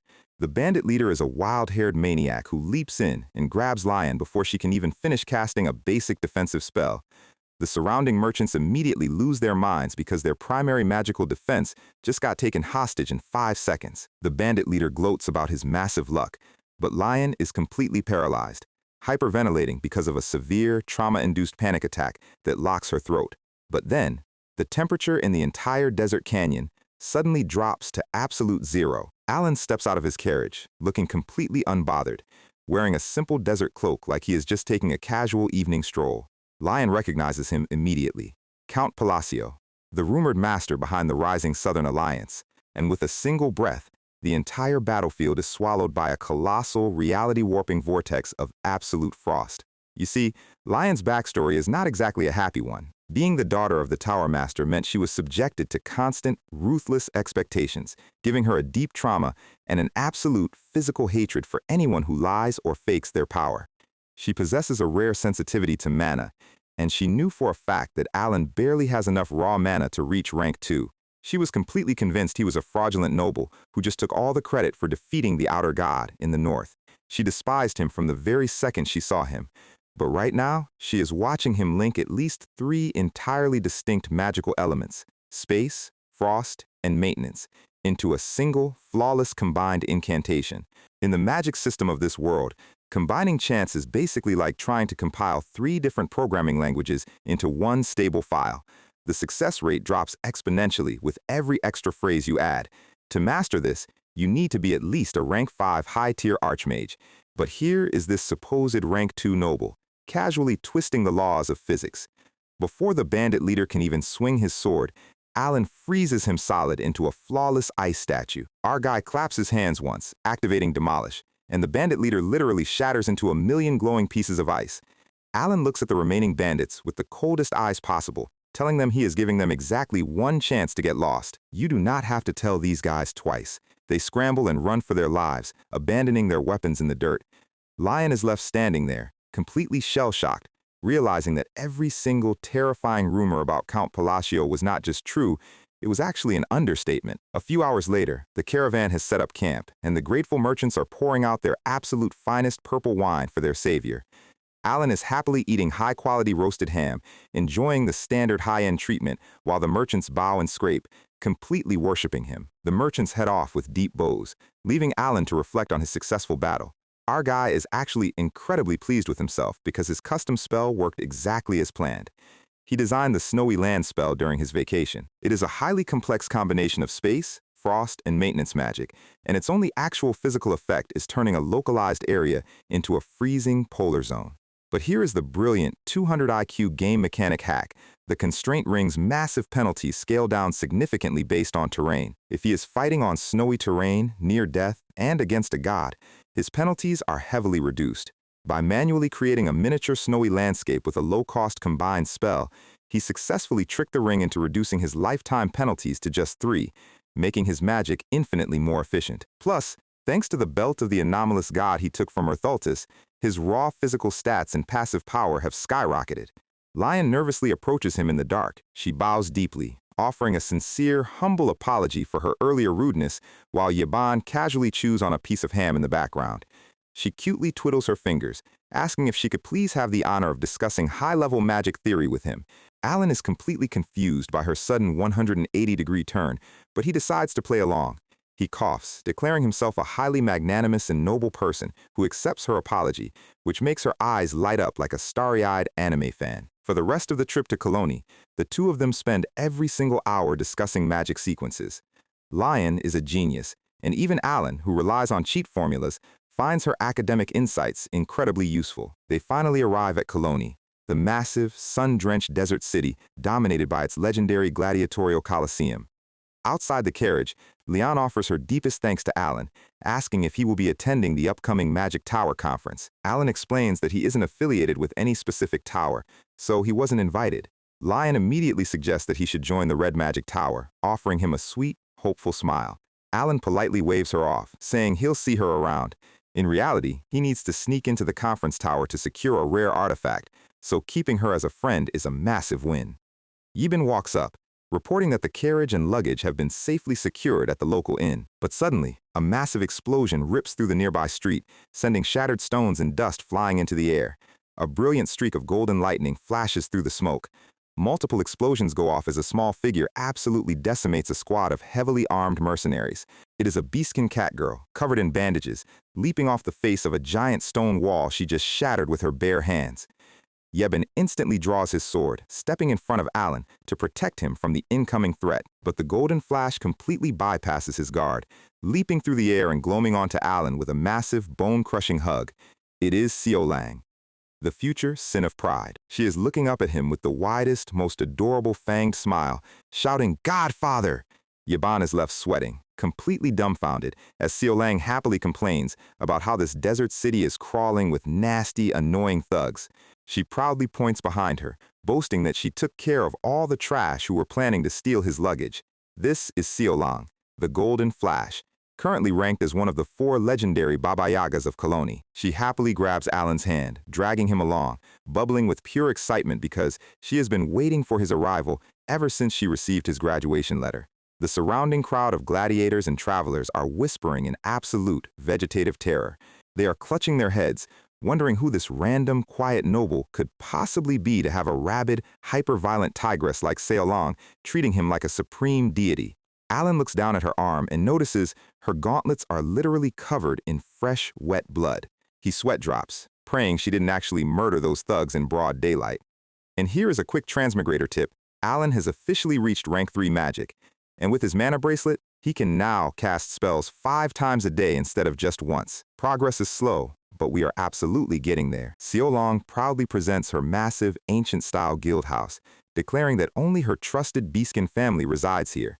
She happily skips inside, inviting them to make themselves completely at home. The second they step through the doors, the entire guild hall erupts into loud cheers, with the beastskin members shouting, "Welcome back, boss!" Xiaolang immediately drops her happy act for a second, asking her second-in-command, Ralga, if anything notable happened while she was away. Ralga bows, assuring her everything was perfectly quiet. Ralga is a handsome, blonde-haired wolfkin who offers Alan a highly polite and welcoming smile, greeting him as their most honored guest. He tells Alan that Xiaolang was so excited for his arrival that she literally sat at the city gates every single day waiting for his carriage. Xiaolang blushes and acts cute, and Alan is genuinely touched by her sweet devotion. And then she immediately slams her foot onto the table, shattering the wood, screaming at them to sit down. She literally does a handstand flip onto the table. She explains that her guild members are her true family, and she doesn't need anyone else in the world. She lands in a sleek athletic crouch right in front of Alan's face, staring at him with wide, intense yellow eyes. Alan casually asks her if her definition of family includes Utia, the silver-haired yandere nun. Xiaolang immediately whines and pouts like a jealous younger sibling. She mutters that Alan and Utia aren't even blood relatives, twiddling her fingers in a highly competitive display of sibling rivalry. Alan is highly satisfied, realizing that even though they have barely talked, He is already ranked third in her heart, which is a massive win. Now, he just needs to figure out how to ask for her help. Our guy gives Yaban the secret gun fingers, asking if the cargo is ready. Yaban gives a confident thumbs up. Boom. Yaban unveils a colossal, glittering mountain of neatly wrapped green gift boxes. Xiaolong's face completely lights up with absolute, pure, childlike joy. Presents. She immediately shouts that she will help him with absolutely anything he wants before even opening a single box. The instant power of bribery is truly unmatched. Alan opens the main box, revealing a legendary golden gauntlet pulsing with raw, crackling electrical energy. Xiaolong equips it, and a massive storm of golden lightning erupts around her arm. She is absolutely thrilled, posing like a victorious superhero. This is the essence of the Golden Mane tribe. When equipped, it grants a massive 20% critical hit rate boost. In the original game lore, if the Sin of Pride had obtained this, she would have become a legendary wolfkin leader instead of a corrupted, tragic monster. Alan touches his nose, feeling like a proud, successful father. He is absolutely a genius at raising children. Xiaolong is so excited that she literally lifts Alan up in a princess carry, running down the hallway to show him to his luxury room, while Yaban runs after them in a complete panic. Later that evening, Xiaolong asks them how their journey through the hot, boring desert was. Yaban casually mentions that the desert was mostly fine, except for the part where they got attacked by a massive bandit army. Xiaolong's ears instantly twitch, and her entire body freezes. Alan casually adds that they were the Blood Sand Bandits, noting that they apparently target merchant caravans on this route quite often. Xiaolong's face goes completely dark. A terrifying, predatory shadow falls over her eyes, and she sports a sharp, silent, fanged smile. We cut to the middle of the night. A bandit is violently blasted through the air, spitting up blood as his chest armor shatters. Welcome to the hideout of the Blood Sand Bandits, which is currently being turned into a literal slaughterhouse. Xiaolong is floating in the center of the cavern, surrounded by a blinding storm of golden lightning. She blasts a massive bolt of lightning straight through a heavy stone door, vaporizing the defenses. She punches a bandit leader straight through his face with her golden gauntlet, the sheer kinetic force cracking the stone floor behind him. She unleashes a massive, ground-shattering electrical shockwave that completely collapses the cave pillars, crushing the screaming bandits underneath tons of rubble. She stands in the ruins, her eyes glowing with absolute, terrifying madness, looking like a true beast king. The last surviving bandit leader is trembling on the floor, holding a glowing green sword, crying out that he is Kalman's younger brother and under the protection of the strongest Baba Yaga in the city. Xiaolong looks down at him, her golden claws crackling with electricity, pointing out that his first mistake was touching her beloved benefactor, and his second mistake was existing. She unleashes a colossal, nuclear-level golden explosion that completely vaporizes the entire bandit fortress, leaving nothing but a smoking crater. The next morning, Alan sits up in bed, looking at his breakfast tray. Yebin has just delivered the morning news. The massive, highly dangerous Blood Sand Bandit organization was completely annihilated overnight. Xiaolong bursts into the room, doing a happy celebratory dance, declaring that the problem is solved and she is a complete genius. She happily dives onto Alan's lap, begging for praise. Alan's face is completely frozen, remembering that this bandit group had hundreds of high-level night fighters in the game, making them a highly difficult mid-game quest.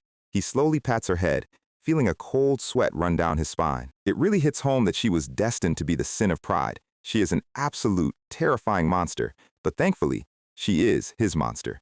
Meanwhile, inside the spectacular, blood-soaked arena of the Colony Coliseum, a massive gladiatorial match is reaching its peak. A gladiator is violently thrown across the sand, blood splattering against the stone walls as the crowd erupts into wild cheers. Standing in the center of the arena is Kalman. He is one of the 4 Baba Yagas, and he has just secured yet another flawless, brutal victory. The announcer screams his name, declaring him the longest reigning champion of the Coliseum. Kalman smiles a sharp, confident smile, clenching his metal-clad fists as the arena goes wild. Back in his private, luxurious waiting room, Kalman pours himself a drink, scoffing at how many weak fools still think they can challenge his position. A voice from the shadow agrees with him. It is Ralga, Xiaolong's second in command. Kalman welcomes him with a smug, knowing grin. Ralga reports that Xiaolong has successfully and completely wiped out the Blood Sand Bandits. Kalman calmly responds that he already knows. Ralga asks if he is upset about his younger brother's death. Kalman laughs, revealing that he was the one who spread the rumor linking his brother to the bandits just so he could use him to control the black market. He wanted Xiaolong to wipe them out. Since a legitimate match between 2 Baba Yagas is forbidden by the city laws, he needed a massive, public-approved excuse to fight her. He smiles a dark, terrifying smile. The tragic death of his beloved younger brother is the perfect, noble excuse for revenge that the public and the city lords will fully accept. He tells Ralga that since he has come all this way, it means their secret preparations are finally complete. Kalman slides a heavy, cold metallic box across the table. Ralga opens it, revealing two glowing dark spheres and two metallic cubes pulsing with a terrifying, corrupt energy. These are legendary abyss jades and abyss substances. Kalman holds up a cube, declaring that once they use this massive god-tier power-up to crack open Seolang's head, they can easily overthrow the city lords and aim straight for the royal throne. Ralga holds up his own cube, his eyes glowing with a sinister, manipulative light, eager to see how long Seolang will last against their new power. 2 days later, under the official protection of Seolang's guild, Alan's merchant caravan heads deep into the desert towards the ancient, forbidden ruins of Kahara. They finally arrive at a massive, dusty canyon, looking down at the hidden entrance of the ancient temple. Seolang waves them goodbye with a sweet, happy smile, telling Alan she will see him back at the guild house. Alan and Yebin light a lantern, stepping into the dark, echoing cavern. Yebin points ahead, noticing a strange, glowing golden light radiating from the deep end of the tunnel. They step out of the cave and find themselves looking at the majestic, underground ancient city of Kahara, untouched by time. Suddenly, a massive golden magical crest materializes in the air, glowing with the word mage. Alan's ears ring as a mysterious, echoing voice speaks directly inside his head. The ancient system prompt echoes, "If you can hear my words, come to the central tower." Alan tells Yebin that he has to go up the tower alone, asking him to stay and guard the entrance. Yebin calmly agrees, trusting his master's judgment. Alan walks up the golden stone steps. He remembers that in the original game, this central tower was completely locked, and even endgame players could never find a way inside. He steps into a colossal, reality-defying library with millions of floating books. In the center of a glowing magic circle, a massive dark shadow figure materializes. The shadow has sharp, glowing white eyes, looking like a primordial entity. It welcomes him, noting that since he can hear its voice, he at least meets the minimum requirements. Alan looks at him, sweat running down his face, and casually mentions the name of the battle god Erthultus. The shadow is completely shocked, flying forward, demanding to know how a simple mortal knows its true name. It decides that Alan is definitely worth taking a chance on. However, the shadow floats back, explaining that because Alan currently lacks a proper class, there is absolutely nothing it can tell him yet. Alan is confused, asking what on earth this class system is. The shadow explains that a class is the cosmic standard by which the world and the gods judge your true worth. And then, it drops a massive bomb. A terrifying outer god descent is approaching extremely soon. If Alan can successfully deal with it, he will finally meet the conditions to unlock his true class and continue their conversation. The shadow floats in the air, explaining that magic in this world is actually a system of absolute laws designated to the world by an ancient archmage.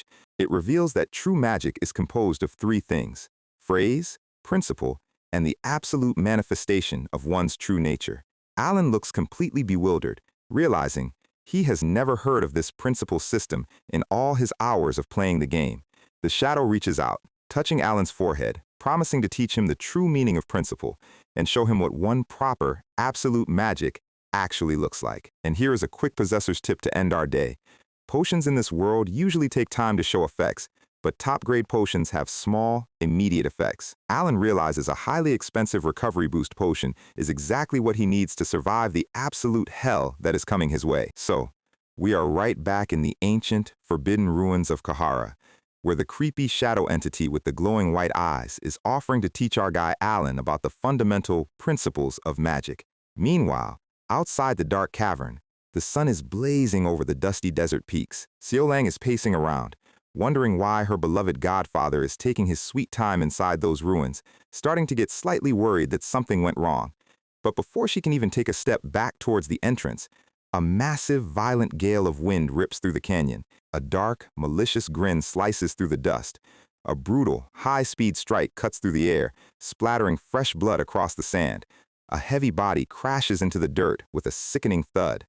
It is Kalman, the longest reigning Baba Yaga of the Colosseum, casually shaking the blood off his claws like he is just finishing a light warm-up. Seolang's golden lightning instantly flares to life, her eyes wide with rage as she demands to know why a prestigious champion is pulling a shameless, cowardly ambush outside the arena. Kalman just laughs, pointing out that she is the last person who should be talking about shameless behavior. He charges forward in a dark blur of shadow energy, screaming that he is merely taking rightful revenge for his adorable little brother and the entire Blood Sand Bandit gang she vaporized. Seo Lang screams back, telling him to keep his filthy, murderous hands away from her family. She unleashes a colossal, lightning-infused dropkick, diving straight down at him with enough raw kinetic force to shatter the desert floor. Fist meets fist. The impact creates a massive, blinding shockwave of gold and purple energy that tears up the surrounding rock. But Kalman just smiles through the dust, muttering that she is exactly as predictable as he thought. Seolong's eyes flare, demanding to know what he is talking about.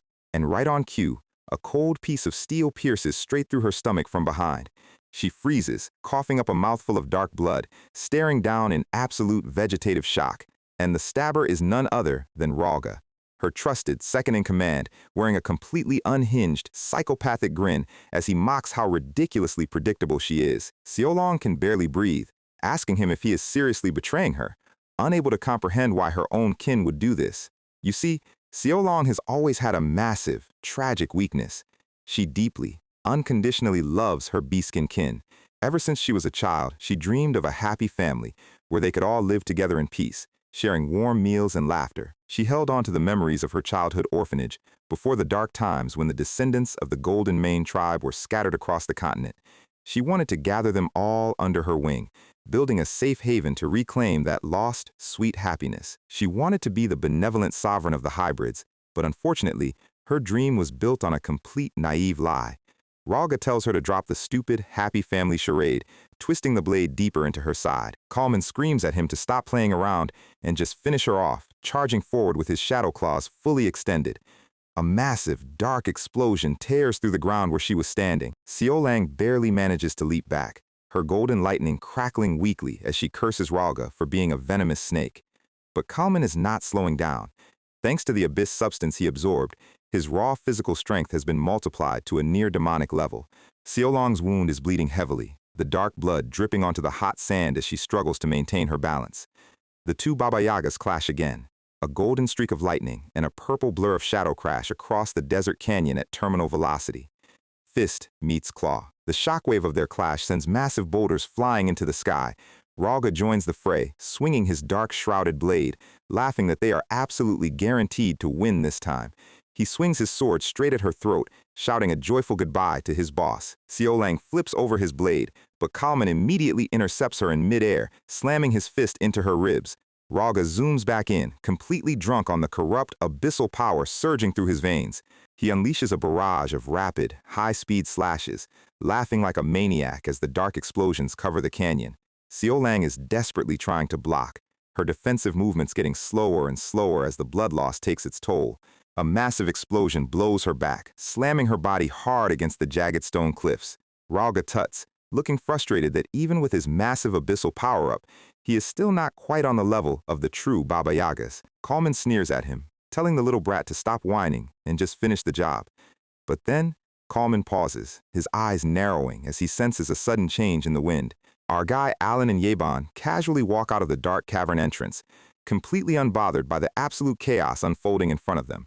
Kalman's eyes light up with a sinister, brilliant idea. He remembers this is the weak noble Seolong called her benefactor, and decides to use him as a perfect hostage before killing him. He charges straight at Alan in a dark blur of shadow speed, but Seolong's golden lightning suddenly flashes, and she throws herself directly into his path, blocking the strike with her body. Ralga just laughs, noting that the poison is finally starting to kick in. Seolong falls to her knees, clutching her chest. Ralga explains, very patiently, that the blade he used to stab her was coated in rare Kamanasis poison, meaning she won't be able to move a single muscle for the next hour. He looks down at her with a highly condescending, mocking smile. He asks her if she really thought all these battle-hardened hybrid gladiators were actually thrilled to play happy family with a naive little girl. They only followed her because she had the raw power of the Golden Mane essence, and watching her flaunt strength she only got by pure luck was completely pathetic. Seolang tears up, staring at the ground, admitting that she was indeed only strong because of her luck. But she believed that after spending all those warm nights together, sharing their struggles, they had genuinely become a real loving family. Ralga scoffed, asking if she still believes in that stupid, childish dream. He snaps his fingers, and the surrounding black-cloaked beastkin gladiators step forward. They draw their weapons, looking at her with cold, mocking eyes. Seolong's heart completely shatters. She looks at her guildmates, realizing that every single person she trusted was a traitor from the very beginning. Ralga raises his dark blade, declaring that her golden mane essence should go to someone who actually deserves it, thanking her for the ultimate graduation gift. But before his sword can fall, a colossal, reality-defying wave of blue frost crashes down between them, shattering the ground into massive, jagged shards of ice. Ralga is blown back by the icy wind, gasping in absolute shock. Yibin stands tall, his sword drawn and glowing with a sharp aura, while Alan stands calmly behind him, surrounded by a swirling, majestic vortex of absolute frost. Yibin moves in a blur, releasing a massive, earth-shattering shockwave slash that forces the traitor group to scatter. The sheer impact of his sword strike tears up the desert sand, creating a massive barrier of dust. Ralga is sweating profusely, looking back at his cloaked allies, demanding to know what the hell this massive god-tier magical power is. And then, he looks at Alan. Behind our MC, a massive, reality-warping crimson eye of the outer god opens in the sky, pulsing with a dark, suffocating gravity aura. Alan's expression is colder than the ice surrounding him, his dark eyes staring through Ralga's soul like he is looking at a minor insect. Ralga panics, wondering if this man has somehow absorbed an abyssal entity, unable to comprehend how a simple, low-rank noble could project such a terrifying, godlike presence. Alan casually walks up to the trembling Seolong and dumps a glowing bottle of liquid straight onto her head, dryly noting that her guild seems to have a major loyalty issue. It is a high-grade recovery potion that should clear her poison in seconds. Seolong looks up at him with wide, teary eyes, weakly asking if he truly believes that her dream of family was not a complete lie. Alan looks down at her and says, very calmly, that of course she was right. The comrade she introduced to him back at the guild hall looked genuinely, truly happy. Seolong stares at him, her heart completely healed by his simple, reassuring words. She sniffs, wiping her tears, her golden blonde hair starting to spark with a massive, rejuvenated wave of golden electricity. She stands up, her golden mane essence roaring to life, asking her benefactor to hold off the enemies for just a few seconds while she prepares to unleash absolute hell. She charges forward in a blinding golden streak of lightning, screaming that her real family is waiting for her. She completely decimates the traitor squad, her golden claws tearing through their armor in a rapid, high-speed display of pure gladiatorial dominance. Alan rolls up his sleeves, preparing to cast his single high-stakes spell. He activates the Constraint Ring's Babylonia loop, chanting, Ice Flake. He closes his eyes, focusing his mind on the complex magic sequences he discussed with Lion Agules during their long carriage ride. He chants formation, and a massive glowing blue magic circle swirls around him, freezing the desert air into a beautiful, shimmering vortex of snowflakes. And in his mind, the ancient words of the Kahara Shadow Guardian echo. Incantations are merely used to bend the rules, but understanding the core logic is the true key to mastering reality-warping magic. Alan chains his formulas. Glory of the snowy peaks. The desert floor violently cracks as massive. Blue ice flowers start bursting from the dry dirt. A colossal, highly intricate snowflake shield of absolute ice manifests in front of him, glowing with a brilliant divine light. He chants the final phrase, Blind Man's Fatality, shooting a razor-thin, blinding beam of frozen magic that pierces straight through the canyon. The Shadow Guardian smiles in the dark void. These modern clowns might call this a simple ice spear, but they have completely forgotten its true ancient name. Its true name is the Ice Crystal Spear. A massive forest of jagged, giant ice crystals erupts from the ground, completely freezing and crushing the entire battlefield under a mountain of beautiful, deadly frost. And here is a quick transmigrator tip. To steal the golden mane essence, you need to maintain physical contact with the owner for several minutes. Our guy Ralga was planning to do this since they were kids, but his toxic plans just got completely put on ice. The colossal ice spear dominates the entire valley, freezing the hot desert sand into a beautiful, quiet winter wasteland. Kalman is in an absolute sweating panic, desperately trying to block the incoming frost, while Seolong charges at him with her golden lightning gauntlets fully charged. Alan points his finger, calmly directing his next spell. He chants Ice Crystal Halberd, and a second, even larger spear of frozen magic erupts from the ground, shooting straight at Kalman's chest. Seolong clashes with Kalman. Metal meets lightning claw, the shockwave of their clash sending a massive spray of ice shards and sparks into the air. But Kalman is completely overwhelmed. The massive ice halberd pierces straight through his shadow defenses, pinning his body hard against the frozen ground. He screams in agony as the freezing frost crawls up his limbs, completely paralyzing his movements. The entire valley is now a quiet, spectacular graveyard of giant, glowing ice spears. The traders and Kalman's squad are completely frozen solid, trapped inside the massive, beautiful ice crystals. Kalman struggles to breathe, his body encased in solid ice, looking up at the sky in absolute, crushing defeat. Suddenly, Ralga, who barely managed to survive the initial blast, breaks free from the ice. He is completely desperate, his face twisted in a psychopathic, sweating grin. He knows that if he can just grab Alan and steal the ownership of his ring, he can start everything over. He lunges straight at Alan with his sword drawn. Since Alan is completely out of mana after casting 2 massive spells, he cannot move to dodge.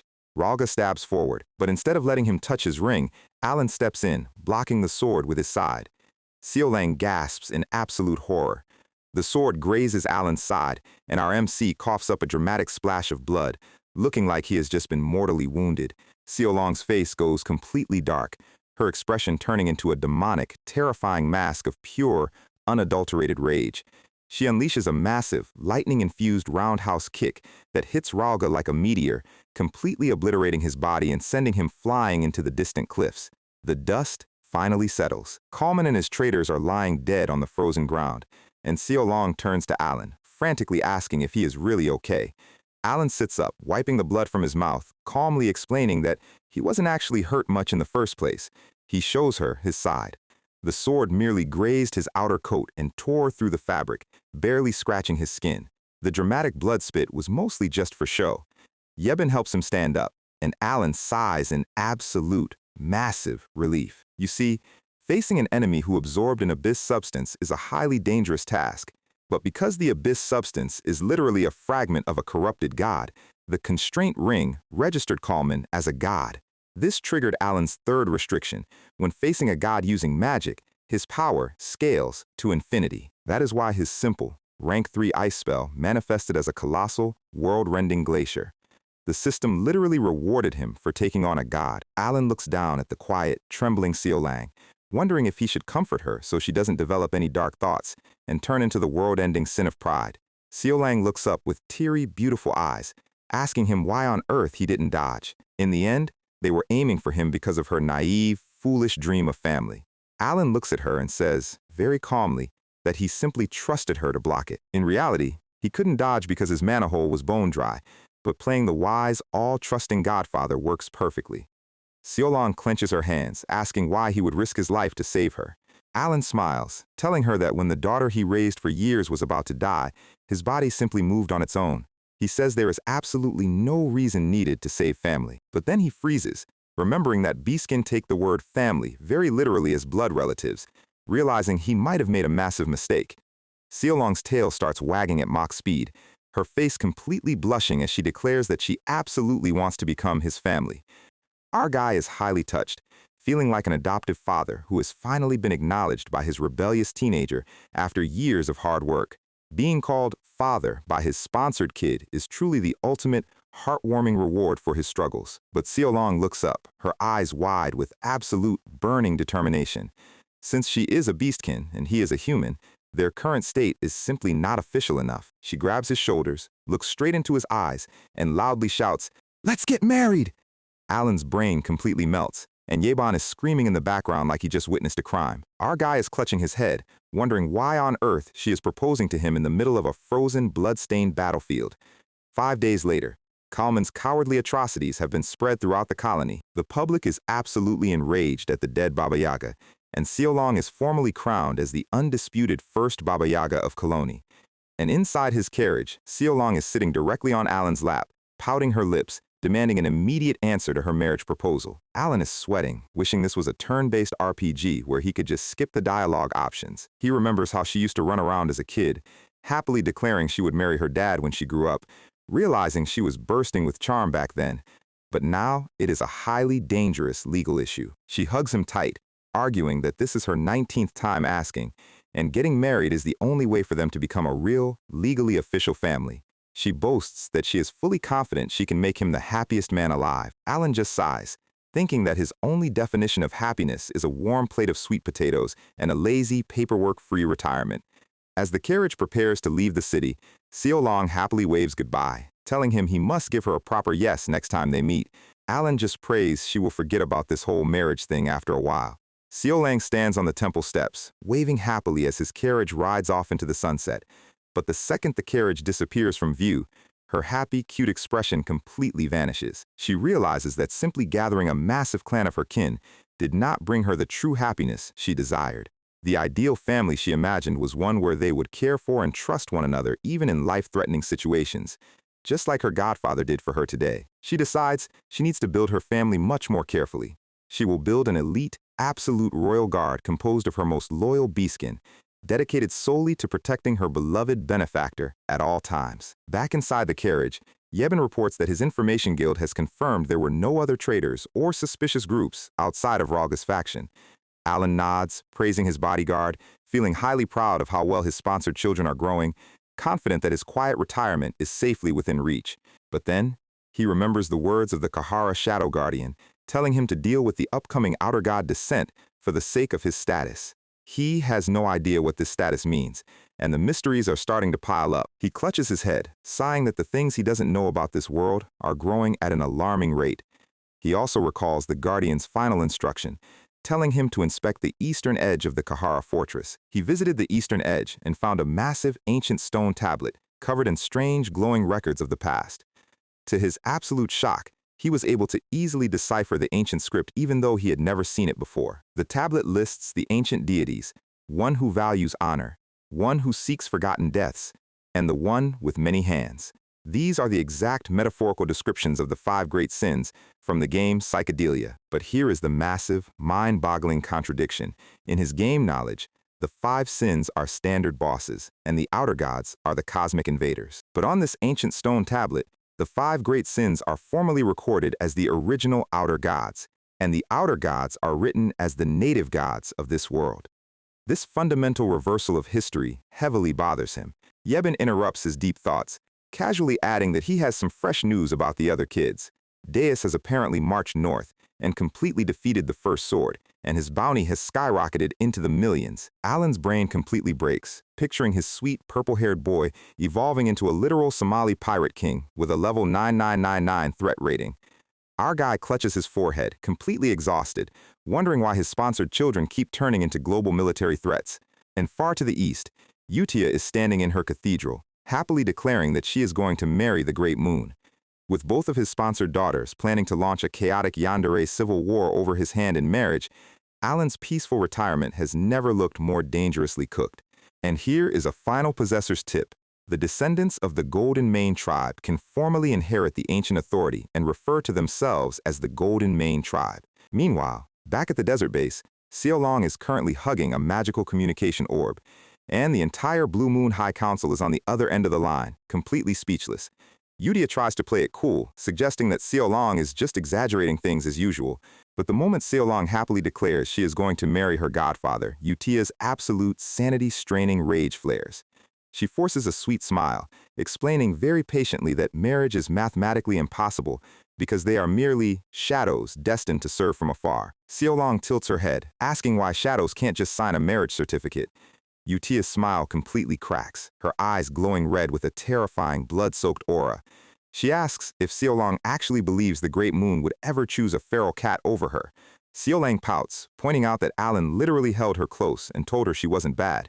Utia turns to Deus, her face completely pale with shock, demanding to know what happened in that desert. Seo Lang happily recites the entire dramatic battle, step by step. Deus nods solemnly, deeply moved by how Alan walked into a den of traitors with absolute godlike composure. He starts crying tears of pure, fanatical loyalty, vowing to become a sharper sword to protect his savior. 2 solid hours of emotional monologuing later, Utia finally snaps. The communication crystal is literally shaking as the 2 future world-enders scream yes and no at each other like toddlers.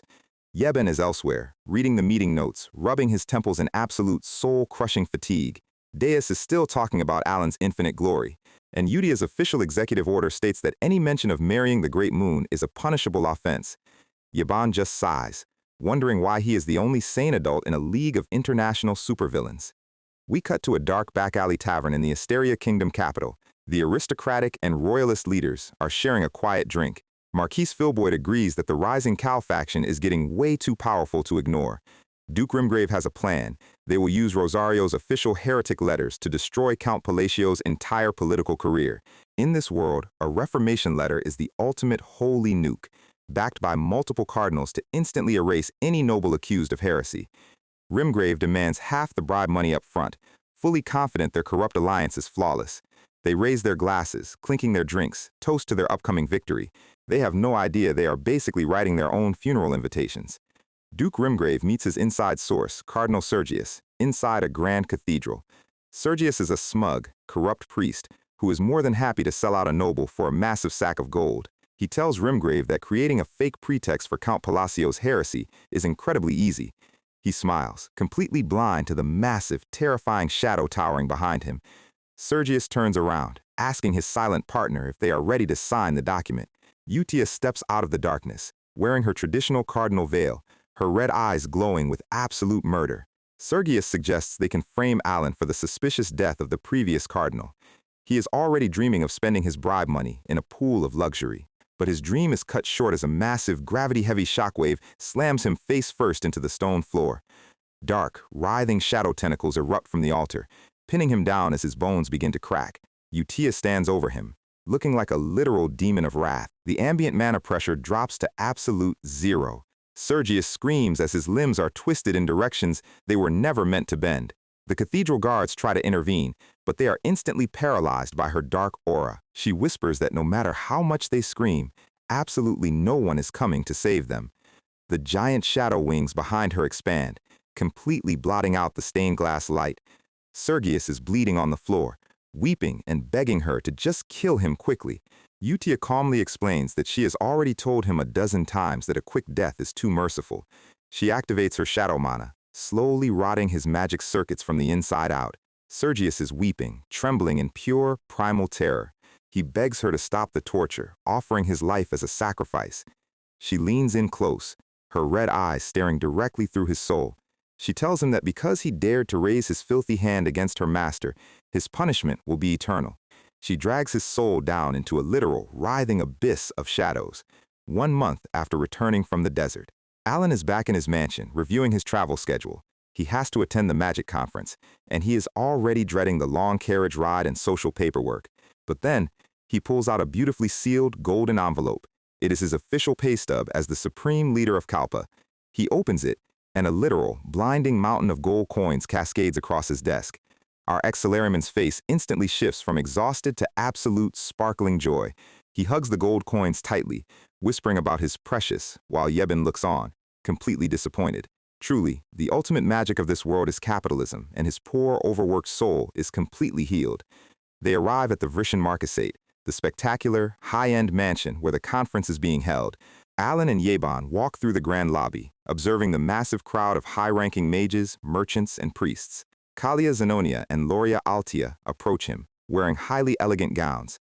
They offer him a warm toast, acting like his most loyal, plotting sub-commanders. Alan gulps, sweating nervously, wishing they would just leave him alone so he can eat some snacks. He knows starting a conversation with these two dangerous women is a great way to get his retirement canceled. Yebin suddenly walks up, carrying a massive plate of sweet almond cakes.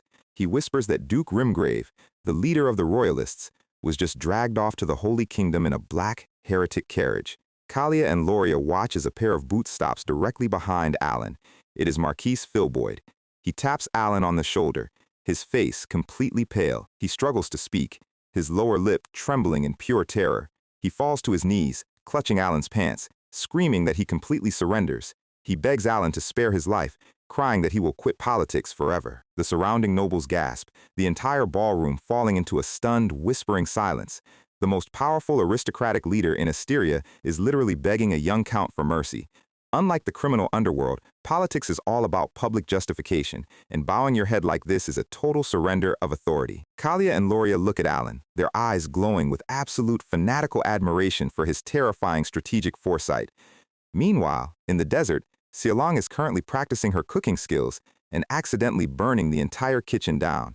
Filboid continues to weep, begging Alan to spare him from the terrifying heretic conversion letters.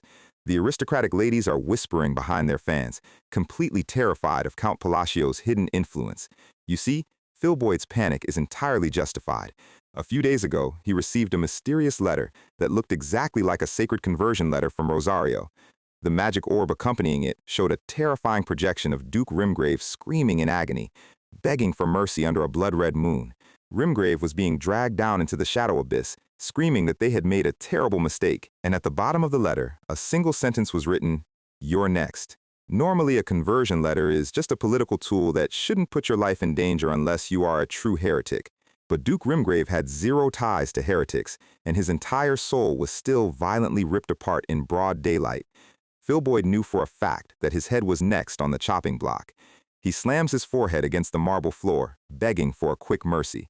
He screams that he is quitting the political world forever, pleading for Alan to stop the holy execution.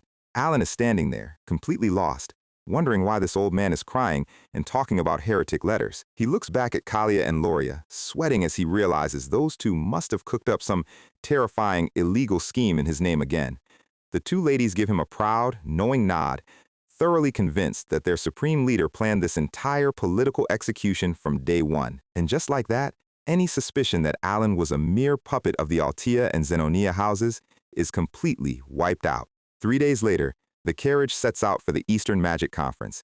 Yebin casually asks Alan why he decided to send such a terrifying letter to Marquise Philboyd. Alan's face completely twists in shock, screaming that he has absolutely zero connection to that crazy heretic letter. Yebin just quotes Alan's previous vague statements, "I'll try to be lenient." Alan clutches his face, sweating as he realizes his simple, polite attempts to de-escalate social tension keep getting translated into death threats. We cut to Lartania, the legendary city of labyrinths, home to the 5 great guilds. A group of young adventurers is gossiping, amazed by the rumor that a guild leader recently took down 1,000 monsters by himself. Alderic, the leader of the prestigious Iron Blood Guild, smiles, telling the rookie not to get his hopes up because such miracles won't happen today. They are currently descending to the 20th floor of the labyrinth to capture a rare monster, fully confident in their elite guild coordination. The squad steps onto the cold stone floor of the ruins. A female mage points ahead, noticing a strange, dark figure standing quietly on the edge of the stone platform. It is a green-skinned, muscular goblinoid wearing traditional Eastern robes. The rookies laugh, thinking it's just a weak golden egg goblin they can easily kill for some quick gold. But the monster slowly opens its eyes, whispering that they are making way too much noise. Alderic screams for his squad to charge, but in a split second, a brilliant flash of light cuts through the darkness. The rookie's body is instantly sliced in half, a spray of blood painting the stone walls. Alderic lunges with his massive double axe, diving down with enough raw force to crush a mountain. But the monster merely raises its index finger, and a colossal pillar of blue energy pierces straight through Alderic's chest armor. The guild leader falls to his knees, coughing blood, his eyes wide with absolute primal horror. This is the arrogant king of hungry specters, and he has officially begun his contemptuous ascent to the surface world. Back at the conference, Yebin looks up at the massive central tower, amazed by its sheer, towering height. Alan looks up, comparing it to the Eiffel Tower, feeling incredibly weird seeing the game's actual 3D graphics rendered in real life. Lan Agulis approaches him, wearing her elegant red cloak, offering a warm and welcoming smile. Alan asks her if she can show him where the main library is, claiming he is looking for a rare research book. They walk down the grand hallway, and Alan suddenly hears a loud, chaotic argument echoing from the reception room. Lion sighs, explaining that the Vice Master of the Blue Tower is throwing yet another arrogant tantrum. Inside the room, Pena Crazin is standing tall, pointing her finger and screaming at 20 mages that they don't stand a single chance against her genius. She spots Lion, wearing a smug grin, asking if she brought another weak rookie mage to get crushed. But then, her eyes land on the tall, dark-coated noble standing next to her. Penya's face instantly goes completely pale, her smug expression turning into absolute shaking terror. She bows 90 degrees down, screaming, "Hello, Count!" Alan's sweat drops, telling her there is absolutely no need to be so formal, but she is literally trembling like a wet cat. The surrounding mages are rubbing their eyes, wondering if this is some kind of high-level illusion spell, because they have never seen the arrogant Pena bow to anyone. Alan casually suggests that mages should try to get along, and Pena instantly grabs Lion's hands, screaming that they are now best friends. Alan tells her he'll see her later. Pina immediately activates her lightning flash step, shattering the floor tiles as she flees down the hallway at terminal velocity. Alan just wonders what exactly is going through her head. The surrounding mages are standing frozen like statues, completely terrified of the mysterious noble who just made their strongest genius run away screaming. Lion is amazed, pointing out that when Alan is around, even that crazy blue-haired woman actually knows how to be polite. A large silver double door opens at the end of the hall. Baruch steps out, wearing a purple noble cape, offering Lion a smug, flirtatious smile. Lion's face instantly goes cold, telling him to keep his distance and get lost. Baruch ignores her, bowing politely to Alan, introducing himself as the son of the Purple Tower Master. Alan returns the bow, keeping his expression neutral, while Baruch secretly analyzes his magic circle. Baruch whispers to Leon that he will eventually grow on her, walking past them with a highly confident grin.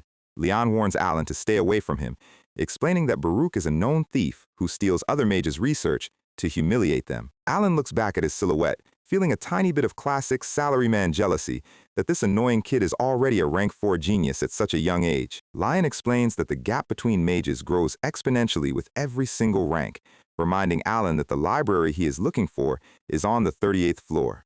Alan steps onto the 38th floor, looking at the spectacular floating bookshelves that stretch infinitely into the ceiling. He has exactly 2 objectives here. First, he must manually set all the clock needles in the library to 12.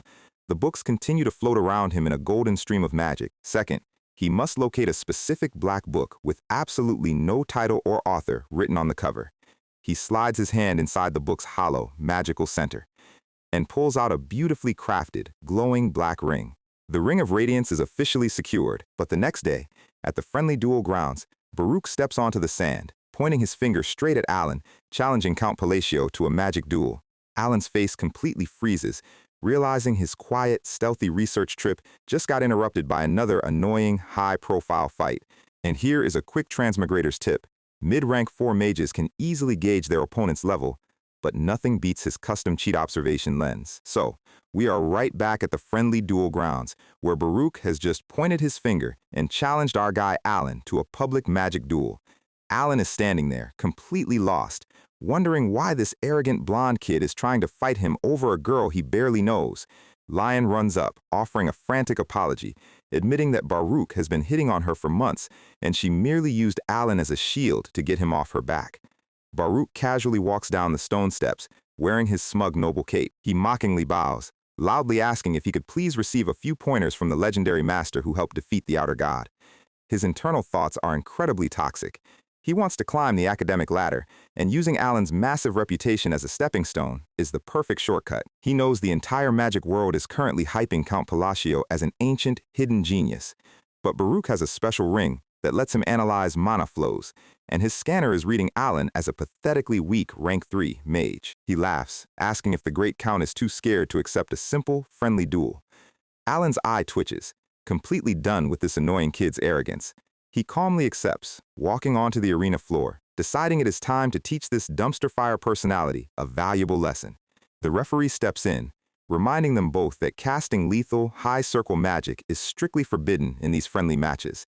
The duel begins, and Baruch instantly activates his staff, channeling a massive wave of purple magical circles. He wants to finish this instantly to expose Alan's supposedly pathetic skills, but before his spell can even launch, a sudden, freezing chill sweeps through the arena. Baruch freezes, looking down in absolute shock as a thick layer of ice rapidly crawls up his legs, pinning his boots hard to the stone floor. A colossal, reality-defying blizzard erupts around Alan, turning the entire sunny duel grounds into a freezing polar wasteland in a fraction of a second. Baruch is left suspended in the air, his feet frozen solid as the freezing wind cuts through his cloak. Alan stands majestically in the center of the storm, his fingers aligned as he casts Glory of the Snowy Mountains. We flash back to a few moments ago outside the arena, where the mages are gossiping. The High Circle advisor is listening to his apprentice, highly skeptical of the rumors claiming that the arrogant Penia Chrysin bowed to Alan. The advisor decides to watch the match himself, fully confident he can easily gauge this mysterious noble's true strength. He observes Alan's entrance, noting that his raw mana capacity is incredibly small, looking like a weak noble who merely bought his title. He sneers, whispering that Alan is definitely a fraud who spread fake rumors about his achievements. And today is the day his pathetic secret gets exposed. But then, the massive, reality-warping ice storm erupts, completely freezing the entire sky. The advisor's mouth falls wide open, his eyes popping out in sheer vegetative terror. He is looking at a spell that should require weeks of preparation, manifested instantly. He gasps that executing a triple combined magic spell with such flawless speed is something even he, as a rank 5 high circle master, would never dare to attempt. Alan stands coolly, completely unaware that his simple defensive spell has just traumatized yet another room of academics. He launches his next phrase, rotation. The ice flowers violently expand, creating a massive, freezing shockwave that blasts Baruch straight into the air. Baruch screams, coughing up blood, desperately trying to cast a high-level defensive spell from the Violet Tower to save his life. The mages in the audience are panic-stricken, recognizing it as a highly illegal, lethal spell. But before his magic can even manifest, Alan's ice snowflakes instantly detonate, freezing the entire atmospheric moisture in the arena. The freezing explosions pop around Baruch, completely canceling his casting and freezing his limbs. The mages stand frozen, completely speechless. Baruch is encased in a massive, beautiful block of solid ice, looking like a high-end museum exhibit. The referee nervously declares Count Palacio the undisputed winner. Alan strikes a cool, dramatic pose, looking like an absolute boss, while internally praying he didn't accidentally kill the kid. The second he steps off the stage, the excited mages completely mob him, screaming questions. They are clutching their heads, begging him to explain how on earth he executed a hand-based catalyst technique thought to be lost to the ancient world. Alan's sweat drops, dryly telling them that he is genuinely, honestly just a rank 3 mage with a small mana pool. They all burst out laughing, telling him there is absolutely no need to be so incredibly humble. It's a classic suffering from success moment. Alan decides it is time to bolt, running down the hallway at high speed to escape his new fan club. He finally finds a quiet, empty corridor, sighing in absolute relief. He looks down at his black claw glove, Memory of the Black Eye, which can store a single high-tier spell and manifest it with massive, amplified power. Normally, casting Glory of the Snowy Mountains consumes 3 out of his 5 daily magic slots, which is a massive liability. But by storing the spell inside this stored memory artifact, he can bypass his limits entirely, keeping his daily mana slots completely full. It's a classic pay-to-win inventory cheat. Our guy is highly pleased with himself, starting to truly understand the deeper nature of this world's elemental laws. The spell does not just create ice, it physically freezes the surrounding air at the exact moment of manifestation, shifting the natural order. He remembers the words of the Kahara Shadow Guardian. Spoken sentences are not just spells, they are the absolute keys to accessing the core laws of the world. If he can master the grammar of these ancient phrases, he won't just cast spells, he will be able to rewrite the laws of physics themselves. He smiles, deciding to take a quick nap before heading to the library to collect his next legendary prize tonight. Midnight. The 38th floor of the library is bathed in a beautiful blue moonlit glow. Alan walks in, and a mysterious, childlike voice suddenly echoes through the empty room. The voice notes that seeing as he arrived right on time, he must have successfully solved the ancient clock riddle. A massive, glowing white figure materializes in front of him, floating in a stream of golden books. This is Archmage Heinkel, the first human to reach rank 8 since the Age of Forgotten Gods. She is a legendary figure, known among mages as the Cup of the Primordial. Alan's face completely freezes. He remembers her from his gaming days, where players universally dubbed her the Retry Witch. To get her legendary items, you have to play a high-stakes visual novel game with her. If you pick the wrong dialogue option, she instantly, brutally deletes your character on the spot. By the 3rd meeting, she gets a bit friendlier, but a wrong answer still means a permanent curse. She was also called the Messy Milk Witch because she would instantly kill any player who treated her like a child. Alan nervously gets his defensive barriers ready, sweating as he prepares to pick his words with extreme, diplomatic caution. Heinkel slowly floats down, looking like she is about to deliver a world-ending curse. But then, she catches a brief glimpse of the massive, blood-red eye of the anomalous god towering behind Alan. She lets out a tiny, high-pitched shriek, her floating book falling to the floor. Alan is completely confused, rubbing his eyes, wondering what on earth just happened. He looks at her and realizes she is actually incredibly short, and her massive witch hat was doing all the work to make her look intimidating. Heinkel is hyperventilating, completely terrified of the cosmic entity protecting Alan. She frantically screams that she will just give him the treasure chest immediately. She throws a small, high-end chest at his chest and floats backward. She screams that she is leaving, and vanishes in a massive puff of cartoonish smoke. Alan is left standing there, holding his new loot, completely bewildered. He looks down at his glove, wondering what on earth she was looking at. He spins around, but there is absolutely nothing standing behind him except the empty library aisle. Our guy just shrugs, deciding he won't complain about getting a legendary endgame chest without having to play a stressful dialogue minigame. And elsewhere, Chibi Heinkel is currently crying under her hat, completely traumatized by the giant red and blue eyes of the battle god, protecting Alan's soul. The next day, the Magic Conference roundtables are in full swing. Alan is sitting next to Lion, taking diligent notes on her magic sequence diagrams. Studying with a genius is infinitely more efficient than trying to figure out these complex formulas alone. Lion suddenly pauses, staring at him, asking for the 15th time if he is truly, seriously only a rank 3 mage. Alan sigh, telling her yes, his mana hole is indeed that small. She nods, but her expression says she still suspects he is a god in disguise. Alan decides it is time to slowly research some rank 4 spells to prepare for the future. But on the 4th day of the conference, his peaceful study session is interrupted. Yaban delivers some alarming news. An outer god has emerged deep inside the Lartania labyrinth. According to the Information Guild, a strange crystal mutation is rapidly spreading through the lower floors, starting about a week ago. Alan's face goes serious. He hands Yaban a sealed envelope, telling him to send it immediately as they need to pack their bags and head out. As they walk to their carriage, Penia Crazin runs up to see him off, looking surprisingly radiant and happy. She giggles, whispering that she now knows for a fact that he is a rank 3 mage. She is thoroughly convinced Alan is just playing a highly sophisticated deep cover game to trick his enemies. She bows, wishing him a safe trip. Alan just sweat drops, completely unable to comprehend why she looks so happy to see him leave. A few days later, they arrive at the labyrinth city of Lartania, surrounded by its giant Gothic stone towers. They pull up outside Rhine's appraisal palace. Murd. Yebin steps out, his mouth falling open as he looks at the massive, breathtakingly luxurious estate. The palace is covered in gold trim, white marble pillars, and beautifully manicured gardens. Yaban is amazed, muttering that Rhine is doing on another level. Alan dryly agrees. In this world, having absolute gold is basically equivalent to having absolute power, and his sponsored daughter has clearly conquered the local market. They walk up to the giant iron gates, but a guard in a green uniform blocks their path.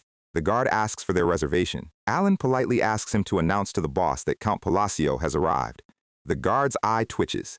He has a funny chibi flashback, thinking this is the 325th time today some random noble has claimed to be a close personal friend of the owner to skip the line. He flatly explains that without an official reservation, the walk-in fee is a massive 3,000 gold coins. Alan is shocked, noting that is enough gold to buy an entire luxury house in the capital. He asks when the next available opening is. The clerk smiles, cheerfully telling them that he can squeeze them in about 10 months from now. Both Yebin and Alan's faces completely break into absolute cartoonish shock. Suddenly, a heavy sack of gold coins is slammed onto the counter. Meet Labard Claystone. He is the fat, arrogant son of the Lord of Lartania, and he is towering behind them with 2 heavy armored mercenaries. He sneers, asking why these beggars are loitering at the gate. The clerk's face instantly goes sour, clearly done with this annoying noble's constant arrogance. The guard opens the iron gates, and Labard steps inside, acting like he owns the entire palace.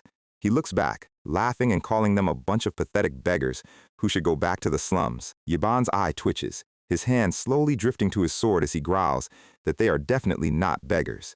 But then, the grand front doors open, and Rhine steps out, her green hair catching the wind. Labarde smiles, thinking she came down to greet him. But Rhine completely bypasses him, her face cold, and lands a massive, lightning-fast slap straight across his face, sending his fat body spinning into the dirt. She bows deeply, 90 degrees down to Alan, softly saying she has kept her beloved patron waiting. The clerk and Labard's mercenaries stand frozen, their eyes literally popping out in absolute vegetative shock. Labard is bleeding from his mouth, screaming that he is a high-ranking noble and a close partner of her business. Rhine doesn't even look at him, coldly telling him to get lost. He screams that he is close friends with the Council of Three, threatening to shut her entire shop down. Rhine completely ignores him, inviting her patron and Yeban inside for some warm tea. As they walk down the grand hallway, Alan sweat drops, asking if offending the Lord's son like that is actually going to be okay. Rhine tells him, with a perfectly calm, serene expression, that he doesn't need to worry because he probably won't be seeing that man ever again. They sit down in her magnificent gold-lined office, and Alan sinks into the luxurious master's chair, feeling like a true boss. But he has one burning question. He asks her why she decided to call him patron instead of godfather or benefactor, like the other sponsored children. He chuckles, noting that patron feels a bit too formal and distant. Ryan takes a sip of her tea, calmly stating that it is simply the title that suits his supreme, gold-sponsoring nature best. Alan smiles, feeling incredibly proud of how elegant and successful his sponsored daughter has grown. He sets his tea down, explaining that as he mentioned in his letter, he has a major favor to ask. He needs immediate influence in Lartania to join the elite guild strike force currently being formed to raid the outer god deep inside the labyrinth. He rubs his neck, worrying that their little incident with the Lord's son outside might make things politically complicated. Ryan looks at him with her soft, green eyes, telling him to stop worrying about such trivial things because she can easily arrange his entry into the strike force today. She suggests he get some high-quality rest after his long carriage journey. Yebin whispers to Alan as they walk to their rooms, noting that Ryan really acts like a mature, responsible adult. Alan nods, noting she has that classic top-of-the-class valedictorian vibe. He collapses onto his comfortable bed, deciding to take a quick nap and review his tactical plans for the outer god battle. The next morning, Yebin shakes him awake, asking if he wants some lunch. Alan is comically disoriented, wondering how on earth he slept for over 12 hours. He walks down to the grand dining room, where Ryan is already waiting for him at a table covered in a massive, delicious feast. She takes a bite of her food, calmly reporting that she has already successfully taken care of his request from yesterday. Alan is surprised by her speed, but Renan tells him not to worry about any political trouble from Labard Claystone either. She states, with the most casual, serene expression possible, that she killed him last night, cleanly. Alan's face completely breaks into a cartoonish, sweating mask of absolute, screaming terror. He literally freezes with his fork in his hand, his brain completely melting. You see, Labarde Claystone was a complete cancer to Lartania. He was secretly behind the illegal human experiments, the massacre of mercenaries, and the black market chimera trade. But assassinating the Lord's son is basically equivalent to assassinating royalty. Alan clutches his face, screaming internally, asking her why on earth she would murder him. Ryan calmly explains that because he made his beloved patron uncomfortable, leaving him alive would have only prolonged his discomfort. Alan's sweat drops, realizing her fanatical devotion has gone completely past the speed limit. He also wonders how a simple magic item appraiser successfully wiped out an army of elite guards. Ryan looks down, her expression slightly disappointed, asking if she did something wrong and offering to wipe out the rest of the council if needed. Alan frantically waved his hands, screaming that he is merely worried about her safety. Ryan blushes, her cold mask cracking into a cute, embarrassed expression. She denies being upset, but her chibi expression says otherwise. Alan sighs, realizing their definitions of solving a problem are completely worlds apart. They share a cute, funny chibi argument over whether she is actually pouting. Alan tells her to please avoid putting herself in dangerous situations, because losing her or her shop would be a massive tragedy. Ryan is deeply touched, her eyes soft as she whispers that she now fully understands what her patron expects from her. She stands up, inviting him to her vault to inspect her special, upgraded artifact, the Tracker Eye. She activates it, and a massive, blue floating magical orb with a golden eye materializes in the center of the room. Alan's eyes go wide. He remembers this artifact from the game. It is supposed to be a basic, low-level appraisal tool with zero combat or special value. So why on earth is it radiating such a massive, terrifying wave of ancient, divine power? He realizes Ryan has been using her shop to feed failed appraisal history and black marks to the artifact, siphoning its latent power to unlock its true, reality-bending potential. She proudly reports they have collected over 400 marks, expecting to unlock its final form in a few years. Alan just nods along, acting natural, while internally screaming at how insanely over-leveled his sponsored children are becoming. Ryan guides him to the grand meeting room, but the second he steps through the doors, a sharp, aggressive voice stops him cold. It is Miaun, the leader of the Antiquity Tracker Guild. She points her finger straight at Alan's face, screaming that they shouldn't take a weak noble loser with them into a dangerous god raid. Standing next to her are Maverick, Heman, and the terrifying Argonia, the supreme leaders of the 5 great guilds of Lartania. Miaun swings her twin daggers in a high-speed blur, openly demonstrating her extreme, violent hostility. Alan looks at them, his hand slowly sliding to his constraint ring, realizing these battle-hardened mercenaries only respect raw, absolute power. He smiles a cold, determined smile, preparing his next gravity spell. It is time to show these guild leaders exactly why his children call him their supreme master. Our guy had exactly two logical reasons for throwing himself into this high-tier raid group. First, he needed to make sure these mercenaries didn't instantly try to pocket the best loot for themselves. Second, he needed heavy hitters who would actually listen to his plans instead of running off to play hero. But looking at Maverick's face, it is pretty clear that his little ice demonstration did the job a bit too well. Maverick is literally holding his sword like his life depends on it, asking if this is some kind of sick test. Alan just gives them the classic slow-motion side-eye, asking if they weren't the ones who wanted to fight in the first place. The tension in this hallway is currently thinner than a single sheet of wet paper, and on the outside, he looks like a cold-blooded killer ready to freeze them into popsicles. But his inner chibi is currently having a massive panic attack. His heart rate is hitting limit break territory because he genuinely thought he overdid the spell. He takes a slow, heavy step forward, and the entire mercenary squad flinches like they just saw a ghost. He casually sits down on the icy throne he just generated, crossing his legs with the peak elegance of a final boss. He asks if they are finally at a level where they can have a normal, civilized conversation. He knows exactly how these dungeon crawls work from his gaming days, and he knows these high-level mercenaries always follow the exact same script. You show them a tiny fraction of your DPS, and they suddenly become the most polite people on the planet. Argonia is staring at him with those sharp reptile eyes, realizing that if they actually try to fight this man, they are going to end up as frozen decoration. Her green eyes narrow as she realizes the sheer difference in power levels between a normal mage and whatever our guy is. She raises her hand and calls for an immediate halt, telling her squad that they've seen enough. Maverick is completely baffled, screaming at her to explain why she is backing down when they still have their pride.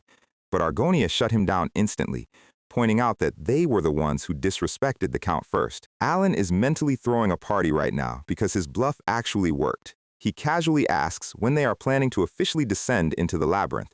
Argonia suggests they give it 2 days to prepare, and since the atmosphere is currently a bit chaotic, they should call it a day and finish the planning tomorrow. Alan agrees, telling them that would be for the best before turning around and walking away like a mysterious main character who has better things to do. But the very second the heavy double doors close behind him, our guy collapses against the wall, clutching his chest and panting for air. He is literally praying to whatever god is listening to never make him do that again, because his heart cannot take the stress. Back in the room, Maverick is still throwing a massive tantrum, demanding to know why Argonia let that arrogant noble walk away without a scratch. Hyman steps in and grabs Maverick's arm, telling him that if he doesn't know anything about high-level magic, he should keep his mouth shut. He tells him that Argonia didn't back down to be nice, she backed down to save his life. Hyman explains that the absolute zero energy radiating from Alan's spell would have turned Maverick into a pile of frozen dust before his sword could even reach him. And that is when Argonia starts having a massive flashback to her childhood days, remembering her dragon mother warning her about the night sky. Her mother told her that if a giant black eye ever appears in the night, she must instantly erase the memory of it from her mind. She was warned to never, under any circumstances, look directly at the entity known as the one who devours all categories. Argonia's face is literally dripping with cold sweat because she recognizes that description. It is the exact same terrifying red eye that she saw manifesting behind Alan during his fight. She is staring into the empty hallway, wondering what kind of cosmic nightmare they just invited into their raid party. The very next day, the planning meeting is the smoothest thing in human history. Everyone is sitting around the table, nodding along to whatever Alan says like they are his most loyal disciples. There are absolutely zero objections. And even Maverick is sitting there with his arms crossed, silently sweating. Ryan is sitting next to him, thinking that things are going surprisingly well, especially since she didn't even have to threaten anyone this time. Alan is looking at the cat girl Meown, who is quietly licking her fingers, wondering if his detailed gaming knowledge of the labyrinth was just that good. He actually showed them the maps under the guise of translating ancient texts, and they ate it up like it was divine wisdom. And with the preparation officially finished, they are finally ready to begin the deep descent. The raid party moves through the stone corridors of Lartania in a massive, coordinated column. They tear through the early floor monsters with absolute ease, clearing out a massive blue avian beast before it can even blink. Alan watches the mercenaries coordinate their attacks, realizing that the canonical protagonist Zero would have never made it through here alone without a high-tier guild carrying him. He remembers that around the 40th floor, there is a legendary mage item he needs to grab. But before he can focus on the loot, Meown runs up next to him, walking with a playful, cat-like bounce. She asks if the Count has some kind of deep resentment or disgust towards the Beastmen tribes. Alan tells her no, explaining that what happened during their first meeting wasn't discrimination. He was just defending himself. Mayon's eyes light up, and she leans in, dropping a massive bombshell by asking if he wants to make kittens with her because she thinks they would look adorable. Alan's brain instantly freezes, and his inner chibi turns into a solid block of ice. He remembers that the feline tribe has a very literal habit of proposing marriage to anyone who shows superior strength. She flashes him a bright, sparkling smile, holding out a literal pink heart of pure affection, while reminding him that her tribe worships the strong. Alan rejects her proposal instantly, causing Meow to stretch her arms and laugh, saying she got excited because she felt completely dominated. She tells him to let her know if he changes his mind because she considers herself quite charming. And right behind him, Ryan is standing in the shadows with a pitch-black yandere aura, asking if she should silently eliminate the cat girl for being disrespectful. Alan quickly tells her that won't be necessary, realizing beastmen have some very peculiar logic. By the second day of the descent, they are already blasting through walls on the lower levels. But despite clearing out a massive cavern, Meow sighs, complaining that they found absolutely nothing again. Maverick grumbles that searching these massive floors manually is a complete waste of time.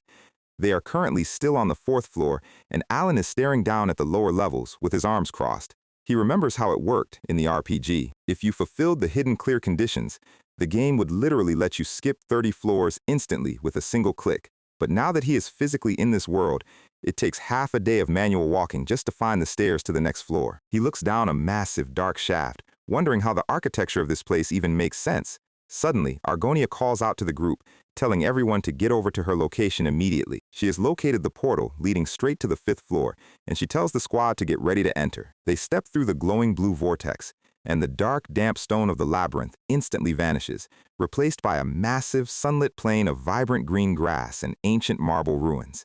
Alan walks alongside Ryan, noting that every floor that is a multiple of 5 acts as a safe floor. In the game, these were the designated save points where monsters couldn't spawn. Argonia gathers the mercenaries, telling them that based on the scouting reports, the outer god was spotted on the 12th floor, meaning they have plenty of time to rest and plan. The sky is blue, the breeze is warm, and everything looks incredibly peaceful. Alan is sitting on a stone block, completely exhausted and panting just from walking a few miles. Maverick is standing in the background, scoffing at how weak the Count looks. He mutters that the guy is already out of breath after a short walk, yet everyone is still treating him like some kind of legendary wizard. But before Maverick can finish his sentence, the green grass starts turning gray, and a dark, heavy shadow begins stretching across the field. A clean, silent line of pure spatial energy cuts straight through the background mercenaries, and blood splatters across the grass before anyone can even register what happened. A massive, clean, horizontal slash tears through the entire squad, sending limbs and blood flying into the air as the mercenaries scream in terror. And standing on top of a marble pillar, holding a massive curved blade, is a green-skinned entity with long, dark hair, looking down at them like they are insects. Maverick is completely paralyzed, stuttering that this thing looks like a goblin, but the sheer magical pressure is suffocating. The entity slowly raises a long, gray finger, a thin trail of blue smoke rising from his claw. He looks down with a cold, arrogant expression, asking who exactly gave them permission to make eye contact with a god. The air pressure in the safe zone violently implodes, and a massive pillar of jagged blue ice erupts from the ground, creating a temporary barrier between the monster and the surviving mercenaries. Maverick is staring at the ice shield, completely shell-shocked. Alan is standing behind him with his hand extended, his face pale but his voice completely steady as he tells Maverick to focus on the threat. The ice shield violently shatters into a million glowing shards as the green-skinned entity leaps down, laughing and calling Alan an interesting little creature. Alan looks straight at him and calls him by his actual name, Kylus. He remembers the lore from the game. This is the king of all aberrations, a mortal who sought forbidden knowledge until he literally transcended into godhood. Kylus stops, his grin widening as he asks how an insignificant human creature could possibly know his name. Alan's face is literally dripping with sweat right now. According to the scouts, this boss shouldn't have been able to reach the 5th floor for another 3 days, even if he was moving at maximum speed. He is desperately trying to figure out how the timeline broke this badly. Kylus casually floats above them, telling them that since he is currently in a rather good mood, and since they brought some interesting toys, he will grant them mercy if they turn around and run right now. Alan doesn't buy the bluff for a second. He turns to Hyman and Argonia, telling them to prepare themselves because a god never shows mercy to humans. Argonia draws her massive sword, her dragon horns glowing as she screams at the remaining mercenaries to prepare for immediate combat. Alan is analyzing the situation at Mach speed. This isn't like the fight with Ulturus. The mercenaries actually came prepared this time, and Kylus's physical incarnation state hasn't fully stabilized yet, meaning they actually have a mathematical chance of winning. Kylus looks down, his eyes glowing with a dark green light, as he tells them that if they still wish to receive his punishment, he will gladly deliver it to them. He swings his massive sword, and a colossal wave of green energy splits the sky, tearing through the grassy plain and obliterating the earth as it surges toward the raid party. The sheer impact of the attack flips the entire landscape upside down, sending grass and dirt flying into a chaotic vortex. But before the smoke can even clear, Argonia and Maverick leap through the debris, their swords glowing with a brilliant blue light as they launch a coordinated counterattack. They swing their weapons in a massive cross-slash, sending two powerful waves of physical force straight toward Kylus. Kylus easily parries the strike, his green face twisted into a smug grin as he mocks them for bringing a sword of dissipation, calling it an amusing little toy. Alan watches the clash from the back, realizing his preparation paid off. The sword of dissipation is designed specifically to disrupt the magic of an outer god, whose physical form hasn't fully manifested.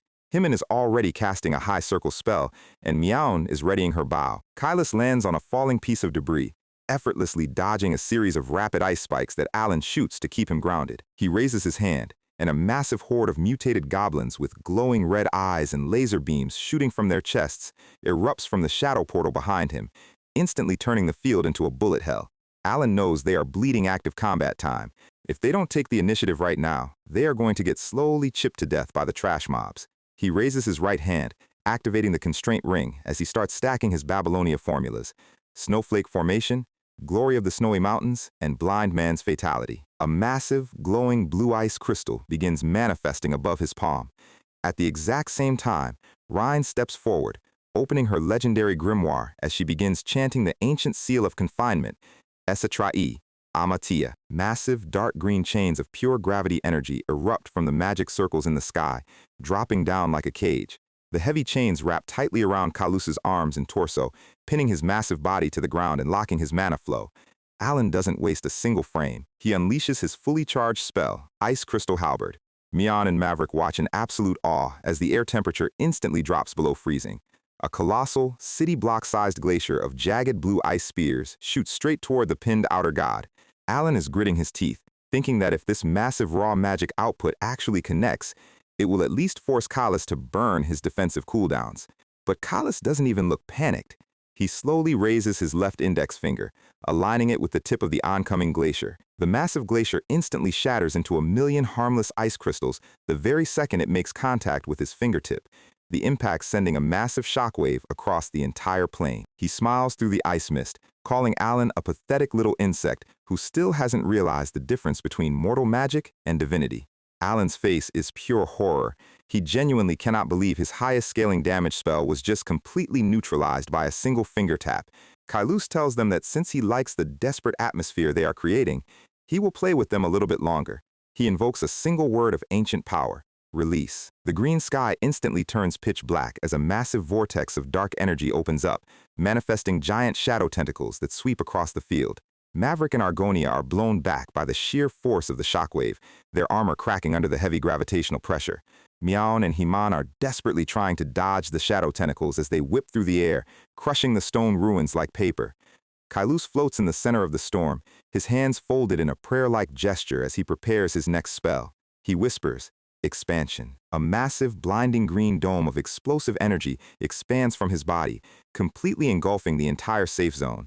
The sheer force of the blast tears through the mercenaries, sending them flying like ragdolls as their weapons are vaporized in the green light. The safe zone is completely obliterated in a flash of blinding white light. Alan is thrown onto the rocky ground, coughing up dirt as the massive dust cloud begins to settle. Himan is struggling to stand, screaming in pure panic about what kind of monstrous entity they are actually fighting. Kylus casually descends from the sky, his long hair blowing in the wind as he prepares to finish them off. He swings his arm, sending a razor-thin wave of wind energy straight toward Himan. The silent attack cuts straight through Himan's high-tier defensive barrier, slicing his arm and sending a massive spray of blood across the grass. Myeon's eyes go wide as she sees her teammate collapse in a pool of blood. She screams Hyunmin's name, running forward in a desperate attempt to pull him out of the line of fire. But Kailas simply points his finger and releases another massive blast of green light, completely vaporizing the ground where they were standing and leaving a smoking crater. He smiles, telling Alan that he has high hopes for him, asking what other amusing tricks the little noble has left to keep him entertained. Alan is staring at him, his mind racing. He has never seen this kind of magic structure before. Kailas isn't just using raw power, he is actually using highly refined ritual gestures and complex incantations to bypass the normal casting speed limits. The difference in their magical caliber is so massive that it is completely blinding. Alan looks down at the grass, seeing the empty silver potion vials scattered around him. He realizes his only option left is to push his mana core to its absolute self-destructive limit. He begins channeling Glory of the Snowy Mountains, crystallization. He chains the formula with rotation. A massive spinning ring of high-pressure blue ice crystals begins rotating around his body like a planetary ring, the sheer speed creating a localized blizzard. He sees the spell stabilizing, realizing the formula is actually working. He calls out to Rhine, telling her he needs her to buy him exactly 5 seconds of absolute defense. Rhine nods instantly, calling him Godfather as her grimoire glows with a bright green light. Rhine launches her dark chains to wrap around the spinning ice ring, reinforcing the defensive structure with her own gravity magic. But despite all of his determination and calculation, Alan can see the look in Kailas's eyes. The outer god is literally watching them with a sick sense of sadistic pleasure, like a bored cat playing with a dying mouse trapped in its claws. Alan has to deploy his ice shields again and again to block the rapid, non-stop physical strikes coming from the demon, his arms trembling under the heavy impact. The empty potion vials are piling up on the grass. Alan is panting heavily, his skin turning a sickly blue color as his fingers begin to stiffen. He is already down 5 high-grade mana potions in a row, and he is starting to feel the severe effects of mana toxicity. His mana veins are literally burning from the inside out. Kailas leaps down from his pillar, his sword raised for a final heavy downward strike. Alan calls out Rhine's name, signaling for the defensive swap. Rhine deploys her green gravity chains, weaving them into a dense defensive net to catch the heavy blade. She pours her entire soul into her grimoire, her face pale as she struggles to hold the god's massive physical strength. Alan uses the tiny opening to complete his ultimate incantation, Snowflake Formation, Glory of the Snowy Mountains, Blind Man's Fatality. A massive, highly compressed ice spear shoots straight toward Kailas's chest. Alan spits out a mouthful of dark blood, realizing that even this nuclear tier attack won't be enough to put the god down for good. He is desperately telling himself to think, searching his gaming memory for any hidden mechanic or exploit he can use to end this in one shot. He knows there has to be a logical solution to this boss fight. Kailas laughs as he easily parries the compressed ice spear, telling Alan that he still hasn't understood the fundamental nature of magic. And that is when the words of the Kahara Shadow Guardian flash through Alan's mind. In this world, there are incantations, and then there are the deep principles of natural law. To cast true magic, you must materialize the very essence of the concept itself. He remembers everything he has experienced since transmigrating into this world, the way his mana interacts with the cosmic laws, and the hidden mechanics of the game's system. He realizes he needs to find the correct key to unlock his true magic. He clutches his head as the gears in his mind begin to align. He realizes the physical hand gestures aren't just for show, they are a mudra, a physical catalyst designed to align the soul's frequency with the universe's code. The systems of confusion and awakening are intrinsically one and the same. If you can look past the illusion and open your eyes, you will receive the key to rewriting reality itself. Kailas is charging straight toward them, his sword glowing with a dangerous green light. He stops, his face twisting in confusion as he sees the shape of the ice spear in Alan's hand begin to warp and change. He swings his sword, instantly shattering Rhine's defensive chains into dust. He releases a powerful spatial slash, aiming directly for Rhine's neck to eliminate the annoying support mage. The massive windblade cuts straight through the defensive wards. But before the blade can touch Rhine, Alan dives in, using his own body to shield her. The sharp windblade slices deep into his left shoulder, and a massive spray of blood splatters across Rhine's horrified face. Rhine collapses to the ground in shock. Alan stands over her, bleeding heavily from his shoulder, but his eyes are completely calm. He raises his right hand, his frozen fingers forming the sacred mudra of the wisdom fist. The massive ice spear floating in front of him begins to violently vibrate, shedding its outer layer. Kailas's eyes go wide in absolute horror as a massive, glowing blue magic circle of ancient design expands across the entire safe zone. The object that had been a simple spear of ice has completely transformed into a massive, highly intricate key of pure, solid blue crystal. The giant crystal key floats above the giant magic circle, radiating an ancient, primordial power that is completely different from normal mana. Alan slowly turns his hand, and the giant key in the sky turns alongside his fingers, locking into the universal gear. He whispers the true phrase of the ancient world, Ice Crystal Halberd. The giant crystal key violently implodes, releasing a massive wave of absolute zero energy that rewrite the very laws of physics in the safe zone. A colossal reality-warping explosion of pure frost surges outward, freezing the very air molecules in a localized vacuum.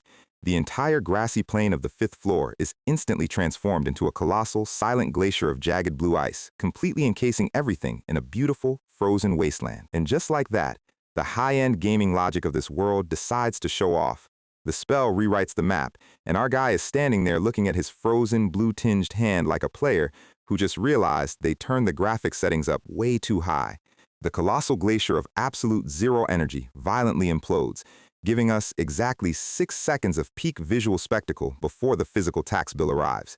Alan immediately coughs up dark blood, his body violently rejecting the raw output of a spell his mana core was never built to handle. Kailas is floating in the frost, his green skin beginning to freeze over as he scoffs at his own physical vessel, calling it a weak and contemptible body. He smirks through the ice, noting that if he had properly manifested his true divine form, a basic mortal spell like this would have been an easy parry. Alan just gives him a cold, exhausted stare, telling him that hypotheticals are completely meaningless on a battlefield. Kailas actually respects the trash talk. He grins, acknowledging his loss before his physical projection completely dissolves back into the dimensional rift. The massive frost field slowly settles, leaving our guy standing alone in the quiet ruins of the 5th floor. His legs instantly give out, and his consciousness drops to absolute zero as Ryan runs forward to catch him. He falls into the dark, completely cooked from the mana overdose, and right on cue, the game system decides to drop a mysterious blue-haired girl into his dream sequence, whispering that this world is fine and she will handle things. File this detail away, because the author is definitely cooking something for the late game. Alan wakes up with a massive headache, feeling like he just spent 3 days straight in a gaming tournament without drinking water. He sits up in a dark, unfamiliar tent, realizing he's currently recovering inside the suppression unit's camp. His entire torso is wrapped in heavy medical bandages, and he literally cannot feel his limbs or muster a single ounce of physical strength. But instead of panicking, our salaryman king immediately starts running a diagnostic on his own stats, deciding that basic nerve palsy is actually a pretty decent outcome. He knows that abusing 5 top-grade mana potions in a single fight is basically the equivalent of overclocking a PC until the motherboard melts. If he had pushed it any further, his mana haul would have permanently crystallized. The tent flap opens, and Ryan walks in holding a ceramic water jar, looking incredibly relieved to see her godfather awake. She asks how he is feeling, and Alan casually tells her he's just a little out of it from the mana poisoning, but otherwise fine. He immediately asks for a status report on the rest of the squad. Ryan reports that Meown is already up and walking, but Argonia barely made it out of the blast zone alive. Alan thinks to himself that Argonia must have some serious dragon blood in her lineage to survive a direct hit from an outer god. Before he can finish that thought, Ryan looks down, her voice getting quiet as she asks him a question. She asks why he saved her, wanting to know if her life was seriously worth risking the entire raid's success.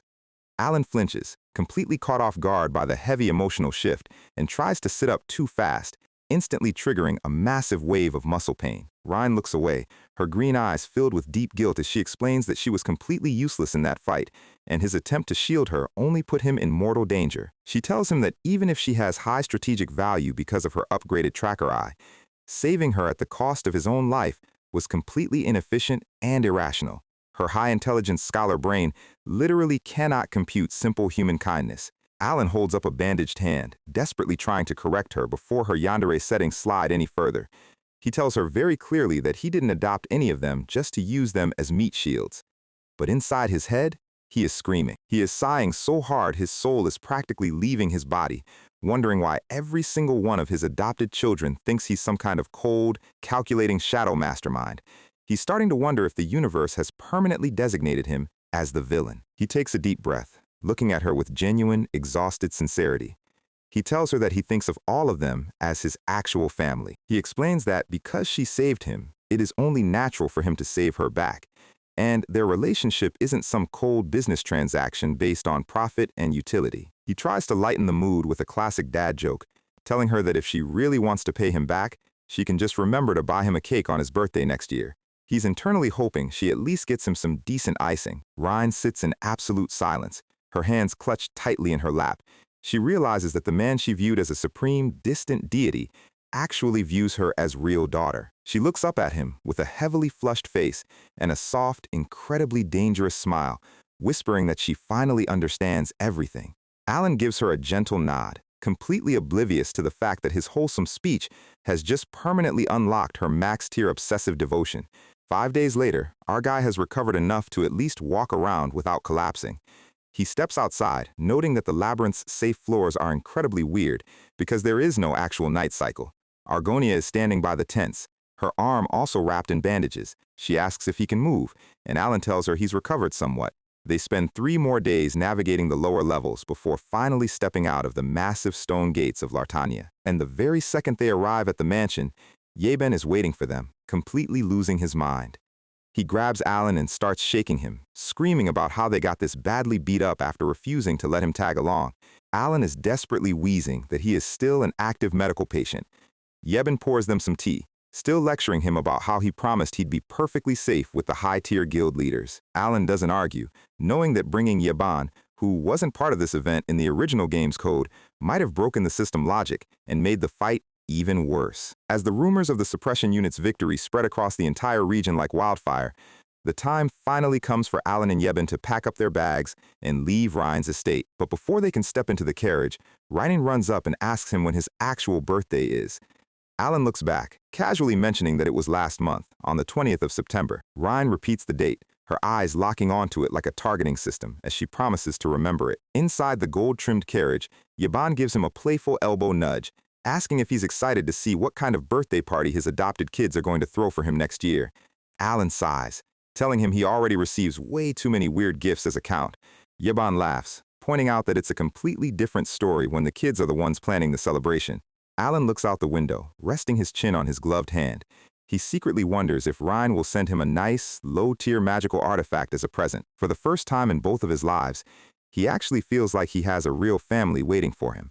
Meanwhile, back at the estate, Ryan is standing on the grand steps, staring at the empty courtyard. Her inner monologue is reaching peak fanatical territory, recalling that while their reverence for the great moon is a given, hearing him use the word family has completely rewritten her entire world. The word Godfather is no longer just a title of respect, but a literal description of their cosmic bond. She wants to be closer to him than anyone else. She walks over to her vanity mirror, her face completely flushed as she touches her cheek, her smile turning incredibly dark and obsessive. She wonders what kind of birthday gift would be suitable for the man who recognized her as his daughter. She looks out the massive glass window of her office, her eyes locking onto the city's skyline as she decides that for her first official gift, the Lord of Lartania's entire castle should suffice. Yes, she is literally planning a political coup and a mass execution as a wholesome birthday present. As the summer months pass by, the cold winter snows completely blanket the Palacio territory. Alan is sitting on his plush blue sofa, his poisoning symptoms finally healed, currently buried under a massive mountain of territorial paperwork and fanatical letters from Utia. Yeben walks into the study with snow piled up on his head, carrying a heavy wooden chest. He tells Alan that a special courier just arrived from the Altia estate, delivering a high-end communication crystal. Alan activates the crystal, and Duchess Loria Altia's projection manifests in a flash of blue light, politely greeting the Count and stating she is ready to deliver her quarterly report. Alan sits back, thinking to himself that he will never ever get used to having a literal Duchess beau to a low-ranking Count like him. Loria begins running through the numbers, explaining how their secret Kalpa faction has been expanding its operations across the Western territories. She flashes a polite, incredibly pleased smile, reporting that as of yesterday, the entire Asteria Kingdom's underworld is now under the absolute control of the Kalpa Syndicate. Alan's brain completely short-circuits. He sits there with a blank stare, desperately trying to remember when he ever ordered a complete hostile takeover of the kingdom's entire criminal underworld. And then, a horrible memory flashes through his mind. He remembers being at the grand ball, surrounded by dangerous crime bosses, and casually blabbing that they should clean up the underworld first, just to get them off his back. He internally facepalms, realizing that the Asteria underworld is made up of dozens of powerful syndicate organizations, including the legendary Ashutolan. He literally just said whatever sounded cool at the time, and his followers went ahead and executed a full-scale mafia war to make it happen. Outwardly, he forces a calm expression, sweat dropping as he tells her she did a good job. Loria smiles, thanking him and noting that the takeover was incredibly easy because Alan had already politically destroyed the royalist and aristocratic factions for them. Alan's inner chibi is screaming, reminding the audience that those factions were actually destroyed by Utia's secret purges, not him. Loria leans in, her voice dropping to a whisper as she asks if their next target is the king himself. Alan nearly jumps out of his seat, quickly telling her to just maintain the status quo for now. Loria nods, politely ending her report and cutting the transmission. The crystal goes dark, and Alan buries his face in his hands, crying that he went from being named a shadow mastermind overnight to literally ruling the entire continent's mafia in a single breath. He is begging the universe to make it make sense. He sighs, his eyes catching a thick, formal red envelope lying on his desk. It is an official invitation to the royal ball. 1 month from now, the royal family will host their first New Year's ball in 5 years, and the message states that the king himself has specifically ordered for a personal summons to be delivered to Lord Count Palacio. We see the royal messenger kneeling, holding the gilded tray containing the royal summons. Alan holds his hand over his mouth, tears of pure corporate exhaustion streaming down his face. A mysterious, heavily cloaked figure is standing in the center of the field, staring at the massive crater. He looks down at the giant, intricate frost circle that Alan left carved into the grass, laughing and calling the display truly amusing. His grin widens under his hood as he wonders if our guy will be able to withstand the next phase of the descent. Comment below if you think this is Duke Kamalan's head assassin or a completely new player. Back in the Palacio mansion, Alan is staring at the red royal invitation, letting out a heavy sigh. He is chewing on his thumb, wondering why the king is suddenly summoning him to the capital. He's internally sweating, hoping the king hasn't figured out that he is the secret leader of Kalpa. And here is some essential lore on the monarchy. The current ruler is the 8th king of Asteria, Xian Crytenia.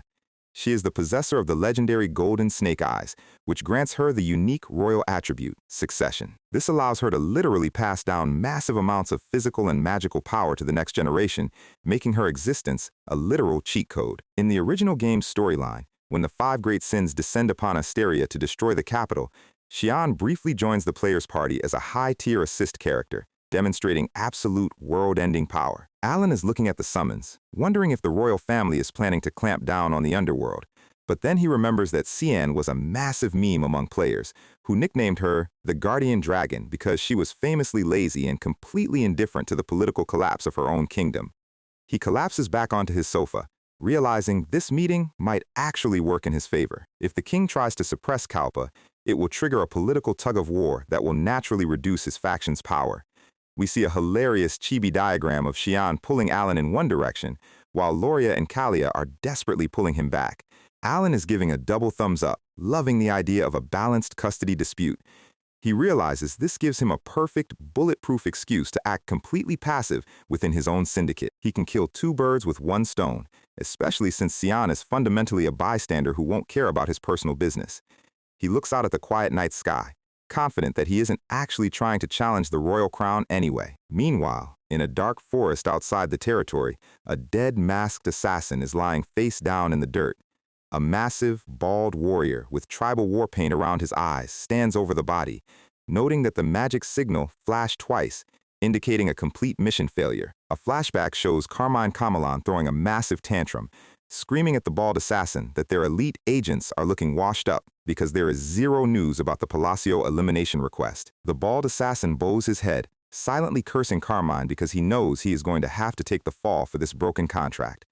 Back in the present, he kicks the dead assassin's face to inspect the corpse. The body suddenly ignites in a burst of dark blue magical flames, burning to ashes before his eyes. He realizes the Count has placed anti-decay magic on his targets as a silent warning to the syndicate. He sweat drops, knowing their boss is going to absolutely lose his mind when he finds out their legendary 100% mission success rate has been broken by a low-ranking noble. He grins, realizing he doesn't need to fight the Count directly to get answers. He leaps into the air, deciding to just find someone close to the Count and beat the information out of them. The scene shifts to the dark, gothic spires of Caliburn. Deus Macallion is walking down a quiet, purple-lit cathedral corridor, his boots clicking against the marble floor. He suddenly stops, sensing a faint, hostile presence hiding in the shadows behind him. The bald assassin drops down from the ceiling, swinging a massive, gleaming scythe as he laughs, mocking Deus for having sharp instincts despite completely hiding his presence. He points his scythe at Deus's face, demanding that he hand over all intelligence on Count Palacio. He notes that no matter how much of a benefactor the Count is, people always change their tune when a blade is at their throat. But before he can even complete his threat, a thin, razor-sharp wire cuts deep into his neck, drawing a line of fresh blood. He freezes, realizing he has been completely caught in a web of steel threads. The dark cathedral hall suddenly goes cold, and the bald assassin's eyes widen as he looks up into the rafters. Hanging from the ceiling like a pack of bloodthirsty demons is the rest of the sins. Utia is surrounded by massive, glowing purple shadow webs, and Xiaolong is crouched on a pillar, looking down at him with pure predatory hunger.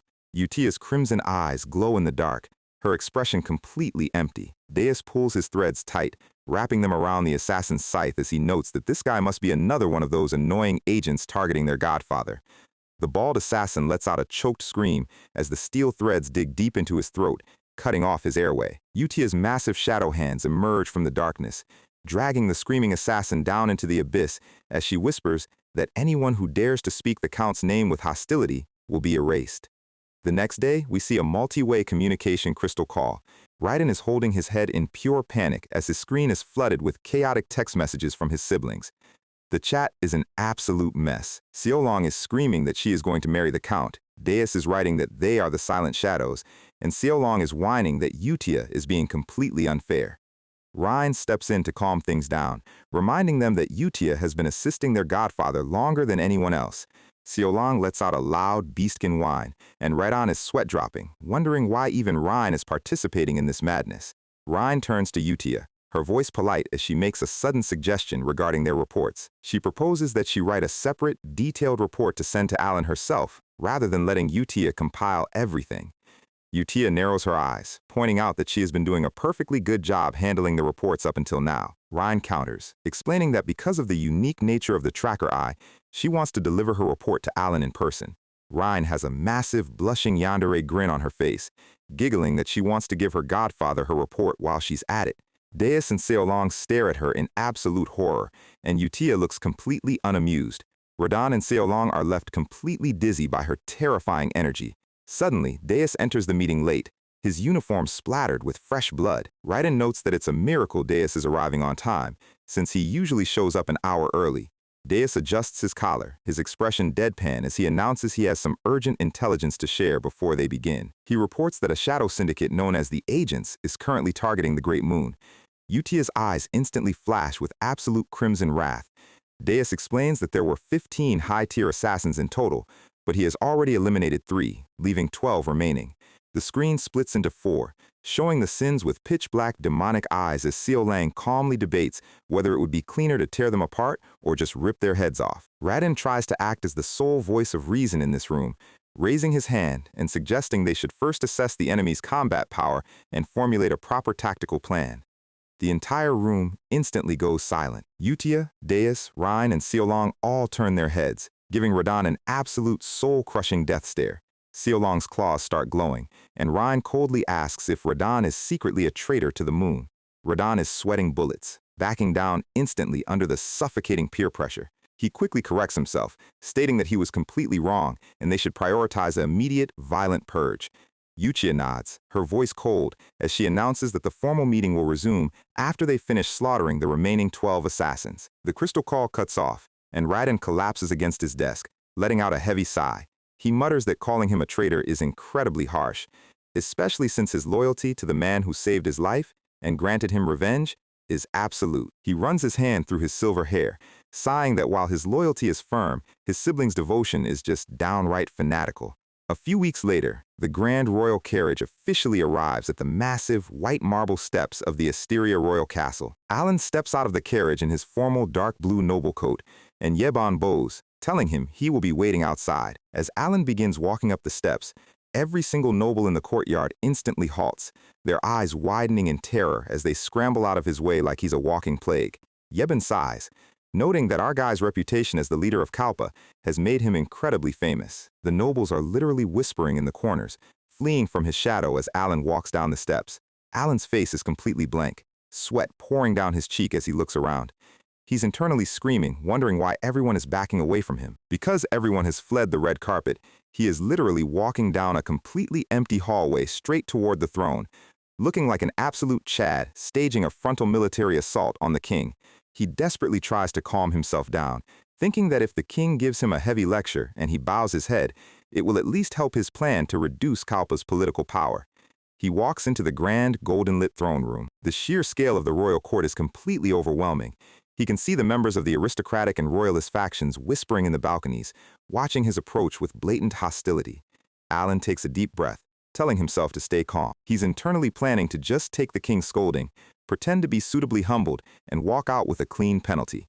He kneels before the throne, delivering the formal royal greeting. Xian Cretinia looks down, her voice echoing through the quiet hall as she tells him to raise his head. We see Xian lounging beautifully on her golden throne, her royal blue robes draped over the armrest, her golden snake eyes staring at him with cool amusement. She asks if he is the current Count Palacio. Alan calmly replies yes. In the balconies, the corrupt nobles are snickering behind their fans, fully expecting the king to finally execute the leader of Kalpa for challenging the royal authority. Xian slowly leans forward, her expression turning incredibly solemn. She looks down at Alan and calmly announces that she shall officially bestow upon him